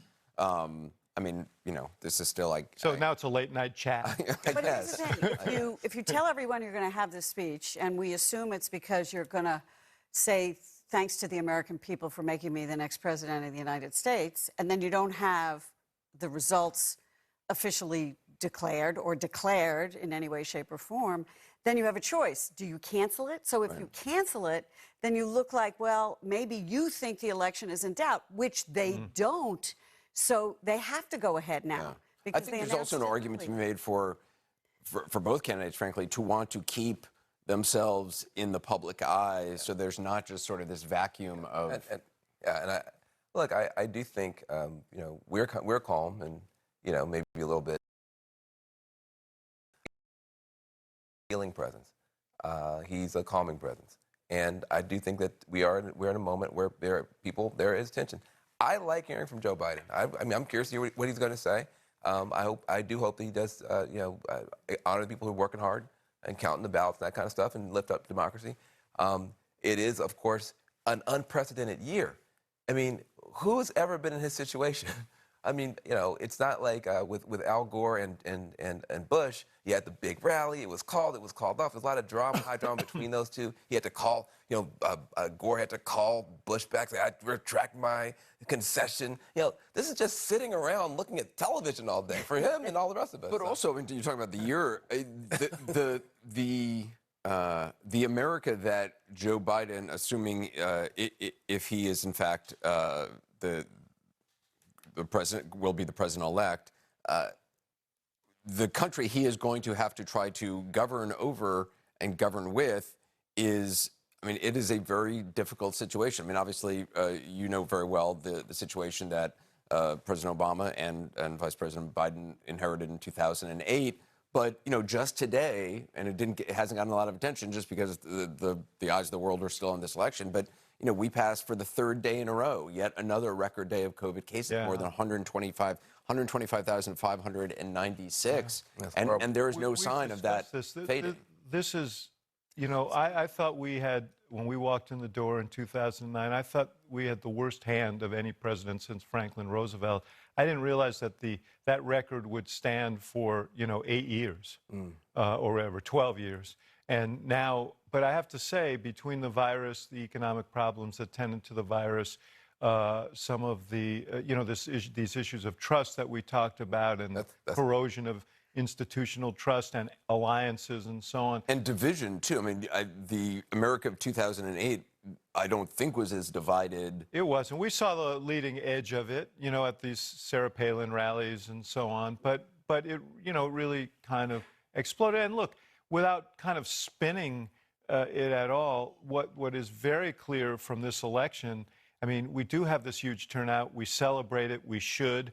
But we also have two distinctly different Americas, and it's going to be a chore for a president who aspires to bring the country together to find that common language and common agenda. Brian Todd is in Allegheny County, where more votes are coming out. Brian, what are you hearing? Yeah, Anderson, Rich Fitzgerald, the county executive, is stepping to the podium now. He's going to give us some updated numbers, we believe. Here he is.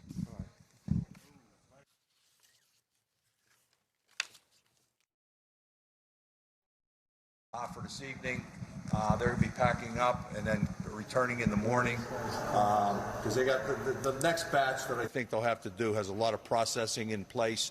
It'll be much more time consuming, so they've been able to push out as many of the 29,000 tonight. And I don't have a number of how many, but the last batch is a total vote of 3,212 votes.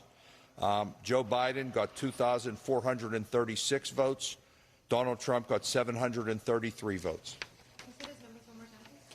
Total vote was 3,212. Biden 2,436. Trump 733.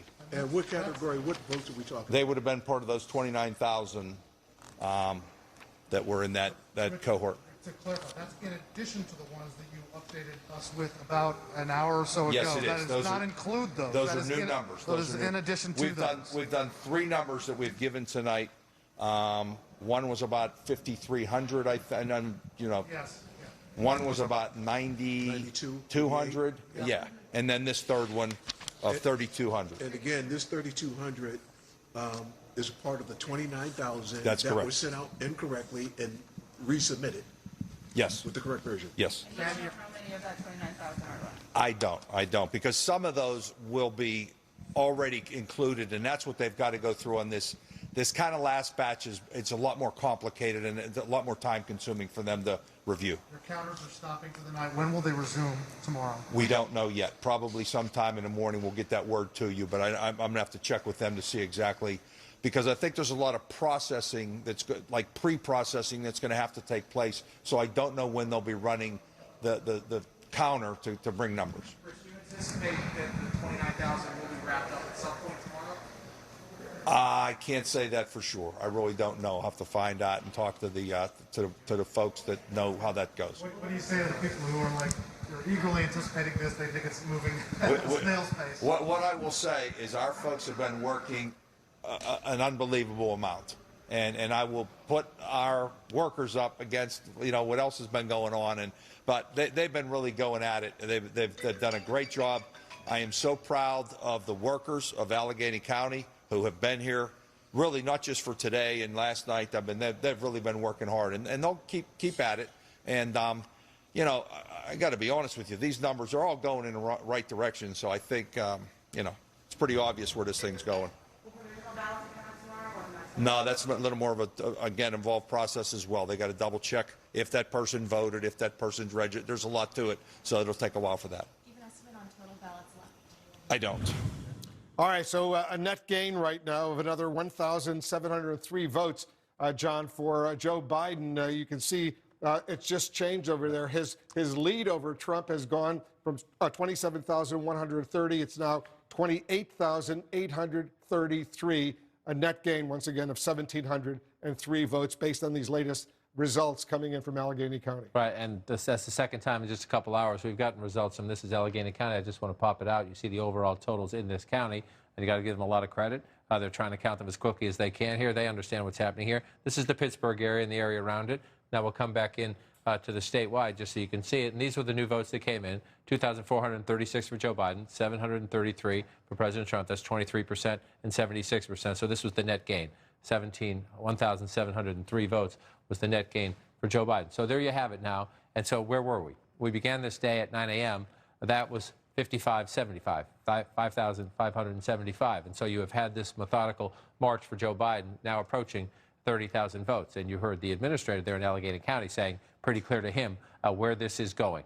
What he means by that is that he is convinced, and he's an expert at it, that Joe Biden is going to carry the Commonwealth of Pennsylvania. If that happens, that's 20 electoral votes, and Joe Biden is the president-elect of the United States. He's at 253 right now. And again, we're on day 4. It's Friday. A lot of people are wondering why hasn't this been called. There's a lot of criticism of our business and the states for counting so slowly and all that. We get all that.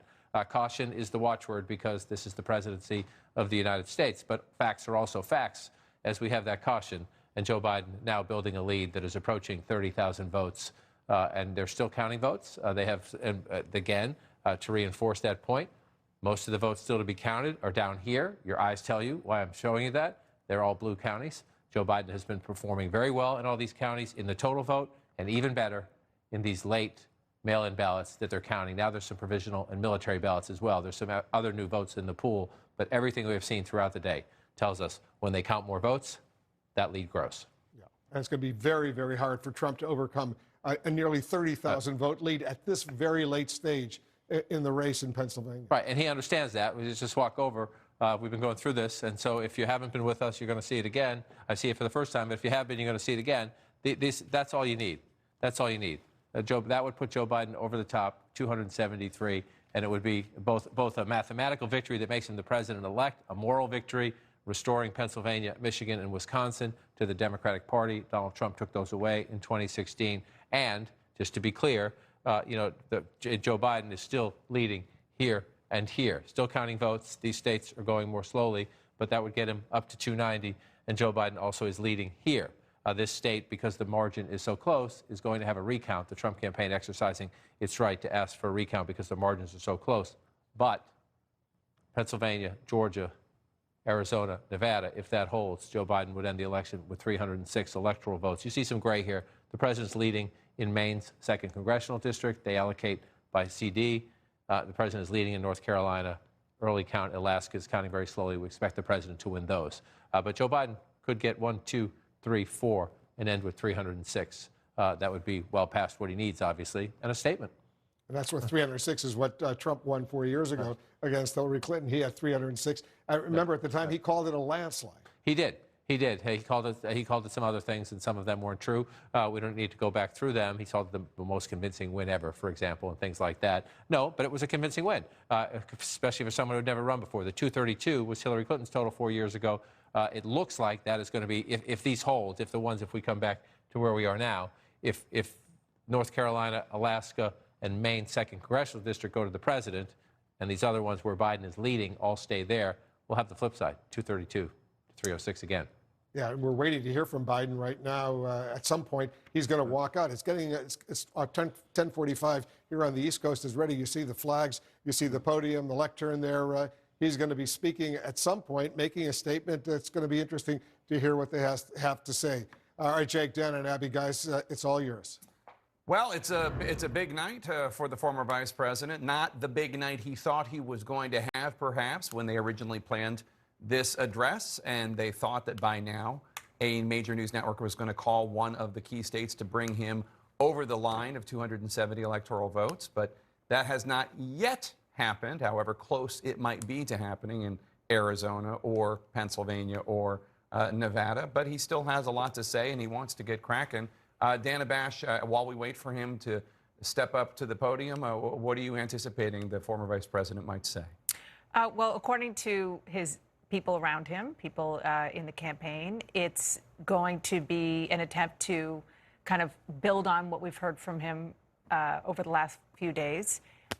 Stay calm, stay patient, and like I said before, to give an air and an aura of being presidential, of saying, okay, this is what we do in America. This is what we do in a democracy. We see the votes counted. What I don't know is how much he's going to lean into the fact that he's got this. I mean, the fact that he's coming out suggests that that is obviously what the message is that he wants to telegraph. Yeah, I mean, I do think, though, he is going to point out, just as a statement of fact, that he is leading in most of the states that have not been called by CNN, although some states have been called by other networks. He's leading in Pennsylvania, in Arizona, in Nevada, and in Georgia right now. And you heard that Allegheny County election official just a moment ago say, we know what direction this is headed in. And I think that's kind of the sense that we might get from Joe Biden tonight, that they know, or they believe they know, what direction Pennsylvania in particular is heading in, which is, for him, if he wins it, a decisive factor. And it is an indisputable fact, as you speak. We see on the screen 4 states, Georgia, Nevada, Pennsylvania, they're the color blue with Joe Biden's face there.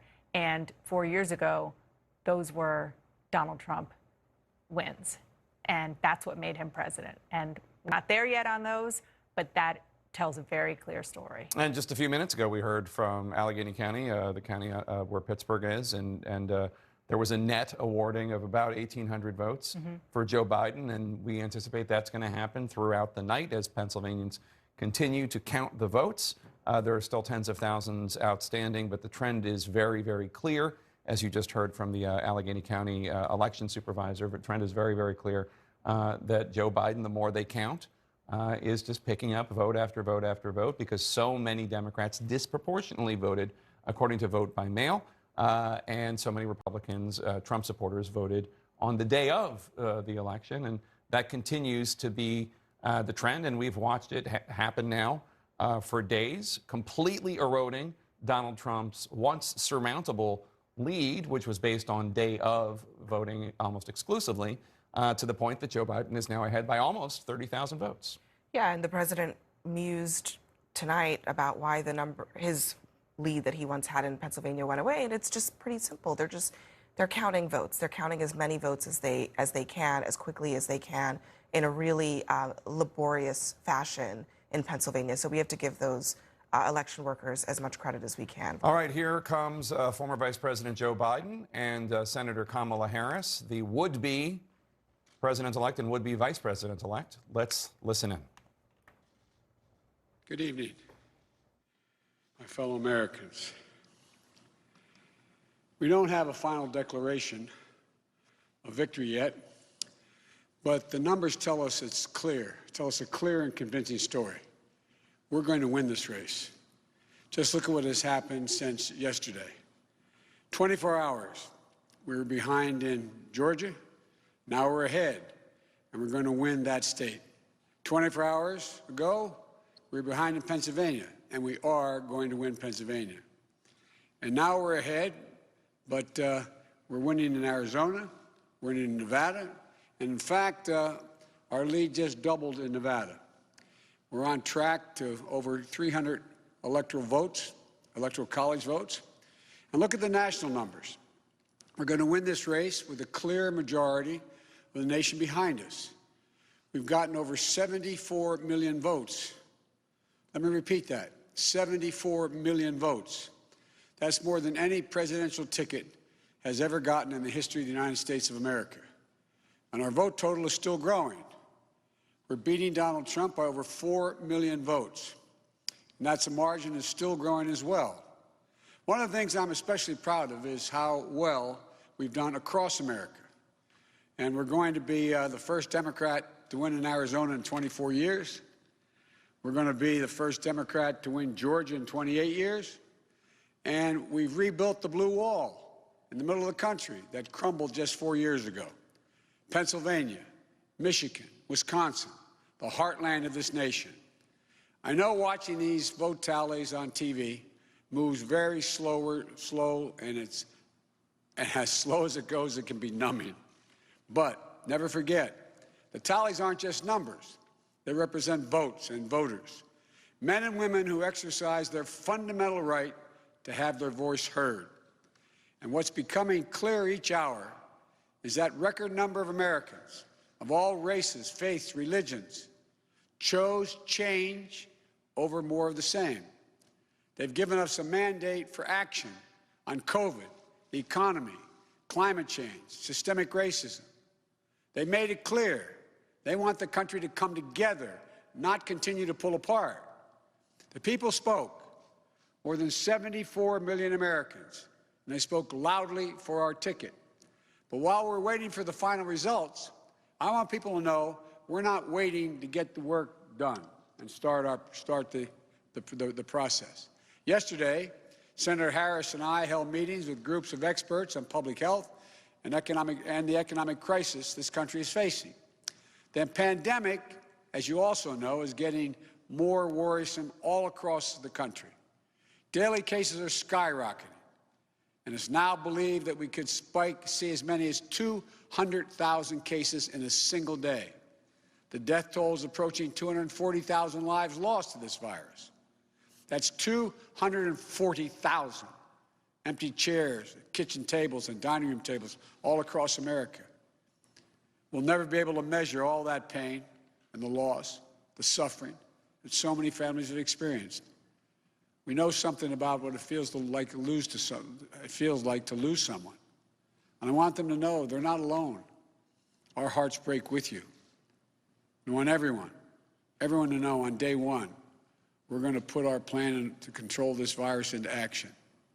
We can't save any of the lives lost, any of those have been lost, but we can save a lot of lives in the months ahead. Senator Harris and I also heard yesterday about how this recovery is slowing because of the failure to get the pandemic under control. More than 20 million people are on unemployment.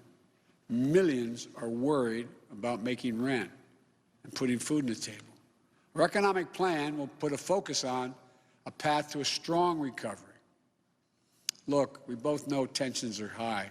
They can be high after a tough election, one like we've had. But we need to remember, we have to remain calm, patient. Let the process work out as we count all the votes. You know, we're proving again what we've proved for 244 years in this country. Democracy works. Your vote will be counted. I don't care how hard people try to stop it. I will not let it happen. The people will be heard. Our journey is toward a more perfect union, and it keeps moving on. In America, we hold strong views. We have strong disagreements, and that's okay. Strong disagreements are inevitable in a democracy, and strong disagreements are healthy. They're a sign of a vigorous debate, of deeply held views. But we have to remember, the purpose of our politics isn't total, unrelenting, unending warfare. No, the purpose of our politics, the work of the nation, isn't to fan the flames of conflict, but to solve problems, to guarantee justice, to give everybody a fair shot, and to improve the lives of our people. We may be opponents, but we're not enemies. We're Americans. No matter who you voted for, I'm certain of one thing. The vast majority of almost 150 million Americans who voted, they want to get the vitriol out of our politics. We're certainly not going to agree on a lot of issues, but at least we can agree to be civil with one another. We have to put the anger and the demonization behind us. It's time for us to come together as a nation to heal. It's not going to be easy, but we have to try. My responsibility as president will be to represent the whole nation. And I want you to know that I'll work as hard for those who voted against me as those who voted for me. That's the job. That's the job. It's called the duty of care for all Americans. We have serious problems to deal with, from COVID to the economy to racial justice to climate change. We don't have any more time to waste on partisan warfare. You know, and more than that, we have such an incredible opportunity to build the future we want for our kids and our grandkids. I've said many, many times, I've never been more optimistic about the future of this nation. There is no reason we can't own the 21st century. We just need to remember who we are. This is the United States of America. And there's never been anything we've been unable to do, unable to accomplish when we've done it together. I hope to be talking to you tomorrow. I want to thank you all, and may God bless you, and may God protect our troops. Good night. Former Vice President Joe Biden walking out with his running mate, Senator Kamala Harris. It was quite a contrast from what we heard from President Trump yesterday, if that's when it was. President Trump's address was about him. It was about his anger. It was about his grievance. It was about his desire to stay in power. We just heard a different message from the former vice president, who said that nothing was official yet, but that he thought that it was clear where things were going, that they were going to win the race. He talked about how he thought it was a mandate that he was getting from the American people, he and Senator Harris, given the 74 million votes as of now for him and the Electoral College victory that seems quite within his grasp. And he talked about how the nation needs to come together, that people might be opponents, but they are not enemies.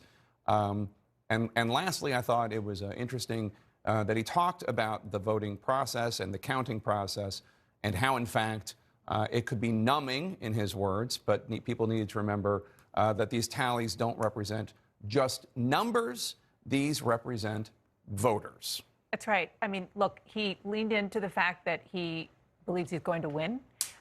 He was very specific in the states in which he has pulled ahead: Pennsylvania, Georgia, talked about Arizona and Nevada as well, which is understandable. But beyond that, what was so striking was how big the speech was. Big and all-encompassing, and not just about the specifics about coronavirus and other things that he wants to do, which are very important, but about democracy and about coming together and about the need for a more perfect union. I mean, it was a soaring speech, as soaring as we have heard from Joe Biden, maybe since his Gettysburg speech during the campaign. But he has made the pivot from candidate to president-elect rhetorically. That is what he wanted to communicate.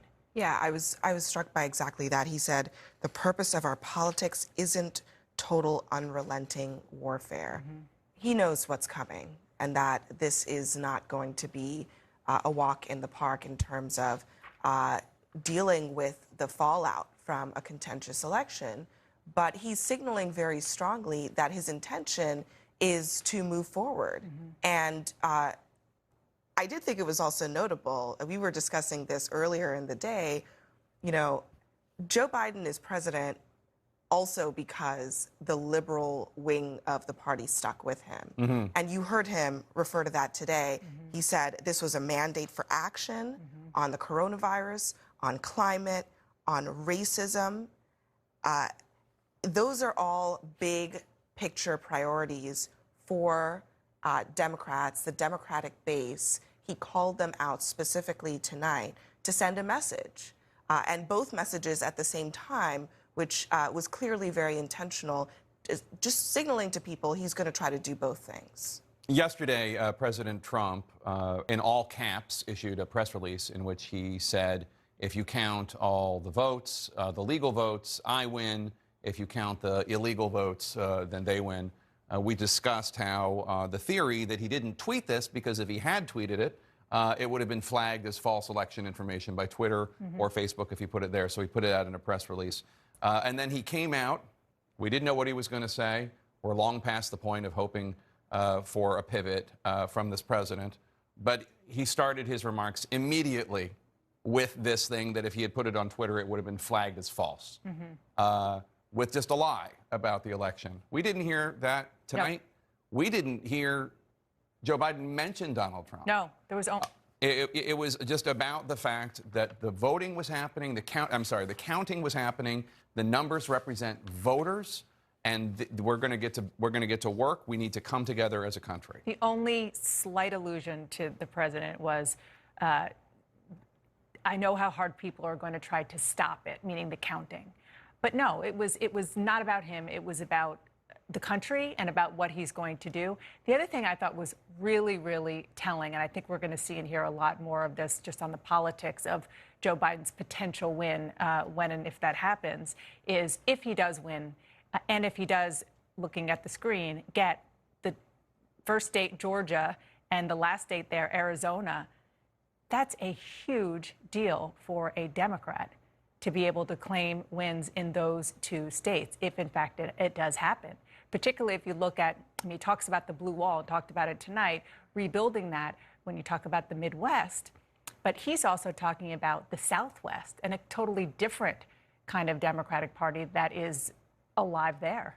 Yeah, I mean, if these gains hold on this map, this is a new map. This is a Joe Biden map, similarly to how in 2008, when Barack Obama won, you know, North Carolina and Indiana, those were changed and solidified states like Colorado. Those were changes to the map in a Barack Obama era. This is a different era that Joe Biden is going to have to define. What kind of mandate is he reading out of what happened? There were some mixed results for Democrats on Tuesday, but if you heard Joe Biden tonight, it sounded like he felt that he could govern without viewing this as a sort of divided result. He said he had a mandate, and I think that's an interesting, but it's an intentional choice, because obviously, you know, one could argue that even a mandate, you know, even 300, he ends up with 306 electoral votes. Even with that, these margins in some of these states are so narrow, and the fighting was so bitter that yeah, the country remains divided. But he's choosing to lead as if he has a mandate, even with a smaller majority in the House of Representatives, even not knowing that Democrats are unlikely to take over the Senate. That's going to be, I think, an interesting. It's going to be interesting to see how that is executed. Yeah, although, I mean, you know, in all fairness, when Donald Trump won the same number of electoral votes with slimmer margins, although we don't know the final result, and he lost the popular vote, he certainly claimed a mandate. He called it a landslide, which which hadn't happened. You noted that a Democrat hadn't won Georgia since 1992. And I don't think a Democrat had won Arizona since 1996. You have to go back to 1992 to find a time that an American president, incumbent, ran for re-election and lost. That's right. So we're all looking at Joe Biden as having done something potentially quite unique in decades, but also we're looking to see what exactly Donald Trump does, how he handles himself, if it's with anything close to the grace that George H.W. Bush demonstrated back in 1992. Anderson? Jake, thanks very much. It was interesting to hear Dana say that she felt it was a soaring address. One of the things I was thinking is just how kind of normal and traditionally presidential a speech it was, ran some 7 minutes or so. And perhaps that sounds particularly soaring given what we have become used to over the last 4 years, just in the kind of remarks we're used to hearing. So I also thought it was interesting that he both talked about, made sure to talk about the human losses, the pain that exists out there because of the deaths of so many Americans, and also the economic losses. Clearly, it's one of those messages that I think he is going to be trying to send in the next several days, both addressing the pandemic itself, but also trying to talk about mitigation efforts on the pandemic as a way to bridge to try to help the economic pain that's out there. When you think about Donald Trump's speech last night, it was all about challenging the legitimacy of the process, undermining democracy, charging falsely that, votes weren't counted, et cetera, and that the votes should stop being counted. Biden tonight spoke about the legitimacy of democracy and applauded democracy and praised the way it works. And he was optimistic. He was not full of grievance. This wasn't about me, me, me. It was about America, America, America, and being president of all Americans. And when I listened to it, I thought, okay, this is a speech that was kind of written by professionals who understand what it's like to be a gracious winner and to behave that way. One thing that I noticed that he pointed out was we're already at work. And I know our colleagues were talking about that, but I can tell you that his transition is in full swing, as it has been, and maybe that's what he'll talk about if the race is called tomorrow, and maybe he'll give us some more indication of his bipartisanship. But they're moving. They're moving about what they're going to do, not only on COVID, but on everything. And I remember the Trump transition where Chris Christie came in with a big transition book, and they threw it out the day after they got elected. So this is completely the polar opposite of what we're used to. I'm happy. I'm just going to say, I'm happy. I like the speech. I like the empathy. I like the optimism. I like it. It's just good. And, this guy's going to need a lot of help. Okay, if he wants to do what he's talking about, if he wants to bring people together, he's going to need a lot of help. And he's asking for it, and he's worthy of it. Winston Churchill says, deserve victory. That's a man that deserves the help of a nation to get together. I like the speech. And just when he talks about civility, that shouldn't be corny stuff. Civility, that's what we were raised by. It's what we're raised to be. Listen, Mike, I'm sorry. Yeah. No, I'm just happy. Okay. Rick Santorum, and I want to hear from David, and then we got to go back. Yeah. The only thing that I think Republicans will look at that speech as a perfectly fine speech. I think it was right. It was sort of a normal speech. I don't know of any president who gets elected who doesn't say they have a mandate, but I think Republicans don't see it that way. I think that'll be the real question here. David Ekstrom? I think the most important things he said had to do, we may be opponents, but we're not enemies. We're Americans. We got to get past the anger, and we need to put anger and demonization behind us. And he promised to be a president for everyone. We don't have a minute to waste on partisan warfare.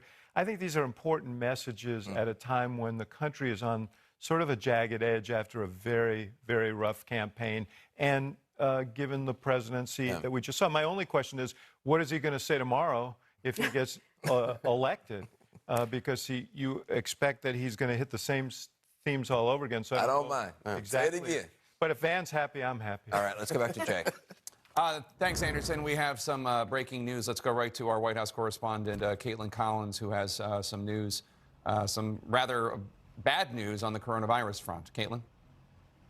Yeah, Jake, not election related, but we are now confirming from a White House official that the president's chief of staff, Mark Meadows, has tested positive for coronavirus. This is notable because Meadows, of course, is someone who works in close proximity with not only the president, but has been around several campaign officials and top West Wing aides this week as they have been going over the post-election fallout, dealing with what the president's next steps are going to be. And now we have learned that Mark Meadows has tested positive for coronavirus. Now, it's not clear when he tested positive or what the situation is there. We do know that he has not been around people today, other officials today, because we're actually trying to chase down some reporting earlier about a conference call that he was on. And so now we have confirmed this. And another interesting factor in this, Jake, is that, of course, Mark Meadows was the person who was by the president's side when he went to Walter Reed, when he himself had coronavirus. And there were several instances where we were talking about the fact that Mark Meadows was not wearing a mask, or he had been in the room with the president and the president did not have a mask on and he himself was infectious.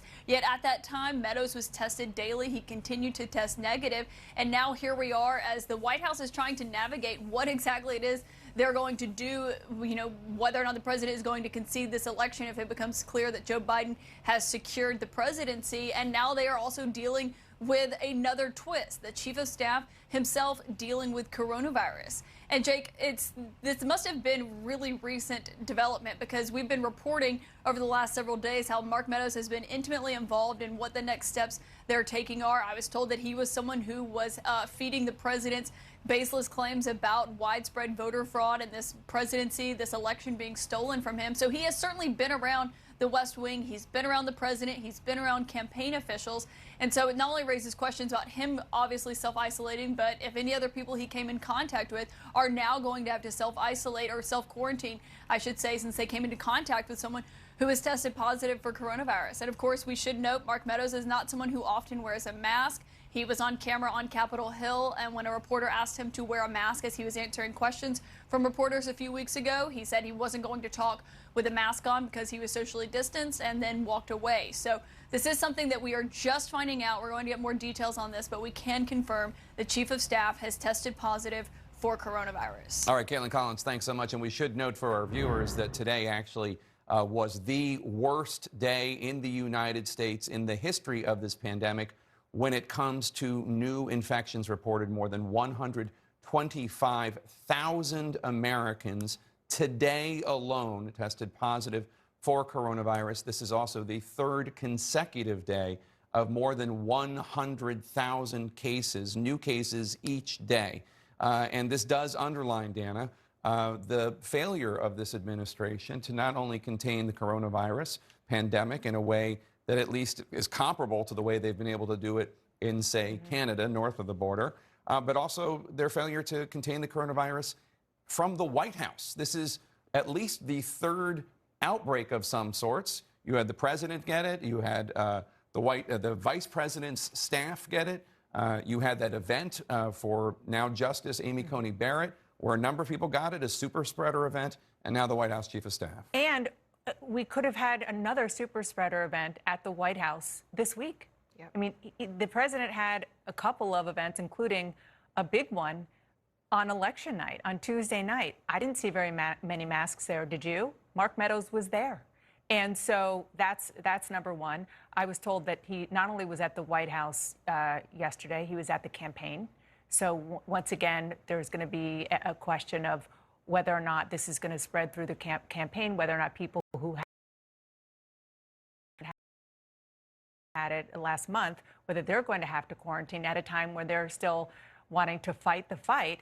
Obviously, we should say, as always, we do hope that he's okay and wish him well. Yeah. But wearing a mask sometimes helps in 2020, now that we know what we know about COVID. Yeah, I mean, and this is, by my count, the third outbreak that we found out from the media, because the White House refuses to be transparent about people who are contracting coronavirus within that organization and that institution.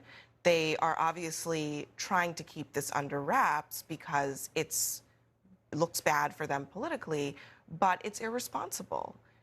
As Dana pointed out, they had a very large event in the East Room of the White House on Tuesday night, and very few people, including several White House officials, that you could clearly see were not wearing masks. And we should just note, for anybody wondering about the situation here at CNN, we are sitting farther apart than we normally sit. We are sitting 6 feet apart. And when we go up and we go back to our offices or walk in the hall, all of us are wearing our masks. Here's my mask. Go Birds! And our cameramen and our crew it's a minimal skeleton crew here, and they're all wearing masks as well. Yeah, I mean, look, it's sad. Obviously, Mark Meadows is somebody that we don't wish this on anybody. We hope he gets better soon. We hope he doesn't show many symptoms. But it is once again an example of how this administration doesn't appreciate the health experts who are telling them the best way to keep this virus from spreading is wear a mask. And in fact, we've heard a number of a few days ago, President Trump was talking about perhaps firing the nation's top infectious disease expert, Dr. Anthony Fauci. Wolf?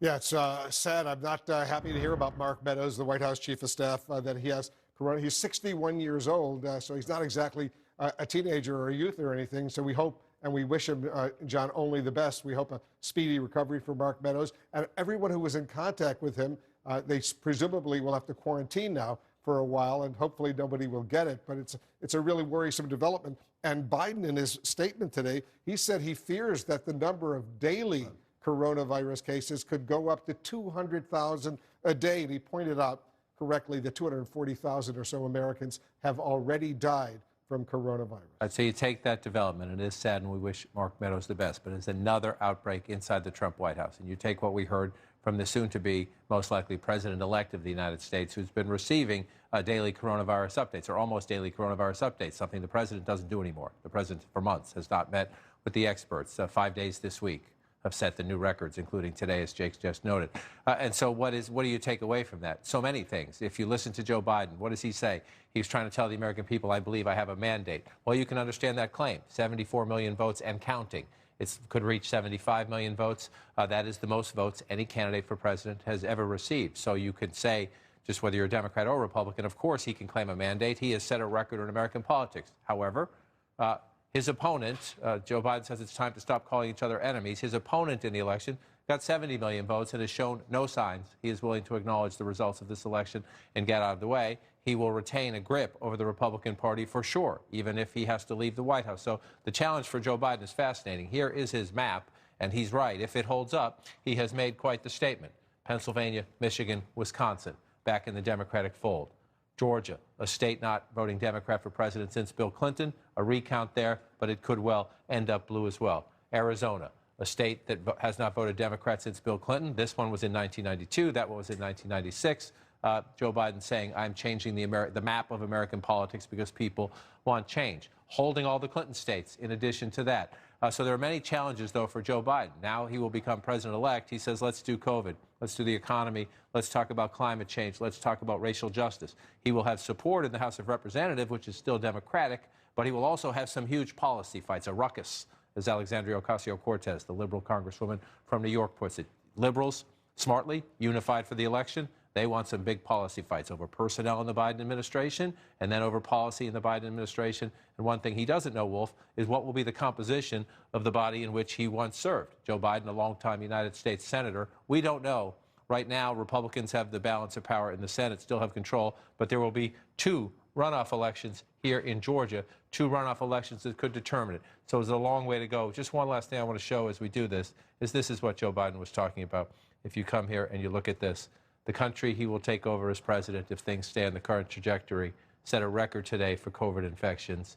It is everywhere, in red America, in blue America, in Republican communities, in Democratic communities. And Donald Trump is president for 75 more days. He has shown zero interest in recent days and weeks of dealing with this. He will be president for 75 more days. Yeah, and he says, Biden, that the pandemic is getting worse, more worrisome. He's clearly concerned. He wants to remain calm and patient, but there's a lot going on. Everybody stand by. Biden only moments ago saying it's clear he's going to win this race as his lead expands in Pennsylvania right now. We'll take a closer look where the race stands, what is about to happen next. Our special coverage continues.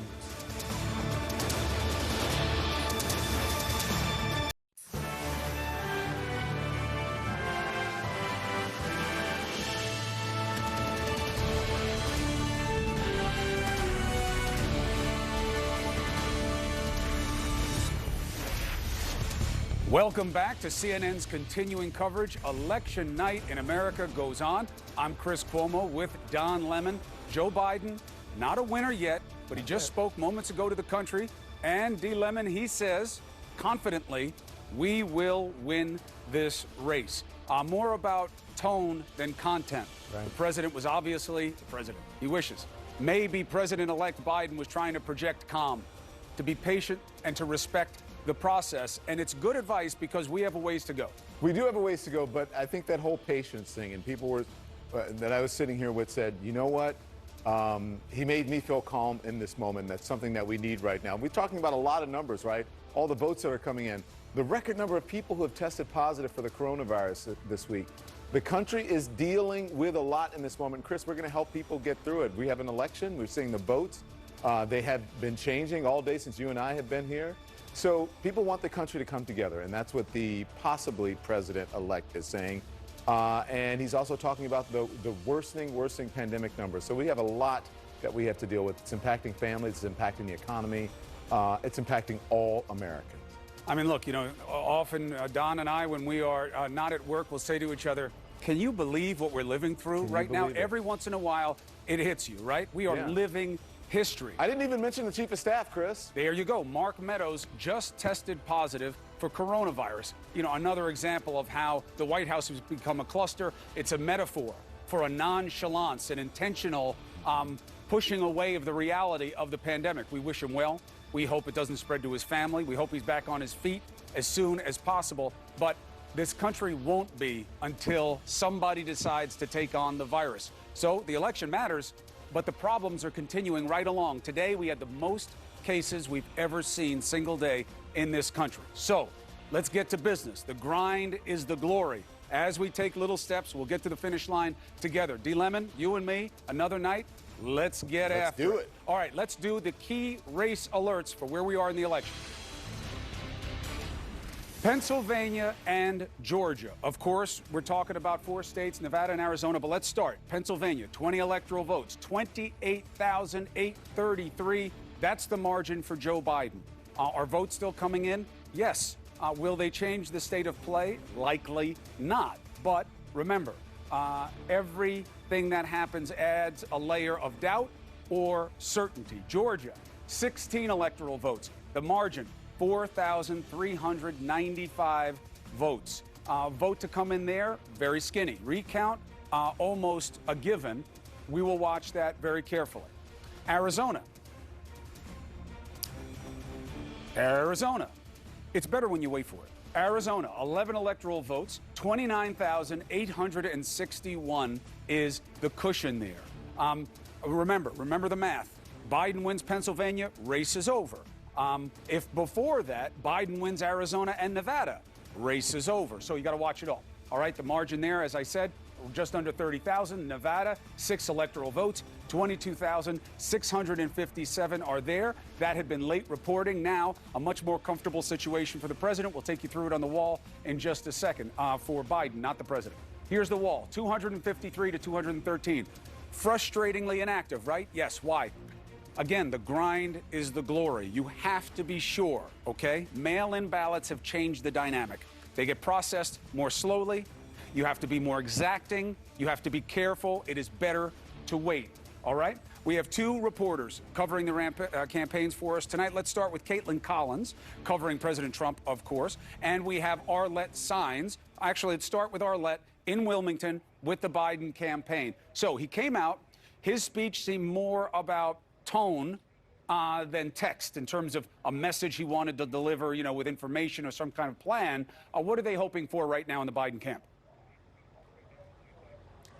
Well, Chris, Joe Biden had hoped to be delivering a victory speech, that he would have been declared the president-elect by this point. But instead, as the race still remains uncalled, Joe Biden turned to a message of unity. He talked about the need for the process to play out, to respect that process, even acknowledging the fact that sometimes just watching all of these votes coming in, that it can be mind-numbing. But he did note that those tallies, those counts all represent a vote from a real person, talking about the power of voting right now. And you also heard the former vice president speak in very stark terms about the coronavirus pandemic in this country right now. That is something that he has repeatedly stressed over the course of his campaign, saying that he's going to continue getting to work on it right now. They held a briefing on it just yesterday, but he wanted to make sure that that is front and center of Americans' minds at this moment. But really, this speech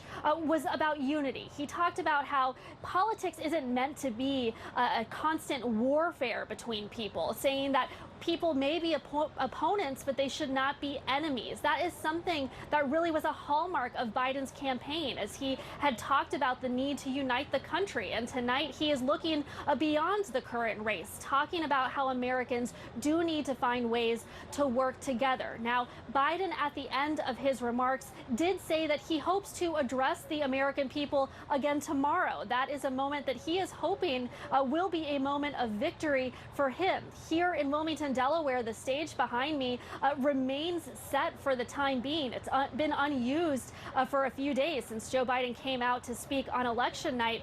But for now, while his aides had hoped that this race would have been called by this moment, they are still in this waiting game, adhering to that patience that the former vice president has called for as he is waiting to see if he will cross that 270 electoral vote threshold. Chris? You know, what should have us on what they call tenterhooks is Biden going to win or not? What's he going to do? How is he going to handle this pandemic? But let's be honest. We know what the biggest X factor is right now. Will President Trump, if this election is decided for Joe Biden, will he accept it? And if not, what will he try to do to the rest of us? Let's go to CNN's Caitlin Collins in Washington right now. What is the feel, what is the word in and around the Trump camp? Well, Chris, the latest we've heard is the president has not prepared a concession speech. And even if Joe Biden's lead is continuing to grow as it has throughout the day in several of those critical states that Arlette was just talking about and that you noted in the key race alert, we are still told the president does not plan to concede. And instead, they are looking to the courts and they are looking to their legal team to try to fight this and drag this out into a prolonged battle that even though the president has privately said that the math may not be there, he is saying that he wants to be able to cast doubt on the results of this election, as he's attempted to do ever since Wednesday morning when that lead that he had started to slip away. And the president is trying to paint it as something nefarious, even though election officials predicted this is what would happen, because the president told his supporters not to vote by mail. So, of course, they largely apparently did not vote by mail. And so we're seeing as these ballots are being counted that were cast by mail, they are increasingly for Joe Biden.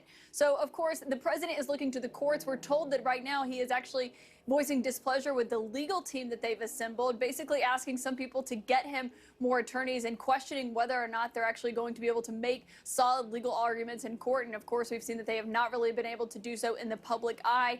But now we have just added another twist to the drama that was already happening at the White House this week and already inside a West Wing that we were told was being described as a frenzied atmosphere today, when people were realizing the president likely could lose his chance to be reelected. And that's that his chief of staff, Mark Meadows, who often has been seen not wearing a mask, has now tested positive for coronavirus. It's not clear, Chris, exactly when he tested positive, but we do know Mark Meadows has been in the residence this week. He's been in the West Wing this week. He's been at the campaign headquarters this week. He has basically been everywhere. And as you can see from this picture, that's the president addressing the campaign staff at the headquarters in Virginia on Tuesday. And you can see Mark Meadows, his chief of staff, standing behind him and not wearing a mask. Several other officials are also not wearing a mask. You can see the campaign officials are, but people like Kayleigh McEnany, Jared Kushner. We know Kayleigh McEnany has already had coronavirus. We do not know about Jared Kushner. And now, I don't think there's ever a good time, obviously, to get COVID-19, but this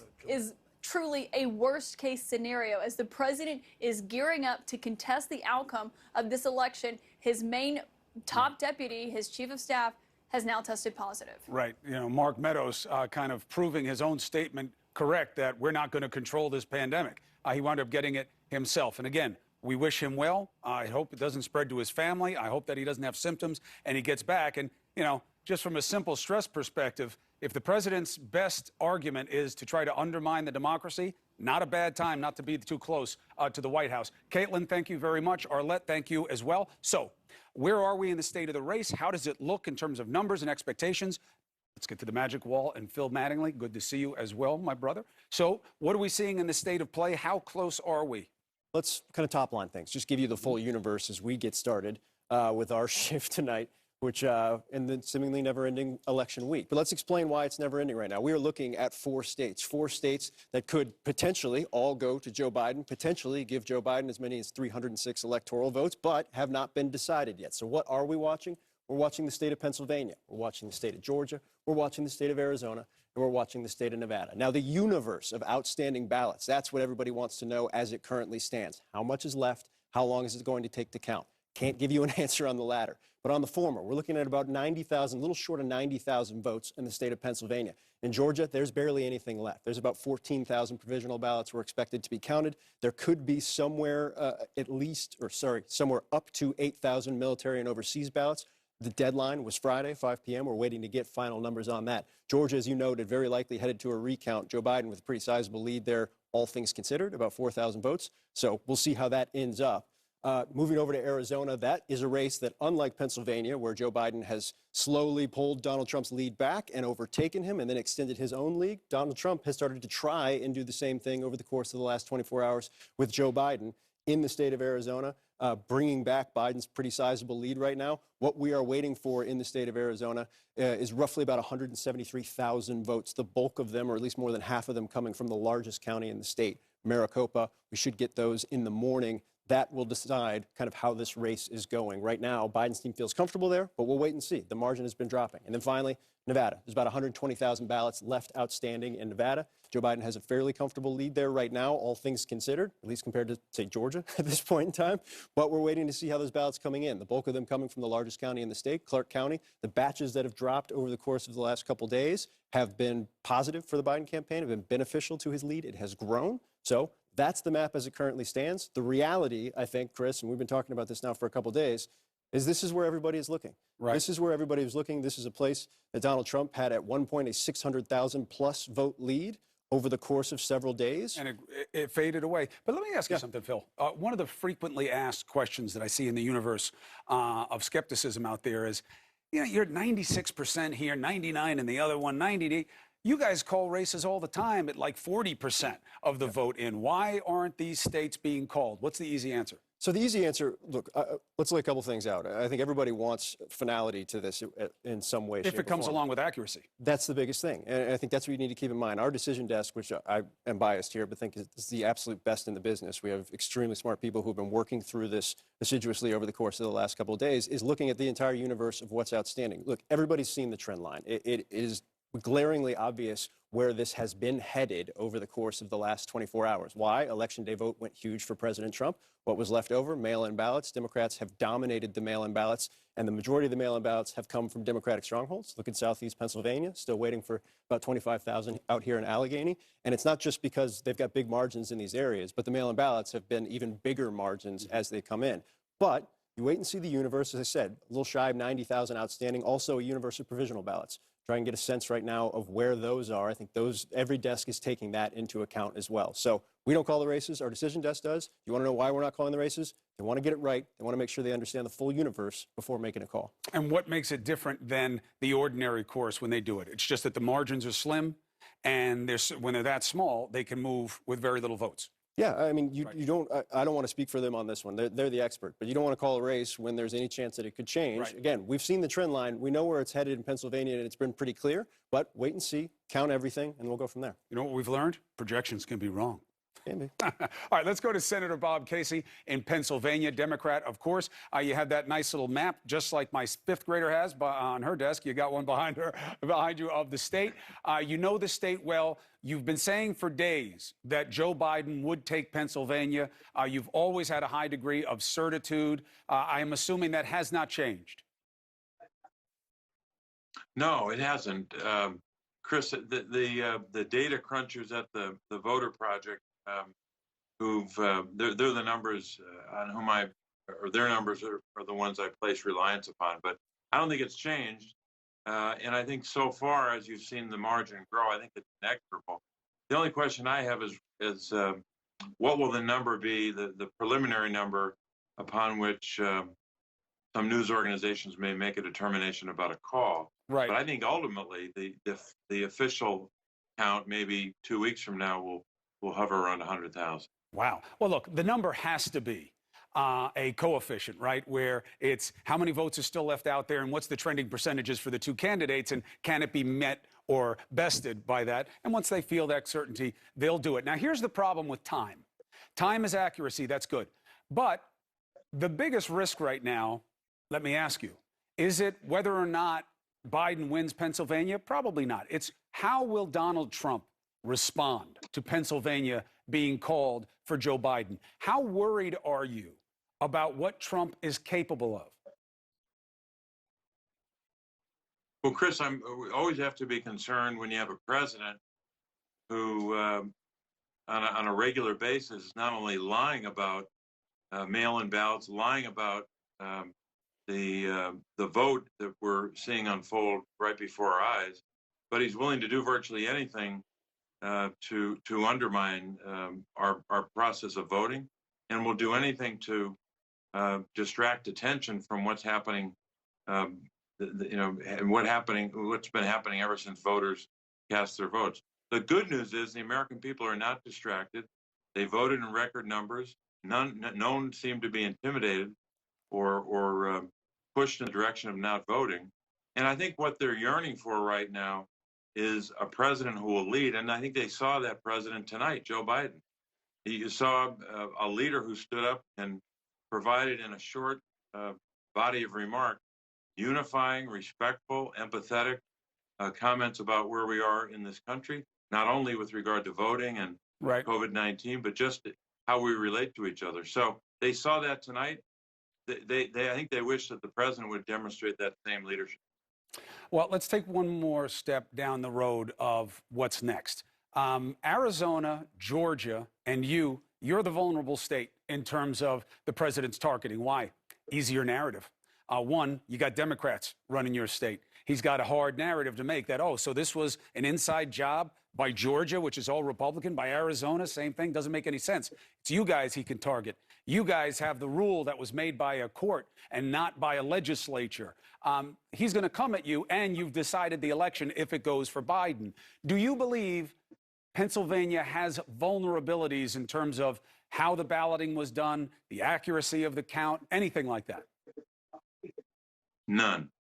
Chris, this law, Act 77, is a law passed by the General Assembly of Pennsylvania, controlled by Republicans, signed by a Democratic governor.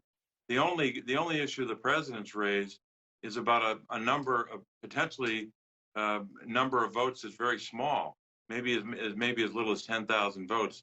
In other words, the votes that are postmarked Election Day and came in Wednesday, Thursday, and Friday. He cannot contest the overwhelming number of votes that have come against him, and it's going to lead to a margin that means that Joe Biden will win the state.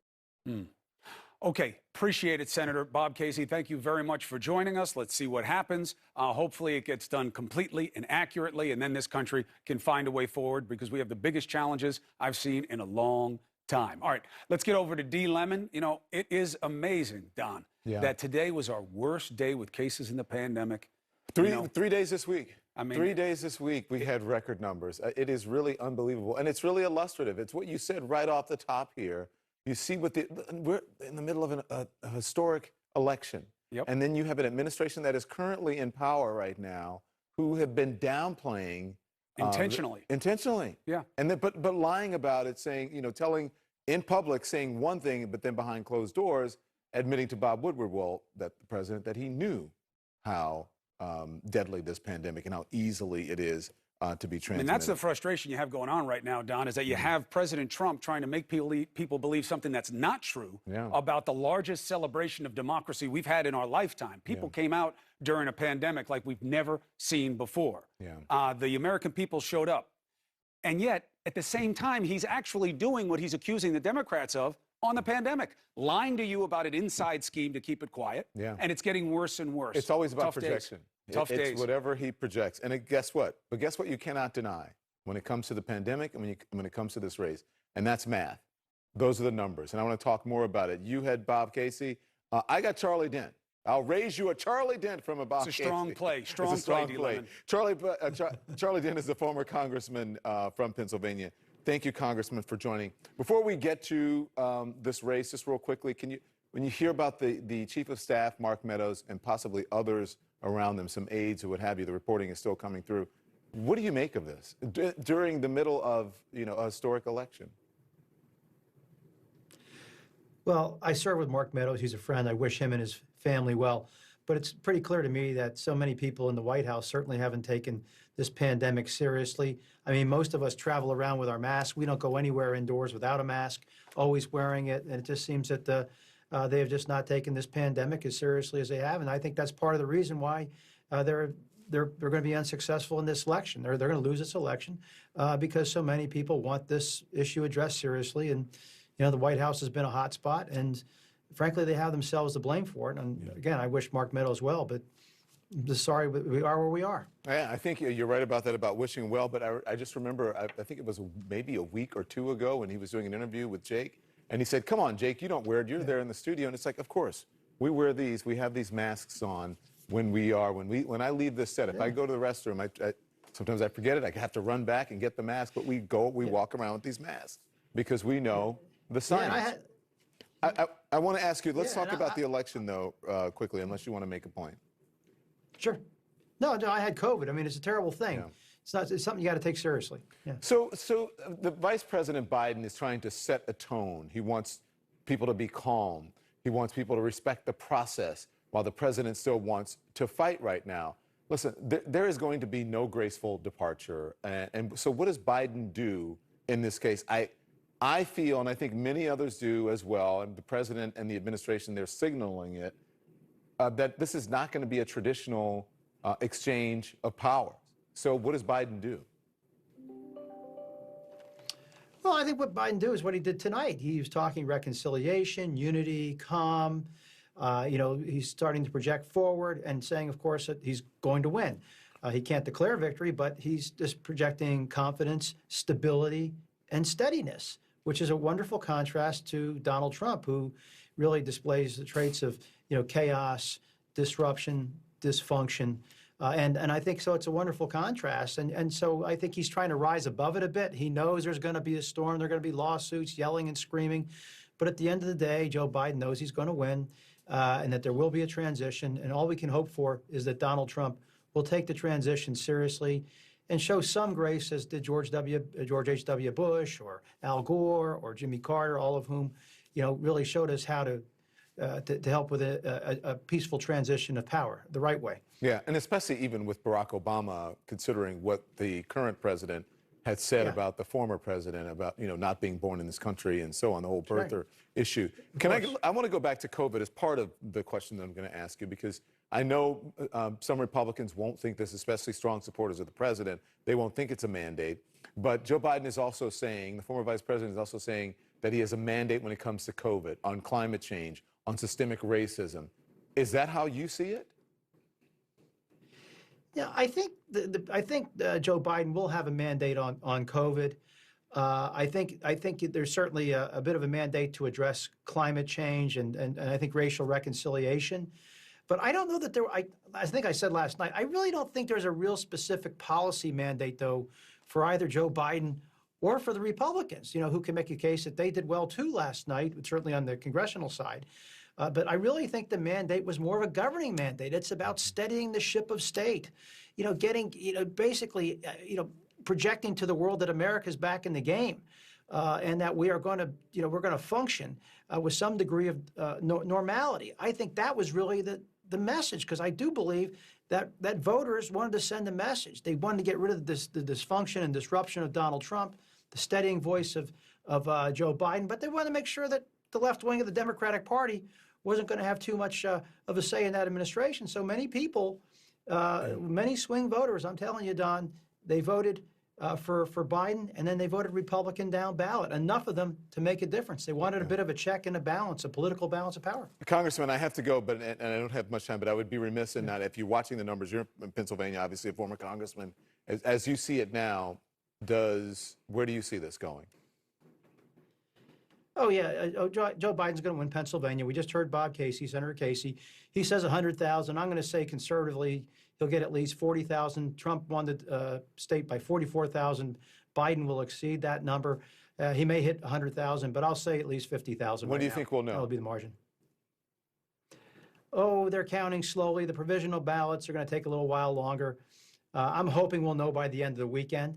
That's what I'm hoping, but I don't want to speak for the people in Allegheny County where they have a little I bit thought you were going to say, I'm hiccup. hoping we're going to know by the end of the night, which is about 11 minutes or so. Congressman. This is government work. This is government work. Congressman, it's always a pleasure. Thank you very much. We appreciate it. And we're watching those numbers coming out of Pennsylvania and Georgia and everywhere. It could happen tonight. It could happen tomorrow. And as you heard the former congressman say, it could happen by the end of the weekend. But we're going to carry it. We'll be watching for you, and we'll report it. We're going to be back in just a minute. Don't go anywhere. This is CNN.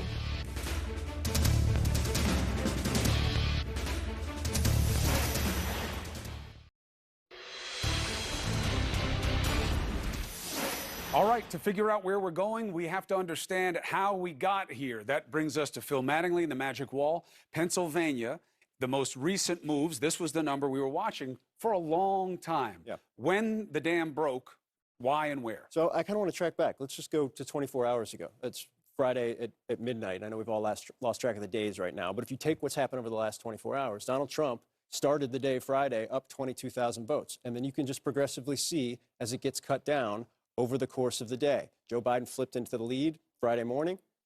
By midday, he's up by 8,000. Where are we right now? He's up by 28,000. There's two things you needed to pay attention to if you were watching Pennsylvania. One, what came in down here? We knew last night. We knew last night the outstanding vote in bulk was from Democratic strongholds. It was vote by mail, and it was going to be coming in. Not super fast, but it was going to be coming in. To be fair, you knew. I was not sure. But we talked about it. Yeah, so we talked about it plenty. I felt like about 6 hours. I gave you the information. Yeah, you told me Whether 15 you took times. It was up to you. And then we knew that there were about 36,000 votes outstanding in Allegheny. What's happened is we've seen the votes come in from southeastern Pennsylvania. We've seen about 6,000 votes come in from Allegheny, and progressively Joe Biden has built up his lead. The one other thing, though, that I think has been most clarifying about this pathway over the course of the last 24 hours has been the vote that has come in counties that aren't here, that aren't blue, that aren't deep blue like southeast Pennsylvania. You take a county right here, like Westmoreland County. This is deep red. This is deep red. Donald Trump, you look at that margin, it's a large margin. You put a bulk of Donald Trump's vote right here and what he picked up. And yet, over the course of the day, when we saw votes come in and be reported by Westmoreland County, they were leaning towards Joe Biden. This gets to the point of why the trend lines have been so firm, is that even in Republican counties, because of the vote by mail, because that's how Democrats voted, this down here, the blue, the 35.1%, that's where the vote's coming in. Joe Biden is picking up votes, not just in his strongholds, he's picking up votes in the president's strongholds. All right, so what we still have to figure out is where the rest of the votes are that we're waiting on. We have information on that. And of course, we have a couple of what happens next context to discuss, and we will right after this.